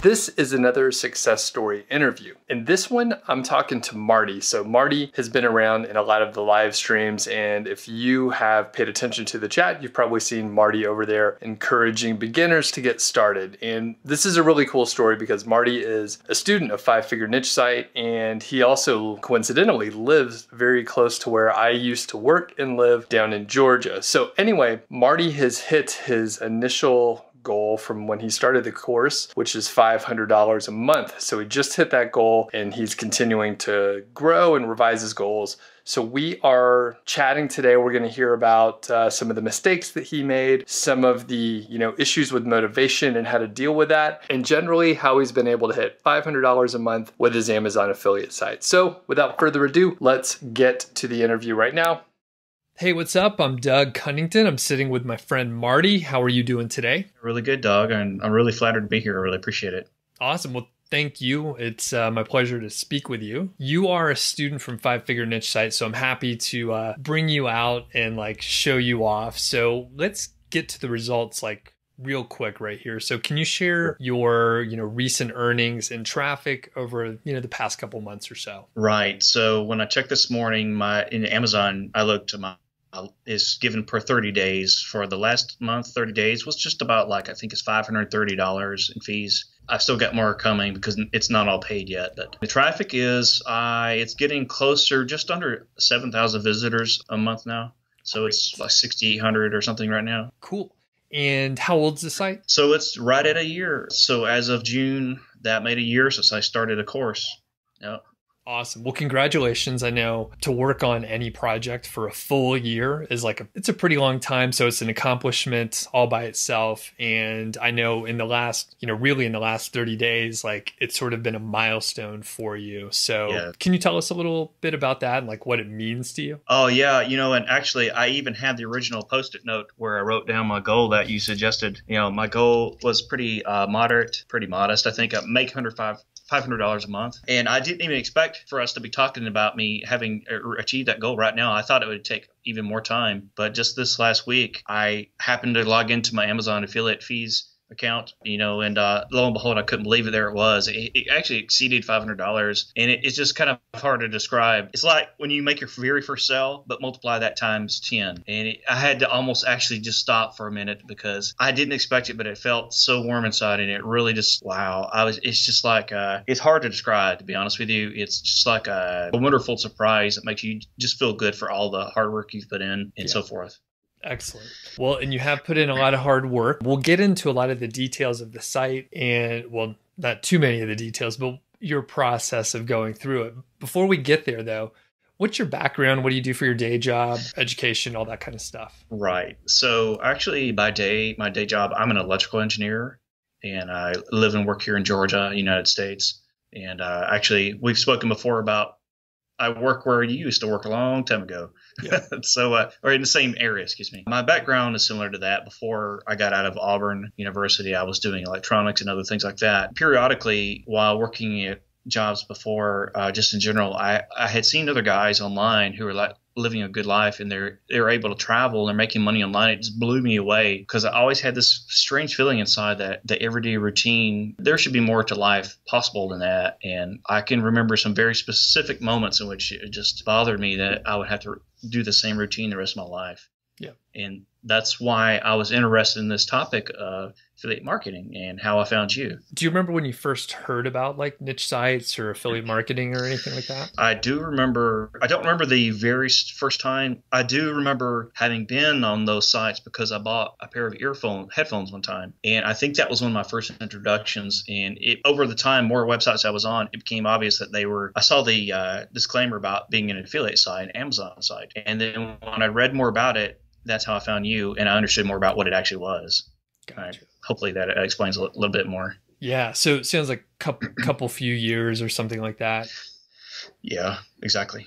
Okay. And had you built like other sites in the past, just in general, or? Yes, I did actually. Before I knew about you, I knew what a legitimate course was. I built a website related to a men's health supplement, and I started off on the wrong foot, and there's no way I was going to succeed. And that was very discouraging, but I actually learned quite a bit from that. So it flopped, and it didn't last long. You found me not too long ago. You got the 5-figure niche site course like a year ago.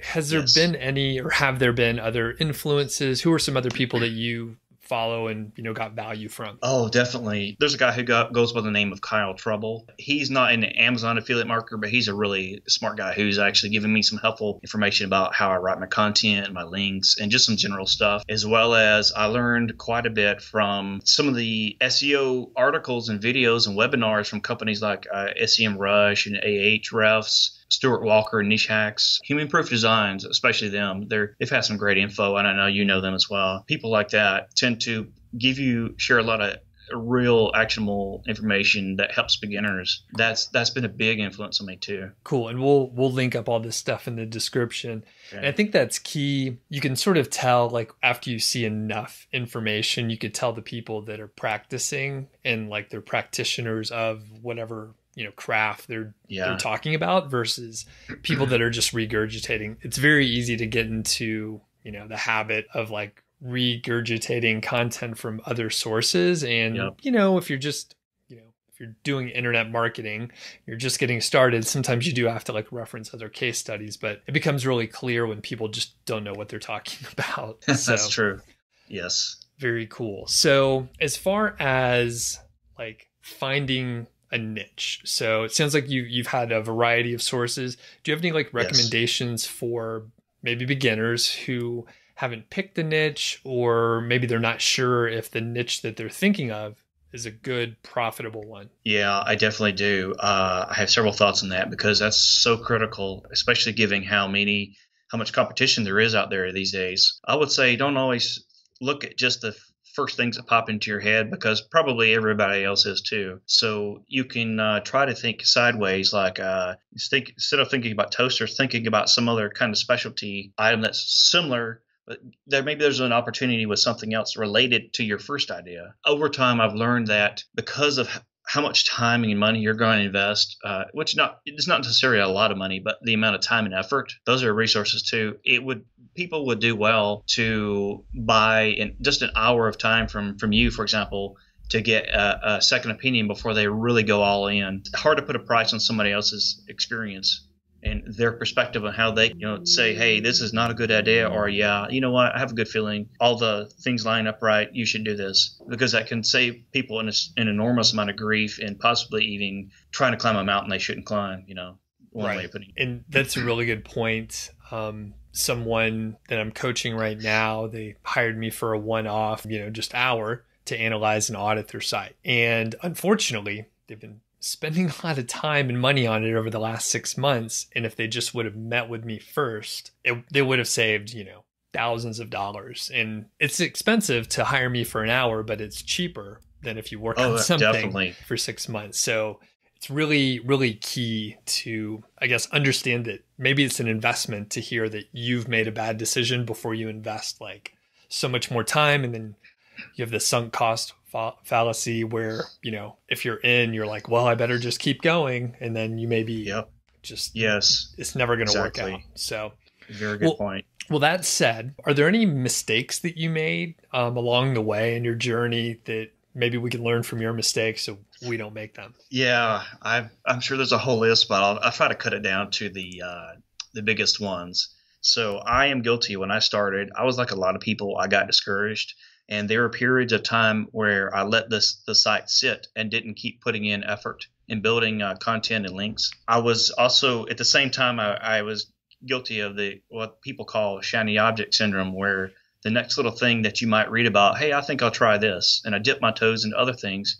And that ended up actually hurting my progress for just a few months, like maybe roughly 2 months or so. And that's a terrible feeling. So I would say don't do any of that. Stay focused. Keep working on it, even when you're discouraged. Just take a day if you're in a bad mood, and then come back the next day and get back on track and stay focused. Look at, when I started off, my content was weak, and that was a really bad idea. I wasn't really putting my heart into it, and so my content wasn't long enough. It also wasn't as good of a quality as I really could have done. So what that meant was, when I got my act together later, I had to go back and redo a bunch of it. If I had done it better job the first time, there would have been mistakes, but it would have started off stronger. When I started, I was kind of led to believe that I had to buy an Amazon specific theme, and while that it was going to make a big difference. And while they're nice and they have some pros, but it turned out that just starting with a simple platform that looked good and helped present my content in a good way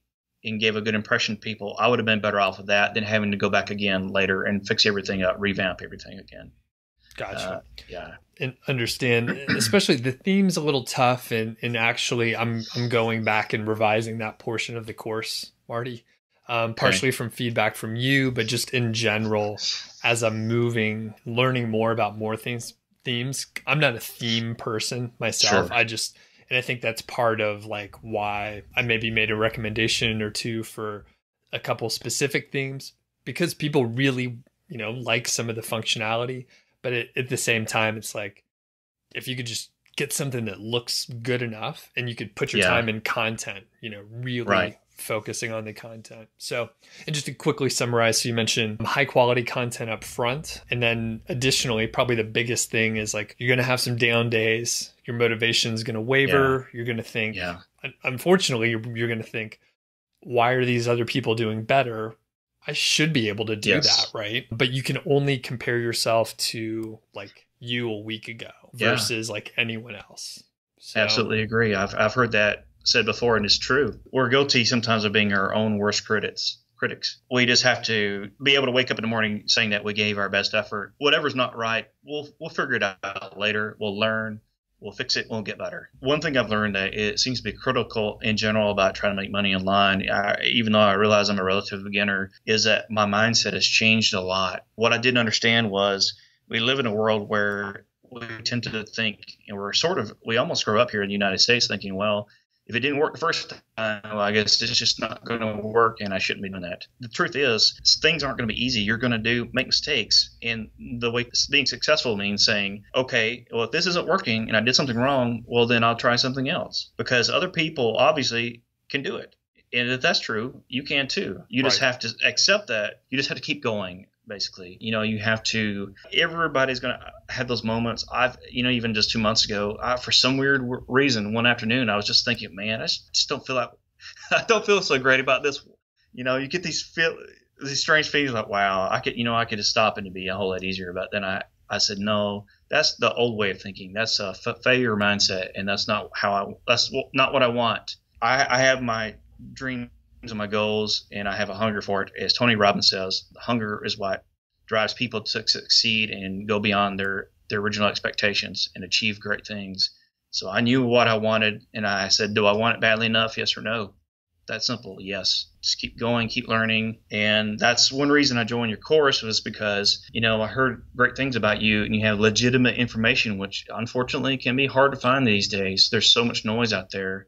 And I forget who said it, but someone said that you need two things to succeed. You need a good blueprint, and you need to take action consistently. And I believe the 5-Figure Niche Site course is a great blueprint, and it works, and it's legit, and there's no smoke and mirrors, there's no tricks. It's just good old fashioned, good old fashioned guidelines, and here's what you do, and and here's how things work, and this will help you. Nice. Appreciate you saying that. And let's get into some more tactical stuff. People really enjoy that. So we'll hit a few areas, keyword research and just reviewing keywords. Do you have any specific tips to give, or any insights that you learned over the past, year or so? I've changed tools I use, but that's not necessarily always a critical thing. The biggest thing is I have several small ideas. So, for example, if I'm out and about, I might be either in a restaurant or a store, and I might see an object that's somewhat related to my niche, and I'll write it down and I'll keep it in the back of my mind. And later I'll put it in my keyword tool and start seeing what pops out. Also, I've gotten more and more thorough about evaluating keywords. So I get a huge list, the biggest I can within reason, within the guidelines that you teach people. And then I sort through those. And if those don't always work out, usually I'll find something related to those, and that'll spur off a whole nother list of keywords. I try to keep focused in not worrying so much about, hey, is this a high number of average searches per month? Even if it's a very small number, I've learned that a lot of those are still good, especially if they're low competition, because later on, some of my posts that were based on these tiny numbers, they ranked for other keywords as well, and they did well. So don't think that something's too small. Low-hanging fruit, as we say. It still has value. Yeah. Cool. And what tools do you use, if you want to mention them? Yes. I progressed through several over time, but now I'm using mainly Ahrefs. But I do still use SEMrush occasionally, and I may also go back to using both of them at the same time. So okay. I really enjoy it. And do you feel like one of them has a more accurate keyword search volume, or do you just not really care about the search volume so much? I know that they're both supposed to be pretty good according to industry people who actually test them and articles I've read. Supposedly Ahrefs is slightly better, but nobody really knows 100%, right? I feel pretty confident about either one of those two tools. Yeah. Sure. And I used to think SEMrush was a little bit further off, but when I started looking at more of the documentation for any of the tools, they'll usually tell you the number of months that they average out. Right. So depending on whether it's 12 months or 30 months, or whether it's a growing trend or a declining trend, yeah. It could look a little bit different, but exactly. As long, like you said, the search volume doesn't matter as much as identifying a need there. And if it's a low search volume, it can still be just fine. So. Yeah. One quick note about keywords. I've always got to be careful to, instead of rushing in and putting a lot of time into good content about a specific keyword, I need to check the competition and say, it needs to pass a test. You need to be, which you show people how to do that in your course, of course. That's very important, because when you're starting off and you're a beginner, wow, it's very discouraging if you never rank well for something. If you fail to check it, right? That's part of it. You got to look at the big picture. Correct, for sure. Now, moving on to content. Okay. You said that you realized your content wasn't as good as you can do. So yes. Do you have any tips on content or improving or anything like that? Yeah, absolutely. I do. Because I've gotten a lot of comments about mine, and I'm really happy to say that people, both readers and people who I know that know my site, they like it. At this point, I'll say my first mistake was when I felt like I couldn't write long enough content in the beginning, I went about it the wrong way. So what I figured out was, instead of just saying this is the best product and some details, I'll add value by putting in more about how that kind of product works, pros and cons of it, a lot of helpful information, because not everybody knows this stuff when they find your site and your post. It is legitimate. It's not just I'm not putting in some fluff, putting in something that actually contributes. And then I go on to did the pros and cons of my buyer keyword, the product information, and what have you. There are some really good free resources. What I like to do now was I've learned that in some cases infographics can help contribute to really good content as well. And you can do a lot of that for free in Canva, and they look really sharp. I use Google Drawings, which is free, for some of my diagrams when it's technical information, to help give really good, clear diagrams that help people to understand something, to do something themselves, or to see how something works, instead of doing it in like I've seen done on other sites, which looks terrible, things like that. And there's tools out there also to check your grammar, things like that. My Yoast SEO plugin, it highlights some of the readability scoring. That's another thing that helps also. It helps keep me in line. And I've noticed that I've gotten better at writing content, because if I check my work, I'll find mistakes and I'll learn from that. And it keeps improving. It's a process, Nice. Very good.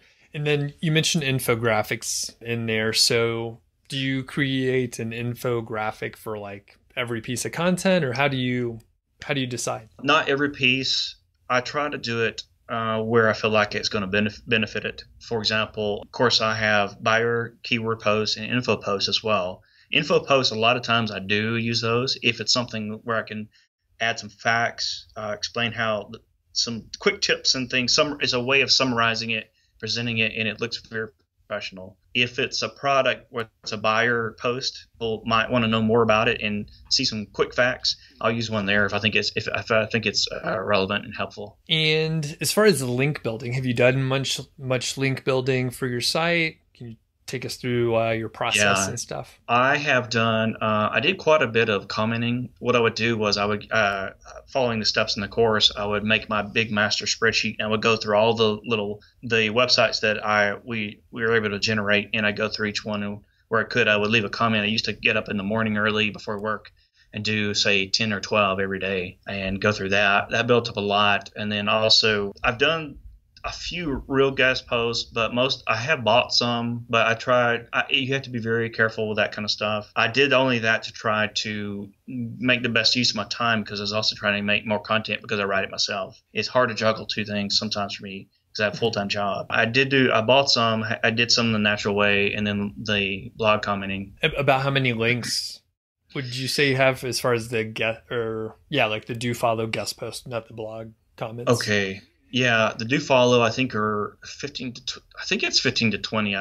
Great. Probably. Okay. Yeah. Okay, so pretty much like prescribed as in the course. So yes. Cool. Very good. Right. Exactly. All right. And do you have any other just sort of overall tips for people that are like, hey, I want to do what Marty's done here, just in a general sense, to follow in your footsteps? Yeah, I really do. I think one of the first things that I would tell people is you need to look at it from the perspective that it's not going to happen in just a few weeks. It's a progressive thing, and it starts off very slowly, and you really need to start off the right way, put in the real effort, and you have to be consistent. Every week you need to be doing something, and you need to understand that you just need to keep working on it and stay strong and get to the first point where you start getting traffic. And then once you do and you get that first sale, it's very rewarding, and it'll build upon itself over time. You keep seeing it rise. You just understand you need to be patient.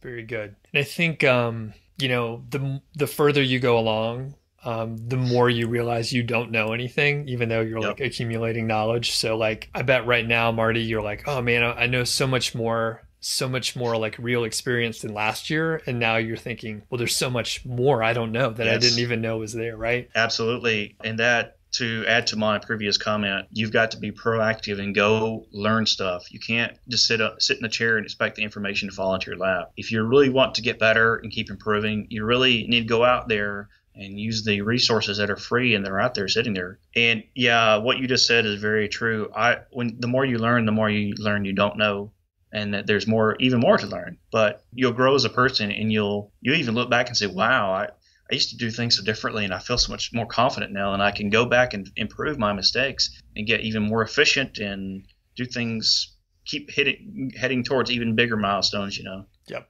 And just another thing to add in there with the learning is I've been doing this for about 5 years, so kind of a long time, but also not that long. Okay. I'm constantly trying to learn. And Marty, I haven't mentioned it to you, but when I'm in our Facebook group, right? I'm looking for information. Everyone in the course is someone I could learn from, because you all have different experiences and different sources where you're getting information.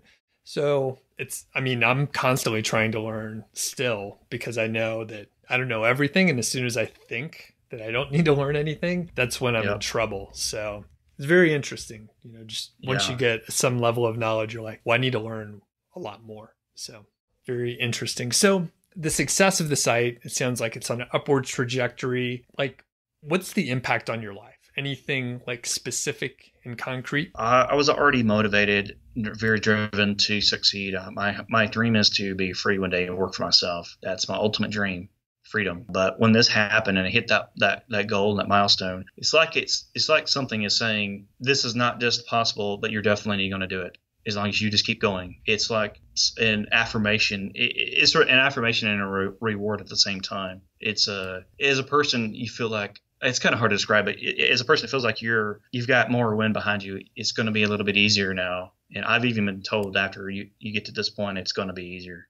you just keep going. Yeah. And your motivation is probably like rising, and like as you progress, definitely. you're like, I can do it. And like you have the proof now, right? Like you thought you could Right. do it, but now Yes, you absolutely. have like the real results. Very Exactly. It's exactly. I feel even more motivated to keep going and learning and improving and fixing everything I can, and just keep working, keep doing what's working. Stay focused and keep doing what's working. cool. Awesome. So Marty, thanks a lot. Really appreciate you spending some time with us in the Niche Site Project community today. Yeah, thank you so much, Doug. It's been a wonderful experience, and I'm very happy to be here. Awesome. Well, you all in the audience can potentially catch Marty on some live streams in the chat.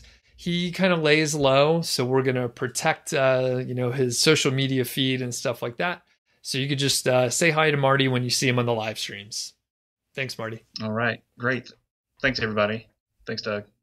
Thanks a lot, Marty. Really appreciate you taking the time to talk to the Niche Site Project audience. Be sure to leave a comment if you have any questions for Marty. I know he'll be taking a look at them. And if you want an update in a few months or something like that, let us know that too. Maybe I'll be able to convince Marty if there's enough people to come back on and do another interview. Thanks a lot.